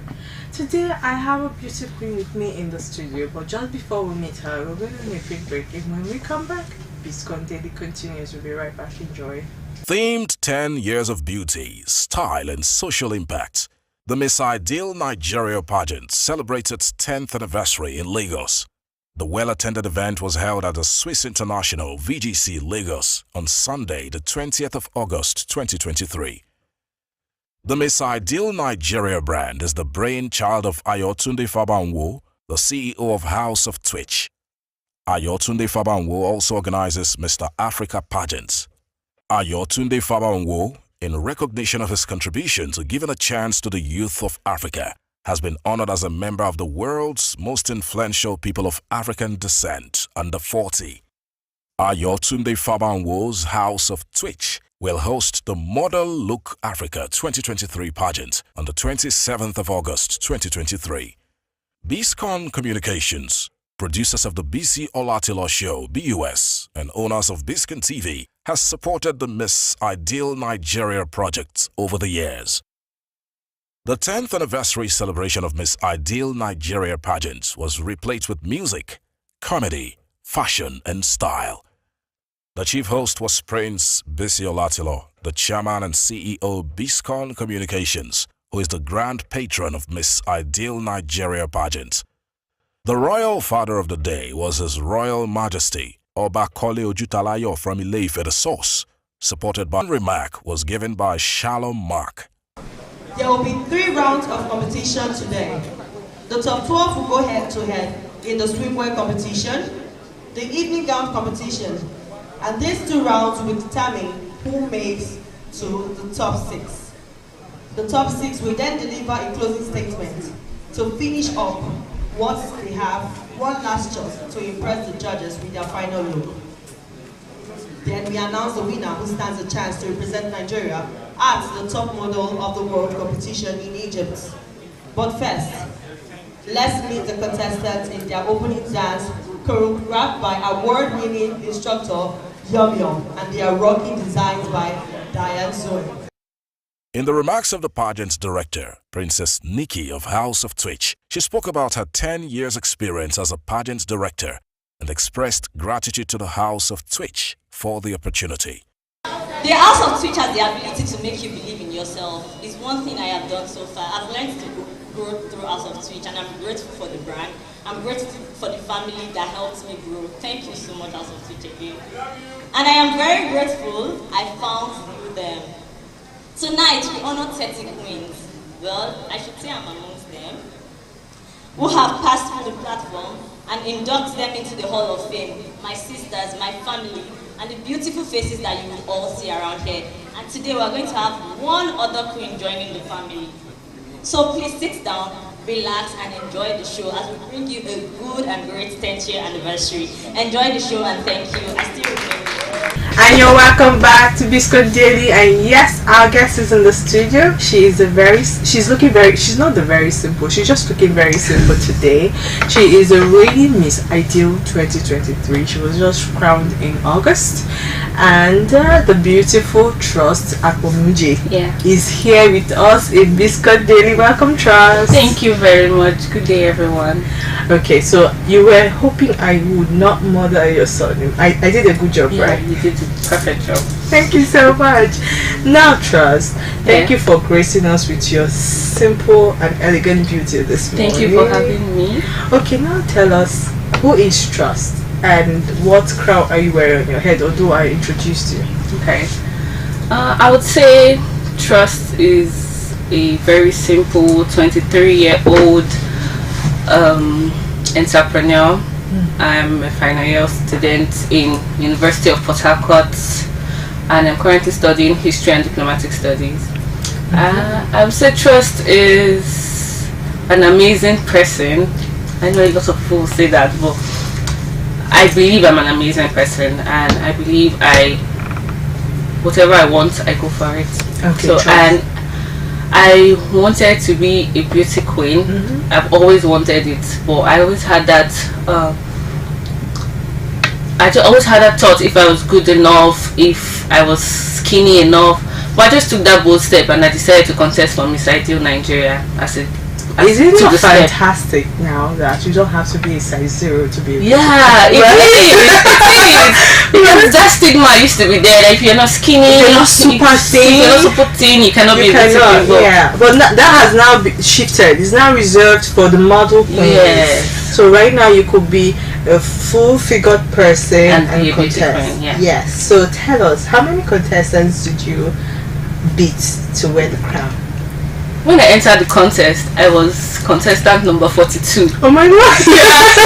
So it was brought down to 15. Right. Top 15. Then we made it to the actual pageant. Okay. That made it to the actual show, and so from top 15, did you ever at a point go, I'm going to win this? No. The competition was tough, really tough. The girls were amazing. They were girls that already were beauty queens. Yes, and there were girls that were already into modeling. There were girls that were catwalk coaches. She just Trust from her house. From my house. And then you beat already reigning queens, or maybe like smaller pageants. And then catwalk coaches. There's some girls that when they were walking during rehearsals, I was like, geez, are you sure you can do this? I know how girls like to kind of intimidate somebody with the look, the work, the attitude, the finesse, even the Oyibo, when they start like this, you're like, oh my god, let me just go home. Well, it was amazing. I met a lot of people from different walks of life. I made friends. Most of them I still talk to them till date, and it's been an amazing journey so far. Tell us about the pageant. Do you originally live in Lagos? How did you find out about the pageant? And if you were not originally in Lagos, what was the process like for you to come in? And were you lodged? Did you guys have to go to camp? We had a camp. Yeah. Okay, I have a family house in Lagos, but I school in Port Harcourt, so I'm not always in Lagos. I had to come from Port Harcourt. I was on holiday, so I just like, oh, why not? I've been following House of Twitch for a while, for a couple of years. So I think from 2019.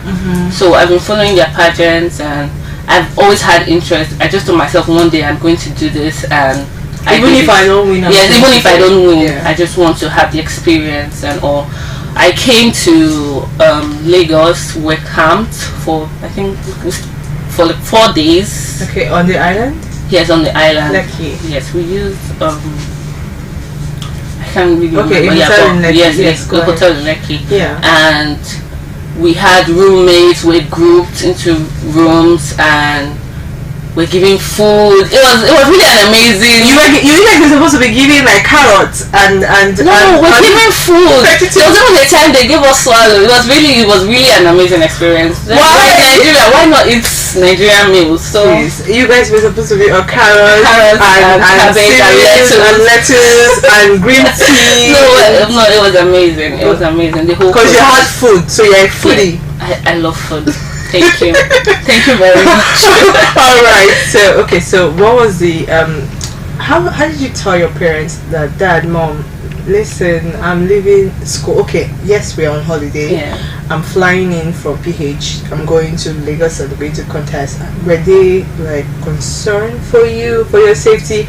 Were they okay, I know your name is Trust, or did your parents just go, I trust you, go, you're really going for a beauty pageant, not for something? So there's a twist to this question. My mom was aware that I was coming from inside me. My dad was not aware.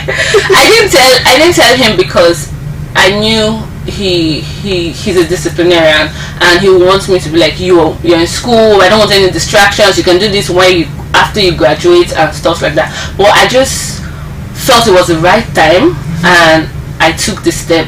My mom is very supportive. If I tell my mom that, oh, I want to travel out of the country or something, she would always go. Yeah, you'll be safe. She'll be like, as long as it's what you want, as long as it's going to make you happy, you can go. And mind you, my dad is my foster dad, not my biological dad. Okay. Yeah, so mom trumps kind of carries the majority of. My dad found out online when I won. Then you contested. I was really scared. Okay, so by the time you had a crown on your head, you couldn't tell you, my friend, take that crown. No, he couldn't. So it was. He found out after I won. Like I'm scolding you or your father's behalf. No, he already did because I was waiting for him to call me and say, I saw this online. What's going on? He didn't call. And it was taking a while. I had to call him. He was like, so it took you a week plus to tell me that you won, that you got contested. You had this plan, and because he later went to their page and followed the whole. Who told him about what was happening? I really don't know. Oh, really? I know he found out online. So he had to go and see that the competition started way before the finals. So he was like, why did I not mention? He would have supported, he would have been there. But you didn't know. Yes. I didn't know how you were going to react to it, but fathers, please support your daughters. We're cool now. We're cool because you have the crown. So he has to be cool with it. Okay, your dad did well. Good. Now tell us, you have mind though, Nigeria expressions. Okay, going forward. Yeah. How are you finding your journey as a queen? And also, I want to backtrack a little bit. Okay. By the time you were on that stage and they called the winner and Trust, What was that moment like for you? Well, I think I will start from when they announced top 6. Okay. I was the last person they announced as top 6. So at that point I was scared that I was not going to, yes, I was going home and I wasn't going to make it to the top 6. But when they started giving the awards and we left 2, I was scared because the other girl that later became Miss Tourism, she was strong too. So I was like, God, this is a strong contender. So I didn't really know how. I didn't, till it was announced, I never had that thought in my head that I was going to win. Okay, so that means 50-50 chance. Okay, yeah. That means there is. See, a lot of times people will go, pageants are rigged and things like that. They already know the beginning from the end. However, this is you saying I didn't even have an idea that I was going to win. Even have an idea. So it took a lot of people. So that means this is a pageant of integrity because it took a lot of people by surprise. I was shocked because they followed every protocol. There was no favoritism. There was no, oh, I know this person. Yes, like nobody knew. Nobody expected. Everybody was suspecting everybody. That's what I would say. We're all suspecting ourselves. Like I had a feeling that a lot of people were going to win. I was finding it difficult to judge as a contestant who was stronger. Then imagine how the judges would have been feeling. So it was not a bad experience. It was really. So okay, you were telling us the story from the top 6. Yes, from the top 6. When they announced, it was announced by state. They didn't say trust to one. Right. Just said you were representing Edo State. So they said, I think this was how it was announced. I'm going to say an adage in the tribe, and so he just said Obatope, and that was I was trying to get a hold of what was happening, and the next thing was the other girls ran to me and hugged me like, is this happening? Is this really happening? So that was how it was announced. Alright, that's awesome. We have to go on a very quick break because we need to see some videos from what she is describing to us, and when we come back, this one daily continues. We'll be right back. Enjoy it. Afterwards, the contestants all came out for their opening act performance, choreographed by the award-winning Yum Yum.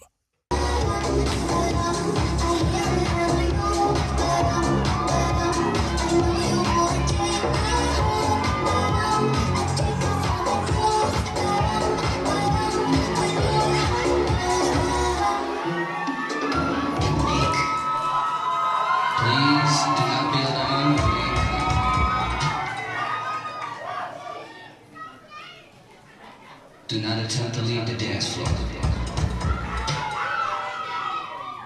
The DJ booth is conducting a troubleshoot test of the entire system. Somehow, while the party was in progress, an unidentified frequency has been existing in the system for some time. While the party is still in progress, we will keep you updated on our current status.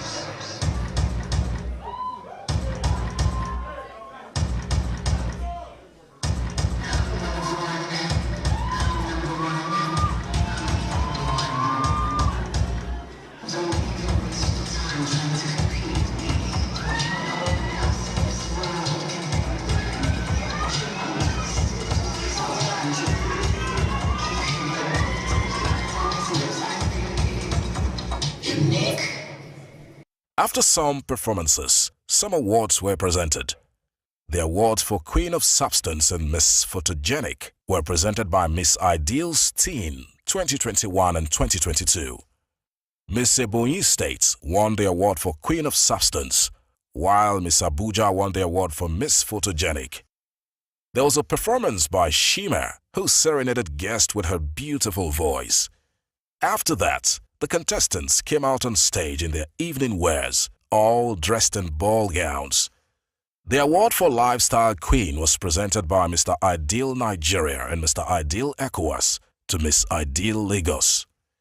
Queen Sonia, who was crowned Miss Ideal Nigeria 2019, who also represented Nigeria in Singapore, came on stage to talk about her experience and how the Miss Ideal pageant has changed her life.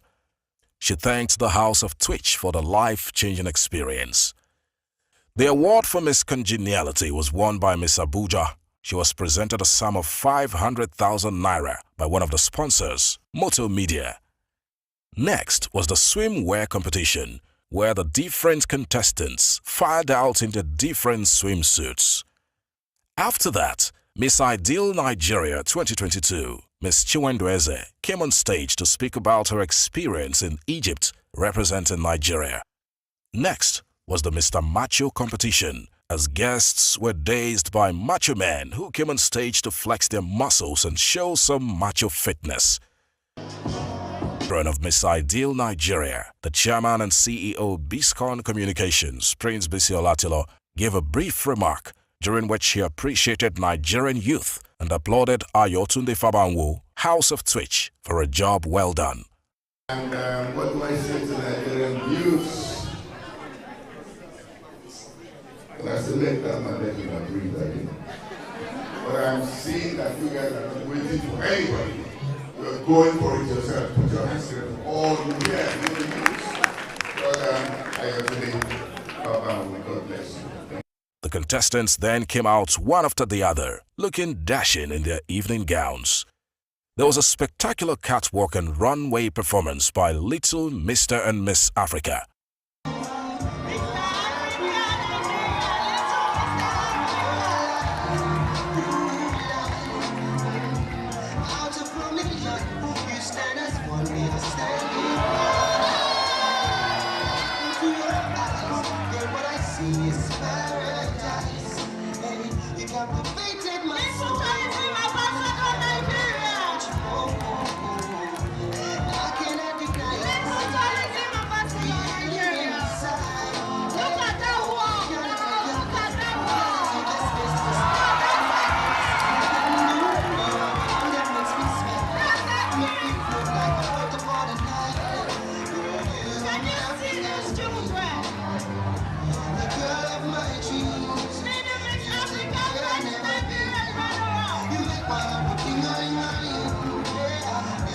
Welcome back to Biscon Daily, and we're still speaking to the beautiful, reigning Miss Ideal 2023. When I said reigning, she's like smiling, she's like baby, oh this crown, If anybody wants to look for your wahala, you should just try and remove that crown from your head, but it will be war.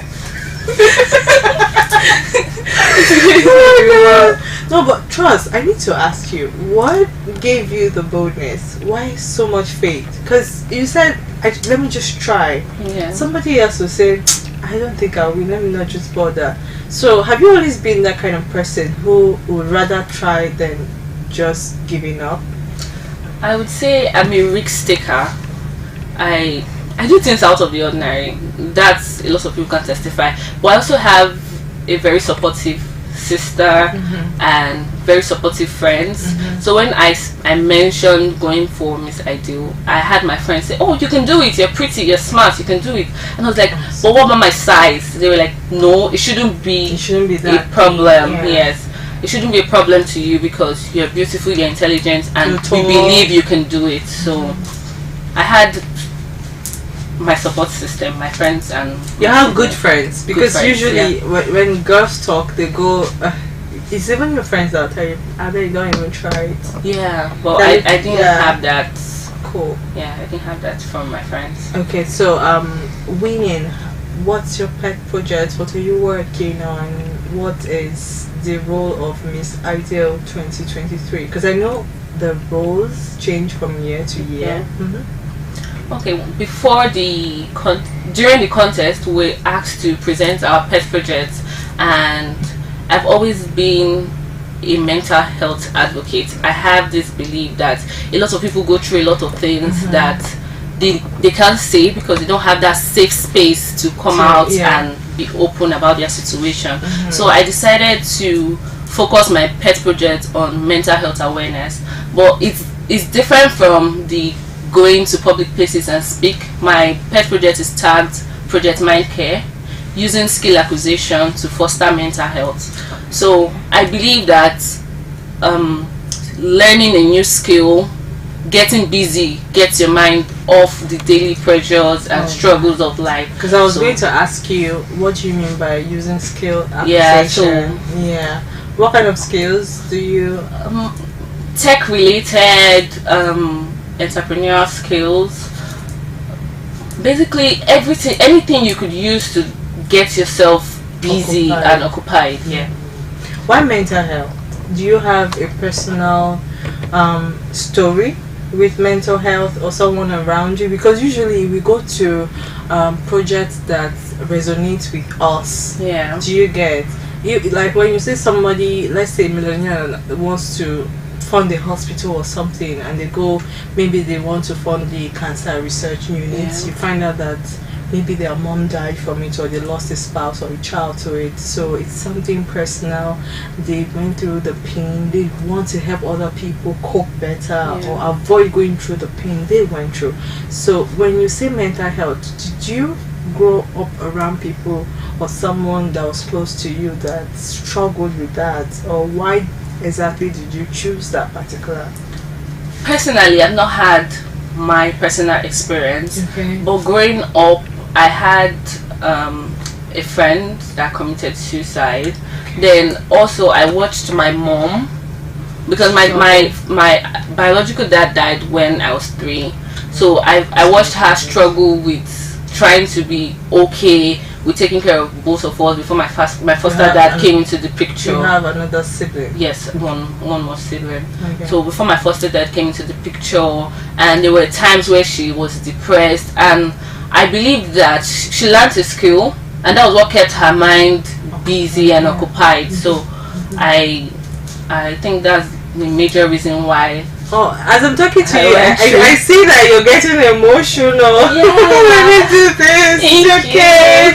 You know, it's fine. Your mom is a survivor. She's a strong woman. She's here right now, and that's why I asked you. You can't just say I want to do something and you're just doing it. That usually we always have this trigger that this thing happened to me. I want to help somebody. Yeah, so I get that now. Now I know you're serious about your project because it means something to you. Now, who was the first person you wanted to pepper with this your crown when you won? Like, look at me now. You thought that the first person, my kid sister. My kid sister. We're so close, but we're 3 years apart. But we're so close because we're friends. It gets to the point where she's like, she's prettier, and you're just my elder sister. So now I feel that I'm not just your elder sister, I'm now a queen. So put some respect to my name. So she was the first person I wanted to pepper. She was there, and she came for the she came for the show, and it was really amazing. And she was screaming. She was screaming even before I won. She was always. She was always. Whenever I come out, she was always. She will forget to be ladylike and start screaming. I was even surprised because she made placards of my pictures. I'm like, oh wow. She didn't tell you about it? No, she didn't tell me about it. I was like, wow. Well, it was really a nice experience. Awesome. Did you guys have to, was there a voting online process as well? Yes, there was voting online. We had the People's Choice vote where your pictures will be uploaded on the site and every other person will vote. And funny enough, I didn't even know who were voting. I really did not know the people that were voting. I just found out that during the dying minutes I had a lot of votes coming in, and thank you everyone that did that. I love you all. I can't trace everybody, but I love you all. Just know that I love you all. Alright, Joy.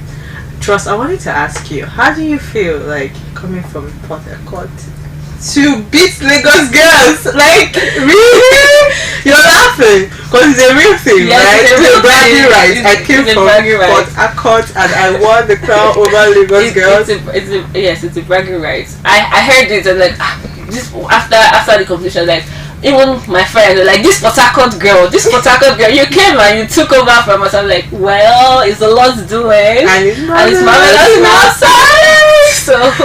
Yeah. Okay, so what activities do you have lined up for before the year comes to an end, you know, before you know it, we're coming very close to Christmas and all of that. What are the fun activities lined up for Miss Ideal 2023? Okay, I plan on traveling a lot. You guys are going to see me like outside the country. Oh, as part of your winning, what did you win? Tour. Okay, where are you going to? I was supposed to be in Cameroon some time ago, but I couldn't make it because of school. Yeah, so I also have other trips to. I have to Benin. I have to mainly 6 West African countries. Right. So I have some enjoyments to go into. This baby is cool and I have some enjoyments to go into. She just says it innocently, but I can't imagine you innocently just enjoying it. I can imagine you being loud. Till then. Yes, till then. Let's just act right now because you're on TV. Yes. Okay, so tell me, what's your fashion go-to? Because I can see right now you're very corporate and calm and all of that, but like, I know Port Harcourt to be loud when it comes to fashion. Now, not in a bad way. Like, they just want to like show that, oh, we have arrived. Don't intimidate us, so they got chance. Just calm down. Right. Personally, I like drama. Yeah, I like drama. So if I'm coming out, I want everybody to, who's that? Who's that person? Is that, you get? Right. So I like drama. Let's say blings. No. You like bling? To some extent. To some extent, not not over. Yeah, but I like drama. When it comes to fashion, once I'm wearing an outfit, I want to be like the talk of the town. Okay. Yeah. So how has your life changed since winning? How are you different today? How are you better? Now before Miss Ideal, I was this ordinary Uniport student, but now I have a lot of people looking up to me, so I try my best to be an inspiration to young girls and youths out there, not just young girls, because I also have I receive DMs on my Instagram of even guys coming to say, oh, watching your show, watching you talk has given me a reason to want to be what I want to be. So I feel like now that I'm Miss Ideal, my life has actually changed for the better, because now I try to live up to expectations. I try to live up to being that good role model for the younger ones out there. Okay, so what are your hobbies? What do you like to do? Well, I have quite a number of them. I love traveling. I would say I like making money. Is making money a hobby? It's a hobby to me. This Port Harcourt girl. It's a hobby to me because I get busy. I have a lot of skills that such as I can make dresses. Oh, you sew? Yes, like I sew. Okay. I sew, but mainly for myself. Yeah. Are you wearing your outfit now? No, not at the moment. Okay. I make dresses. I run an online kitchen. You cook. You're a chef too. Yes, I run a gift customization business. Okay, like branding. So I have a lot. Then also I'm a lash and brow tech. Okay, so beauty. Yeah. Eyelashes and brow. Microblading. I noticed that you didn't need to use anything on your eyelids this morning. I was like, yeah, I know. Okay, cool. So this is the first time I've heard someone say part of my hobbies is making money. Like, like seriously? Yeah, that's part of my hobbies. Sorry. Making money? No apologies. Yes, making money is part of my hobby. Okay, go ahead, go on. So I think that's basically the major things I do. My mom learned how to make hearts and beads. I learned that at a very young age, so I still do that on my own. But so no wonder you're very passionate to accessories. You love them a lot. Yes. I get that. Okay, so to relax, do you get time to relax? Because you have to combine school, you have to combine your duties as Miss Ideal Nigeria, and then you're always shuttling between Port Harcourt and Lagos. So how do you balance the time? I would say now I have little or no time to relax. Before now, I could just decide to stay the whole day and not do anything, but it's not possible now. But I think the fact that before now I've been multitasking has made it way easier. So, yeah. Cool. Next, was the presentation of awards to the contestants. Miss Cross River State won the award for Best Hair. The award for Miss Bikini was won by Miss Imo State. The award for Best Evening Gown was won by Miss Abia State. Queen of Runway was won by Miss Imo State.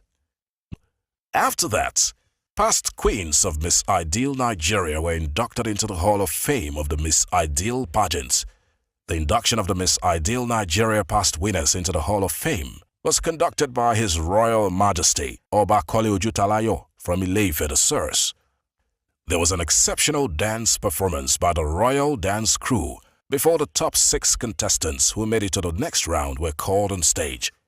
Award-winning artist Dozier performed to the delight of guests before the sponsor of the contestants' evening wear. Former Big Brother Naija contestant Modella gave a brief remark on how the dresses and accessories were made.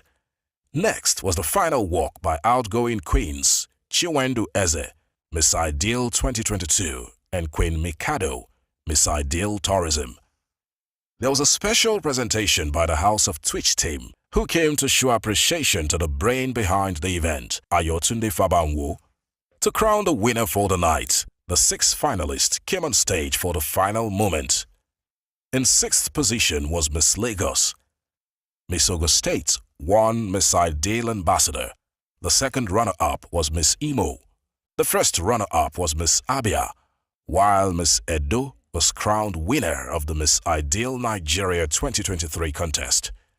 The winner was announced by Prince Bisi Olatilo, the chairman and CEO Biscon Communications and grand patron of the Miss Ideal Nigeria pageant. But I'm just going to say something, and I'd like you to interpret it. You know, it's a greeting that we're all very familiar with. Once I say it, and you know where it belongs, then that's the winner. Oba Atokwe. Edo has won.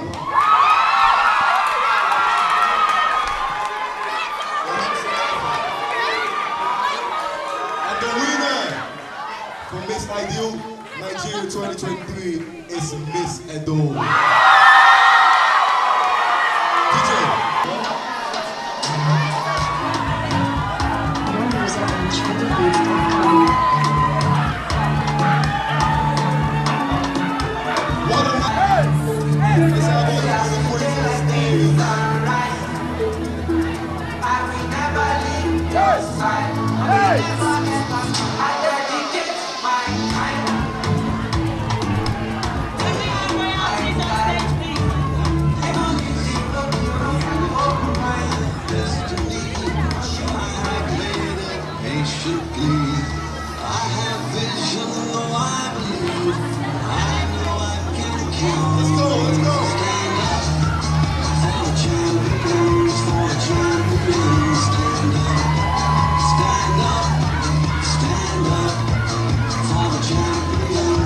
Biscon Communications congratulates the House of Twitch on the successful hosting of the 10th edition of the Miss Ideal Nigeria pageant. Okay, before we let you go, because we're slowly coming to the end of this fun interview, I want you to talk to people who they don't have the support system you had when you wanted to contest. In fact, they have friends and family who always tell them, you're not good enough. Don't go out and embarrass us. Don't do that. You know our family name, our pedigree. Or in fact, we like to stay hidden. Why do you want to do that? Don't do that. GK. People in that situation, how do you encourage them? And they have dreams. They're like, even if I don't win, I can at least try. Let me know that I tried. Do you understand? People like that. What do you tell them today? Okay, I would say to you out there that you are always enough. You just need to wake up in the morning and tell yourself that.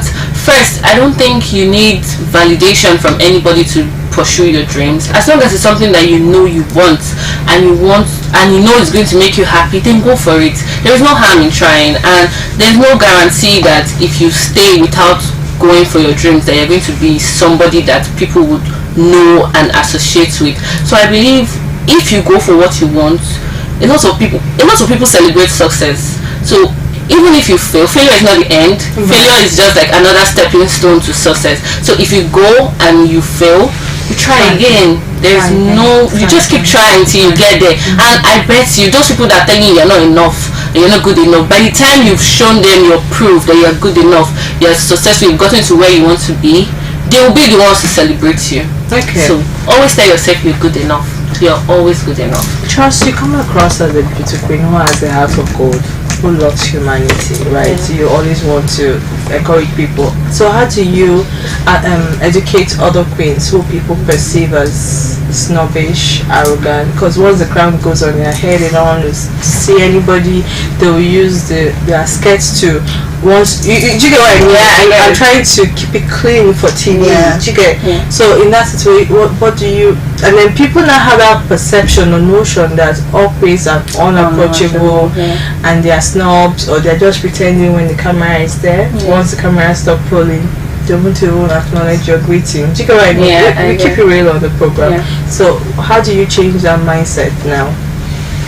So to the beauty queens that do that, I believe nobody is an island. You need these people.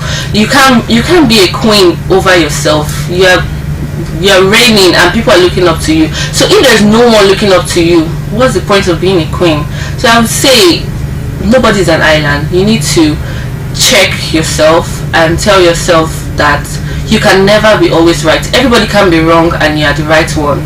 That means there's a problem. So I would say you should go back to the drawing board, retrace your steps, and know that these people that look up to you, they were actually part of your journey to being that queen that you are. Alright. And then people that think that all of you are the same. But it's not all the same.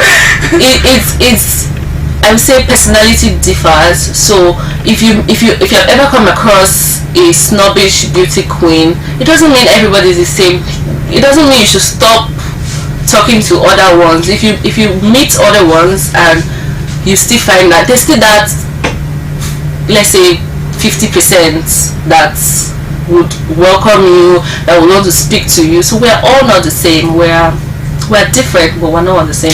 So she's saying when you see her, please say hello, because she's yes, please say hello. I'll say hello back. Alright, trust, before we let you go, I need you to also talk to people who are dealing with mental health. Mental health is not a disease. It needs help, but it's not something to be ashamed of. So some people think that when they say mental health, they go, oh, this person thinks I'm crazy. No, it's not that. So I need you to, as a queen now, talk to people, especially knowing where you're coming from. You know, so your mom go through that. Maybe you see somebody, and a lot of times they don't even talk about it. A lot of times they are the liveliest people in the room. Actually, they are the ones who are always cracking the joke. Do you understand? They are the ones that, hey, yourself, hey. Meanwhile, inside they are suicidal. So what do you say to people? Like, I'm good. I'm actually like this inside so good, right? So what do you actually say to people who are actually really in the thick of things right now? I would say a problem shared is half solved, because just sharing it won't solve everything, but it's half solved. And you could get help by telling someone. The person might not really have the help to offer, but the person might know someone that could be of assistance to you. So don't keep it inside. The moment you keep it inside and you hoard it, it accumulates and make you feel like, oh, you want to end it all, or you just feel like you can't go on with life anymore. Just try and share. You should have that one trusted family or friend, or there are also organizations you could meet. There are therapists. Just try your best and share. I think the problem is sharing. But the moment you are able to share, you find out that there is opening up. So I think the moment you're able to open up to someone, you find out that burden is reduced or is off your shoulder. Alright, thank you so much. What are we going to say? What are we expecting from this particular? Because we've had Miss Ideals come and go. What are we expecting from this Miss Ideal that we want to remember, trust by, so that by the time your ring has come and gone, whenever we think of Miss Ideal 2023, we say, oh, trust, she was good, she was amazing for this and that. Oh, I would say during my reign, I already have my plans lined up. Personally, I am very skillful and I'm an entrepreneur. I hope to expand that way. Then also I hope to reach out to a lot of youths and women out there through Project Mind Care. Yeah, so it's going to be big and it's going to be held in Lagos. So then also I have this back to school drive that I do. I've currently done for Delta State. I have to do in River State. Yes. Give them like school materials. Right, Then for free. Yes. Then there are also a few pupils and students that are on scholarship with me. With you personally? Yeah. This is a big day. So I have a few of them that are on scholarship with me to their secondary school. Yeah. Awesome. So I know I will be out there. I'll put in the work to make sure that I don't get forgotten though. Alright, thank you so much. You captured my heart when you said I have some people that see you don't have to wait until you are a billionaire. Start from the little that you have. And you also said the Project Mind Care, that's about entrepreneurship and helping with skills. And it makes sense because you cook, you sew, so clearly these are in line with your passion. So thank you so much. This is a beauty with a purpose and a brain and a big heart. Thank you, Trust, for coming. And we're so proud of the new Miss Ideal 2023. And House of Twitch, well done. You picked a good one.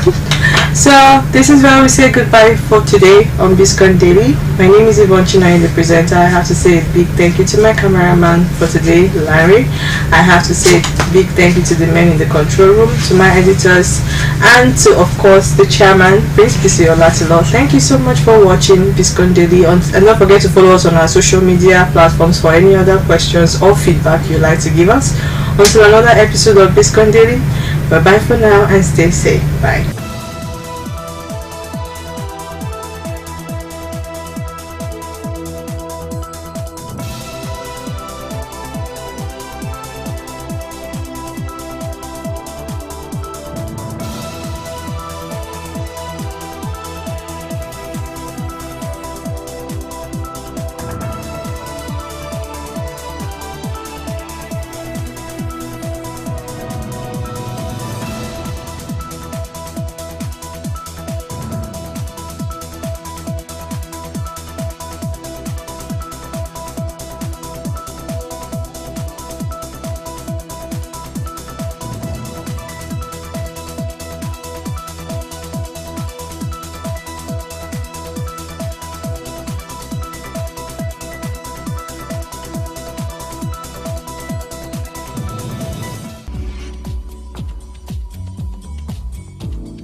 Hello.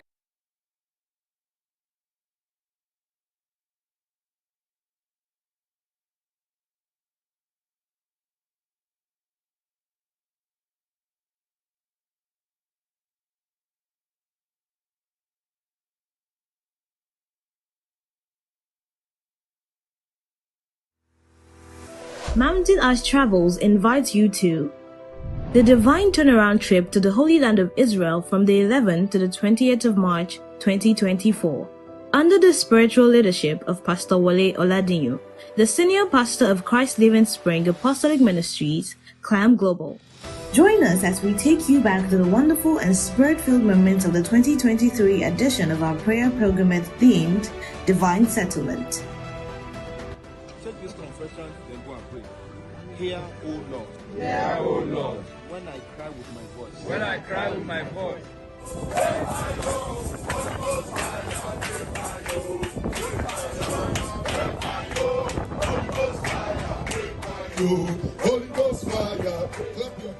We were truly blessed by God and we had a wonderful time. You can visit the following holy sites, which include Mount Tabor, Church of Transfiguration, Mount of Beatitudes, River Jordan in Bethlehem, Church of Nativity, Mount of Temptation, 14 Stations of the Cross, the Sea of Galilee, and the Church of Visitation, out of over 40 sites to be visited. The package includes economy flight tickets with business class tickets on request, hotel accommodation with 3 square meals daily, an escorted group transfer on arrival and departure, land transportation in air-conditioned buses with Wi-Fi facilities, and also facilitated entry to all sites and lots more.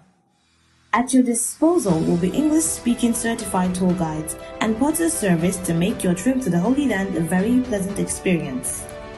You can take advantage of the Holy Trip to Israel for baptism and rebaptism, renewal of wedding vows for all married couples, celebration of landmark birthdays, and more.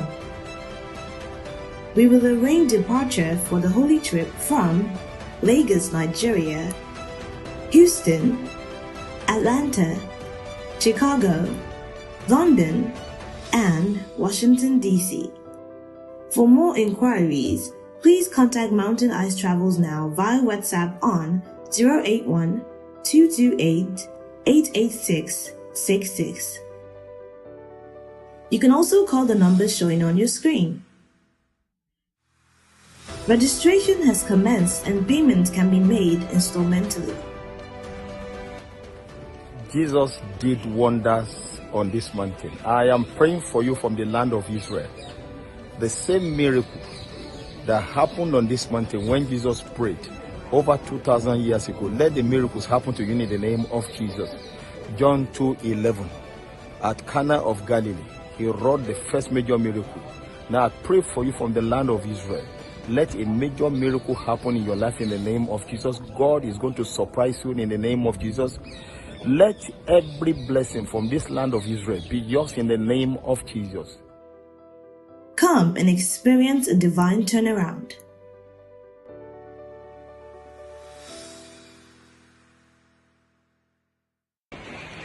I can see everything turning around, everything turning around, everything turning around for your good. I can see everything turning around, everything turning around, everything turning around for your good. Hallelujah. My name is Pastor Wole Oladinyo. I'm the senior pastor of Clam Omali Ikeja, Lagos, Nigeria. I'm pleased to invite you to join me in divine turnaround trip to the Holy Land of Israel. It's going to be wow. 11th through to 28th of March 2024 through the Fiat of Mountain Ice Travels. God is going to visit you. We're going to visit landmark places where Jesus did miracles, and He's going to touch your case there. He's going to give you that turnaround in the name of Jesus. Register now. You will see the details at the background. Please, let's make it together for this divine turnaround trip to the Holy Land of Israel. You are welcome in the name of Jesus. Turnaround is your portion in Jesus' name. Amen. It's Ashwebi Festival Gala Night 2023. Everyone is a celebrity at Ashwebi Festival Gala Night. So come dressed in your avant-garde styled outfits designed with indigenous fabrics and textiles. Date Thursday, 26th October 2023. Time 5 p.m. prompt. Venue Grand Sapphire Hotel and Banqueting, 45 Imperial Way, Croydon, CR0 4RR, United Kingdom. Get your tickets on Eventbrite. Standard £145 with £20 discount with Tap Send. Special offer, group bookings for tables of 10 plus available at £1,200. 2-hour red carpet, canapes, drinks, cocktail reception, and 3-course dinner. Crowning of the first ever Ashwebi King and Queen. Come and participate and be up for winning one of the special awards on the night. Could it be you? Live entertainment and much more. For more information, contact at ashwebifestival.co.uk. Instagram at Ashwebi Festival, or visit www.ashwebifestival.co.uk. Ashwebi Festival Gala Night. It's going to be a banger. Mountain Ash Travels invites you to the Divine Turnaround Trip to the Holy Land of Israel from the 11th to the 20th of March 2024. Under the spiritual leadership of Pastor Wole Oladinyo, the senior pastor of Christ Living Spring Apostolic Ministries, Clam Global. Join us as we take you back to the wonderful and spirit-filled moments of the 2023 edition of our prayer pilgrimage themed Divine Settlement. Take this confession, then go and pray. Hear, O Lord. Hear, O Lord. When I cry with my voice. When I cry with my voice.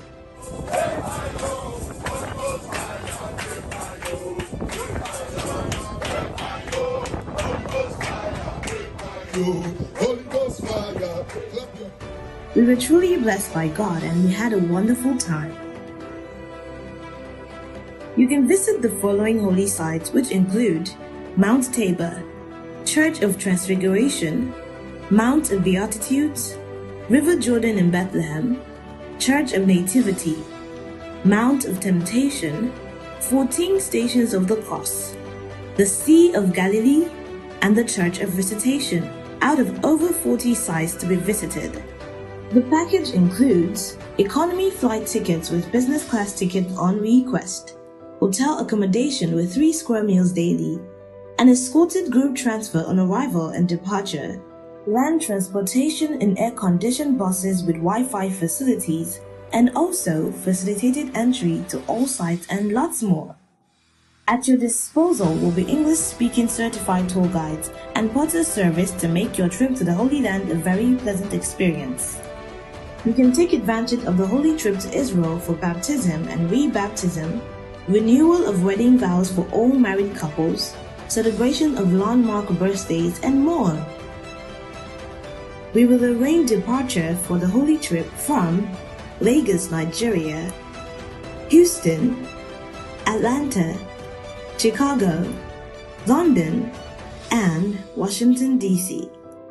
For more inquiries, please contact Mountain Ice Travels now via WhatsApp on 081-228-886-66. You can also call the numbers showing on your screen. Registration has commenced and payment can be made installmentally. Jesus did wonders on this mountain. I am praying for you from the land of Israel. The same miracle that happened on this mountain when Jesus prayed over 2,000 years ago, let the miracles happen to you in the name of Jesus. John 2:11. At Cana of Galilee, he wrought the first major miracle. Now I pray for you from the land of Israel. Let a major miracle happen in your life in the name of Jesus. God is going to surprise you in the name of Jesus. Let every blessing from this land of Israel be yours in the name of Jesus. Come and experience a divine turnaround.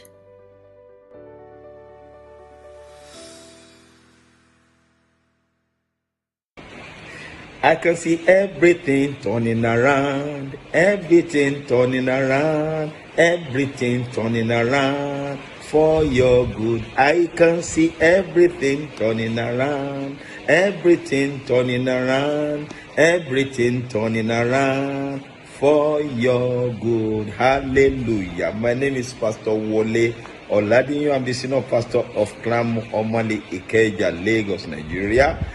I'm pleased to invite you to join me in divine turnaround trip to the Holy Land of Israel. It's going to be wow. 11th through to 20th of March 2024 through the Fiat of Mountain Ice Travels. God is going to visit you. We're going to visit landmark places where Jesus did miracles, and He's going to touch your case there. It's going to give you that turnaround in the name of Jesus. Register now. You will see the details at the background. Please, let's make it together for this divine turnaround trip to the Holy Land of Israel. You are welcome. in the name of Jesus. Turnaround is your portion in Jesus' name. Amen. Here is the breaking news of the moment. Biscon TV, the most exciting 24-hour general interest television station, parading cutting-edge programs in news, sports, politics, business, foreign news, fashion and style, entertainment and lifestyle programs, Biscon movies and more, has been moved to channel 144 on GoTV. Our programs begin daily with Biscon Breakfast Bubble (BBB), featuring newspaper review and interviews on trending issues. Biscon Roundtable is our daily discussion program on essential tips on life and living. Biscon TV broadcasts news 7 times daily from 7 a.m. to 11 p.m. Biscon TV can be watched in all parts of the country now on GoTV channel 144 and live streaming on Biscon TV on YouTube. Biscon TV live streaming on YouTube is the fastest growing, most watched 24-hour live streaming channel on YouTube. Remember, Biscon TV has been moved from channel 108 to channel 144 on GoTV. Biscon TV. Interactive, engaging, and unconventional.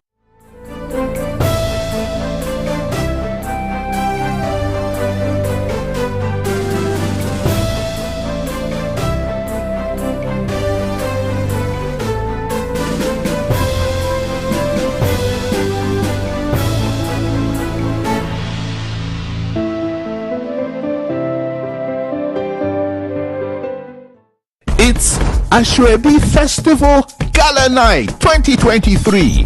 Everyone is a celebrity at Ashwebi Festival Gala Night. So come dressed in your avant-garde styled outfits designed with indigenous fabrics and textiles. Date Thursday, 26th October 2023. Time 5 p.m. prompt. Venue Grand Sapphire Hotel and Banqueting, 45 Imperial Way, Croydon, CR0 4RR, United Kingdom. Get your tickets on Eventbrite. Standard £145 with £20 discount with Tap Send. Special offer, group bookings for tables of 10 plus available at £1,200. 2-hour red carpet, canapes, drinks, cocktail reception, and 3-course dinner. Crowning of the first ever Ashwebi King and Queen. Come and participate and be up for winning one of the special awards on the night. Could it be you? Live entertainment and much more. For more information, contact at ashwebifestival.co.uk, Instagram at ashwebifestival, or visit www.ashwebifestival.co.uk. Ashwebi Festival Gala Night. It's going to be a banger. I can see everything turning around, everything turning around, everything turning around for your good. I can see everything turning around, everything turning around, everything turning around for your good. Hallelujah. My name is Pastor Wole Oladinyo. I'm the senior pastor of Clam Omali Ikeja, Lagos, Nigeria. I'm pleased to invite you to join me in divine turnaround trip to the Holy Land of Israel. It's going to be wow. 11th through to 28th of March 2024 through the Fiat of Mountain Ice Travels. God is going to visit you. We're going to visit landmark places where Jesus did miracles, and He's going to touch your case there. He's going to give you that turnaround in the name of Jesus. Register now. You will see the details at the background. Please, let's make it together for this divine turnaround trip to the Holy Land of Israel. You are welcome in the name of Jesus. Turnaround is your portion in Jesus' name. Amen.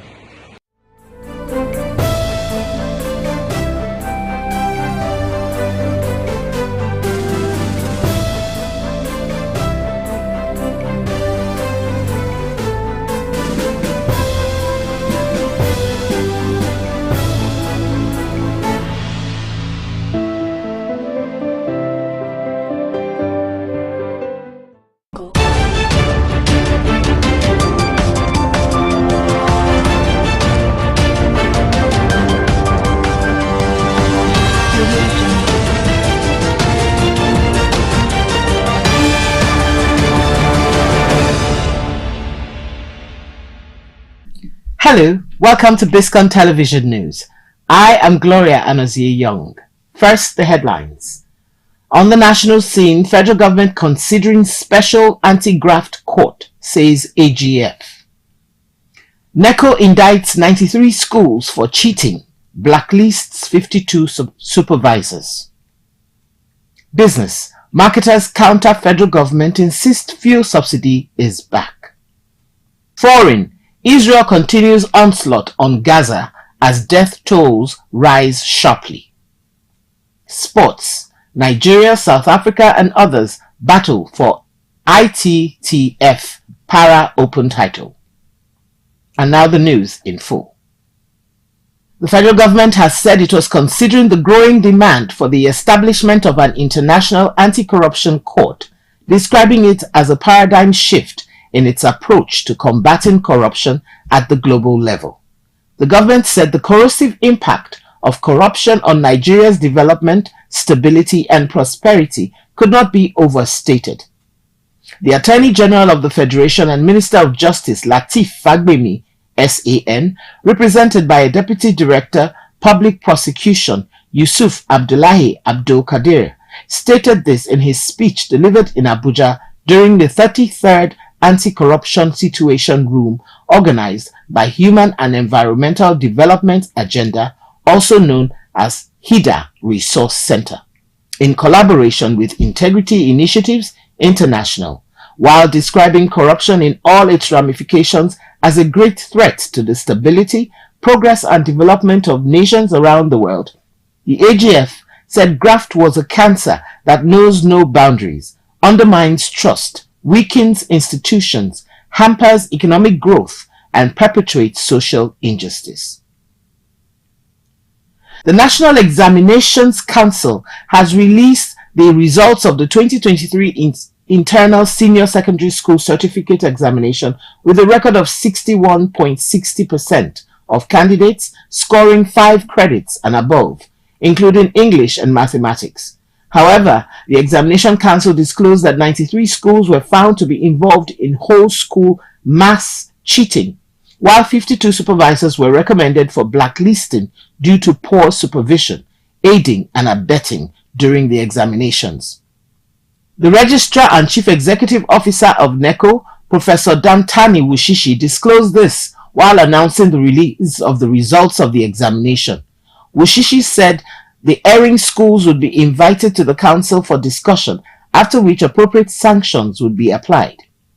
Speaking further on the erring schools, the NECO boss said, in line with our resolve to identify and sanction erring schools and supervisors, 93 schools were found to have been involved in whole school mass cheating.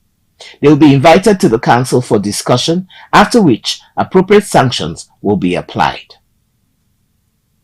A Nigerian Army Special Court-Martial sitting in Abuja on Tuesday convicted a former Group Managing Director, Nigerian Army Properties Limited, Major General Umaru Mohammed, of corruption and sentenced him to 7 years imprisonment.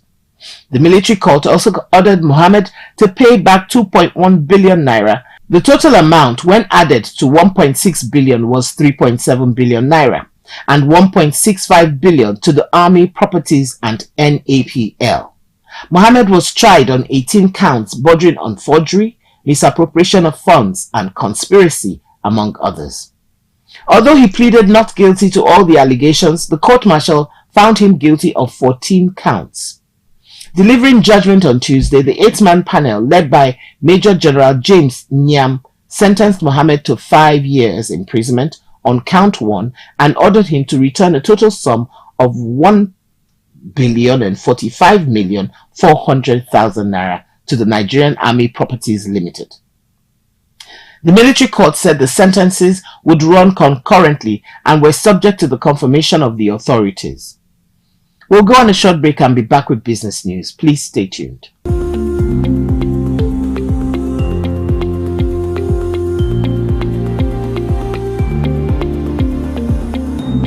Welcome back.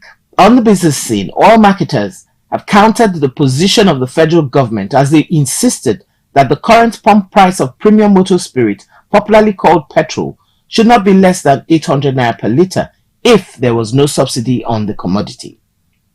Petrol currently sells at between 580 naira per litre and 617 naira per litre, depending on the area of purchase, as the federal government, through its Nigerian National Petroleum Company Limited, had denied reintroducing PMS subsidy. On Monday, the Group Chief Executive Officer NNPCL, Mele Kyari, denied the reintroduction of petrol subsidy and claimed that the pockets of queues by motorists observed in petrol stations across the country stem from hiccups in products distribution from the south to the north and not a lack of supply. He had made the claim barely 48 hours after the Petroleum and Natural Gas Senior Staff Association of Nigeria confirmed the return of fuel subsidy. Also, oil marketers had earlier stated repeatedly that fuel subsidy had returned, as they explained that the landing cost of petrol as of last week was 720 naira per litre on Tuesday. On Tuesday, they lambasted the NNPCL boss for coming out to state that the government was not subsidizing PMS, as they explained why subsidy on PMS had returned. We'll go on another quick break and be back with foreign news. Please stay tuned.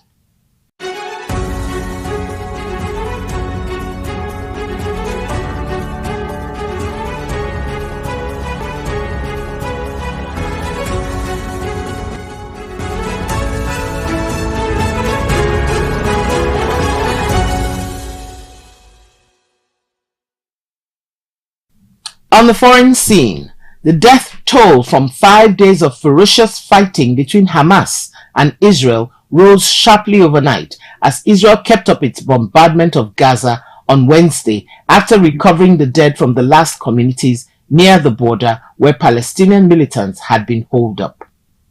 In Israel, the death toll from Saturday's shock cross-border assault by Hamas militants rose to 1,200, making it the deadliest attack in the country's 75-year history, while Gaza officials reported more than 900 people killed as Israel pounded the territory with airstrikes.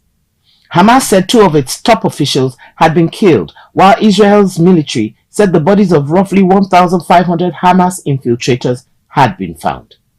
Prime Minister Benjamin Netanyahu has warned Israel's military response to Saturday's attack as only the start of a sustained war to destroy the Islamist group and change the Middle East.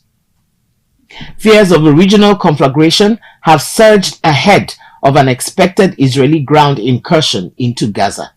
At least 30 people were killed and hundreds wounded as Israel pounded the Gaza Strip with hundreds of airstrikes overnight. A Hamas government official said this on Wednesday. Up next is sports news. Join us again.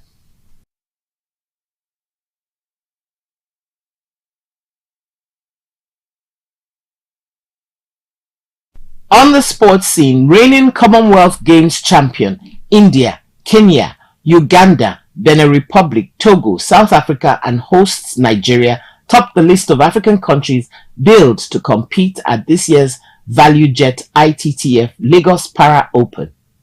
Newsmen report. The 2-day event holds from October 12th to 14th at the Molade Okoya Thomas Hall of Teslim Balogun Stadium, Lagos. This year's tournament will see players compete in the singles, mixed doubles and doubles events to prepare them ahead of the Paralympic Games. Speaking at the event's press conference in Lagos, chairman of the local organizing committee, Sunday Odebode, said the tournament had received the full sanction of the World Table Tennis Body, ITTF. In his remarks, ITTF Para Events and Classification Manager Pablo Perez lauded the organizers of the annual tournament as an avenue to develop the players and the sport. Coming up next is entertainment news. Stay tuned.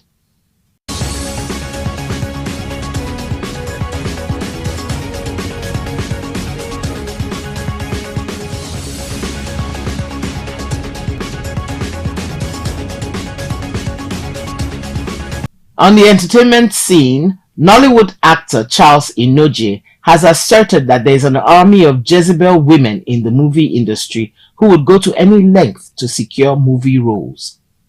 Speaking with newsmen, the veteran stressed that the Nollywood industry is crawling with women who seek the downfall of movie producers.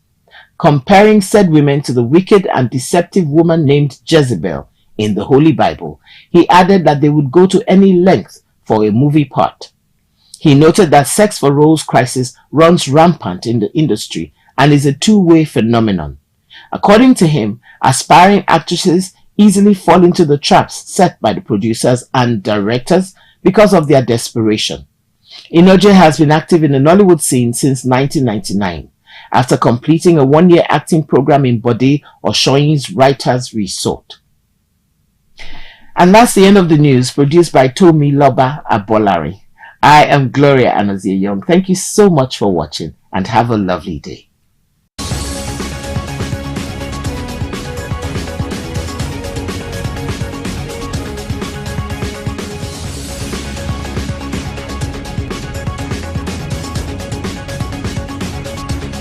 Here is the breaking news of the moment. Biscon TV, the most exciting 24-hour general interest television station, parading cutting-edge programs in news, sports, politics, business, foreign news, fashion and style, entertainment and lifestyle programs. Biscon Movies and more has been moved to channel 144 on GoTV. Our programs begin daily with Biscon Breakfast Bubble (BBB), featuring newspaper review and interviews on trending issues. Biscon Roundtable is our daily discussion program on essential tips on life and living. Biscon TV broadcasts news 7 times daily from 7 a.m. to 11 p.m. Biscon TV can be watched in all parts of the country now on GoTV channel 144 and live streaming on Biscon TV on YouTube. Biscon TV live streaming on YouTube is the fastest growing, most watched 24-hour live streaming channel on YouTube. Remember, Biscon TV has been moved from channel 108 to channel 144 on GoTV. Biscon TV. Interactive, engaging, and unconventional.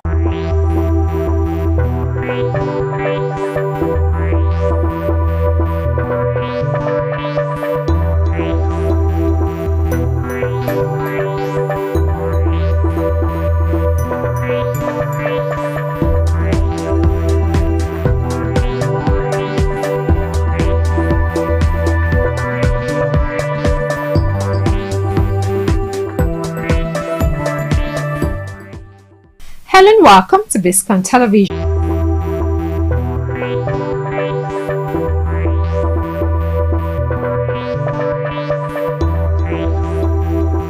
Their homes in Gaza since the start of hostilities and is poised for shortages of water and electricity due to blockade.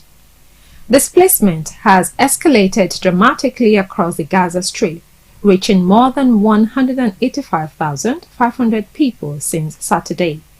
Most had taken shelter in schools, Jens Lurk, OCHA spokesperson, told a Geneva briefing, saying further displacement was expected as clashes continue.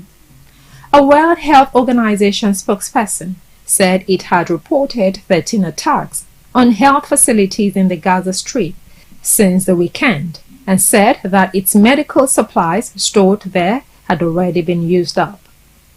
Meanwhile, Iran's top authority, Ayatollah Ali Khamenei, said on Tuesday that Tehran was not involved in the militant Hamas group's weekend attack on Israel, but hailed what he called Israel's irreparable military and intelligence defeat. Israel has long accused Iran's clerical rulers of stoking violence by supplying arms to Hamas. Tehran, which does not recognize Israel, says it gives moral and financial support to the group, which controls the Gaza Strip. Backing the Palestinian cause has been a pillar of the Islamic Republic since the 1979 revolution, and the way the Shiite-dominated country has fashioned itself as a leader of the Muslim world. The United States has said that Iran was complicit in Hamas's assault on Israel, but added it had no intelligence or evidence supporting these assertions. The top U.S. general has warned Iran not to get involved in the crisis, saying he did not want the conflict to broaden. Israel said earlier on Tuesday it had re-established control over the Gaza border and was planting mines where militants had toppled the barrier during the bloody weekend assault, after another night of relentless Israeli air raids on the enclave. Now, away from that, at least 29 people, including women and children, were killed in Myanmar in an artillery strike on a refugee camp near the border with China, which sources said was carried out by the ruling military. The attack was one of the deadliest on civilians since the military seized power in a 2021 coup, which triggered conflict with a resistance movement and armed ethnic groups across the country. The Shadow National Unity Government and the British Embassy in Yangon blamed the military for the shelling, which took place close to midnight in Kachin State. A spokesperson for the junta said the military was not responsible. Sources said artillery hit a camp for internally displaced people about 5 kilometers from a base in the town of Liza, run by the Kachin Independence Army, KIA, which has been in conflict with the Myanmar's military for years. About 30 people were killed, according to sources and media. We'll take a short break now to come back with more stories. Stay tuned.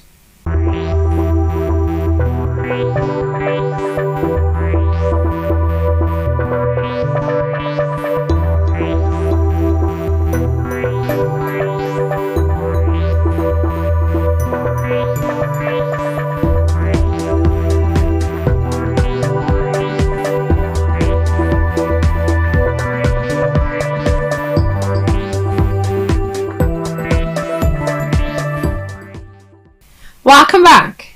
You're watching Biscon Television Foreign News. Now moving on to Liberia.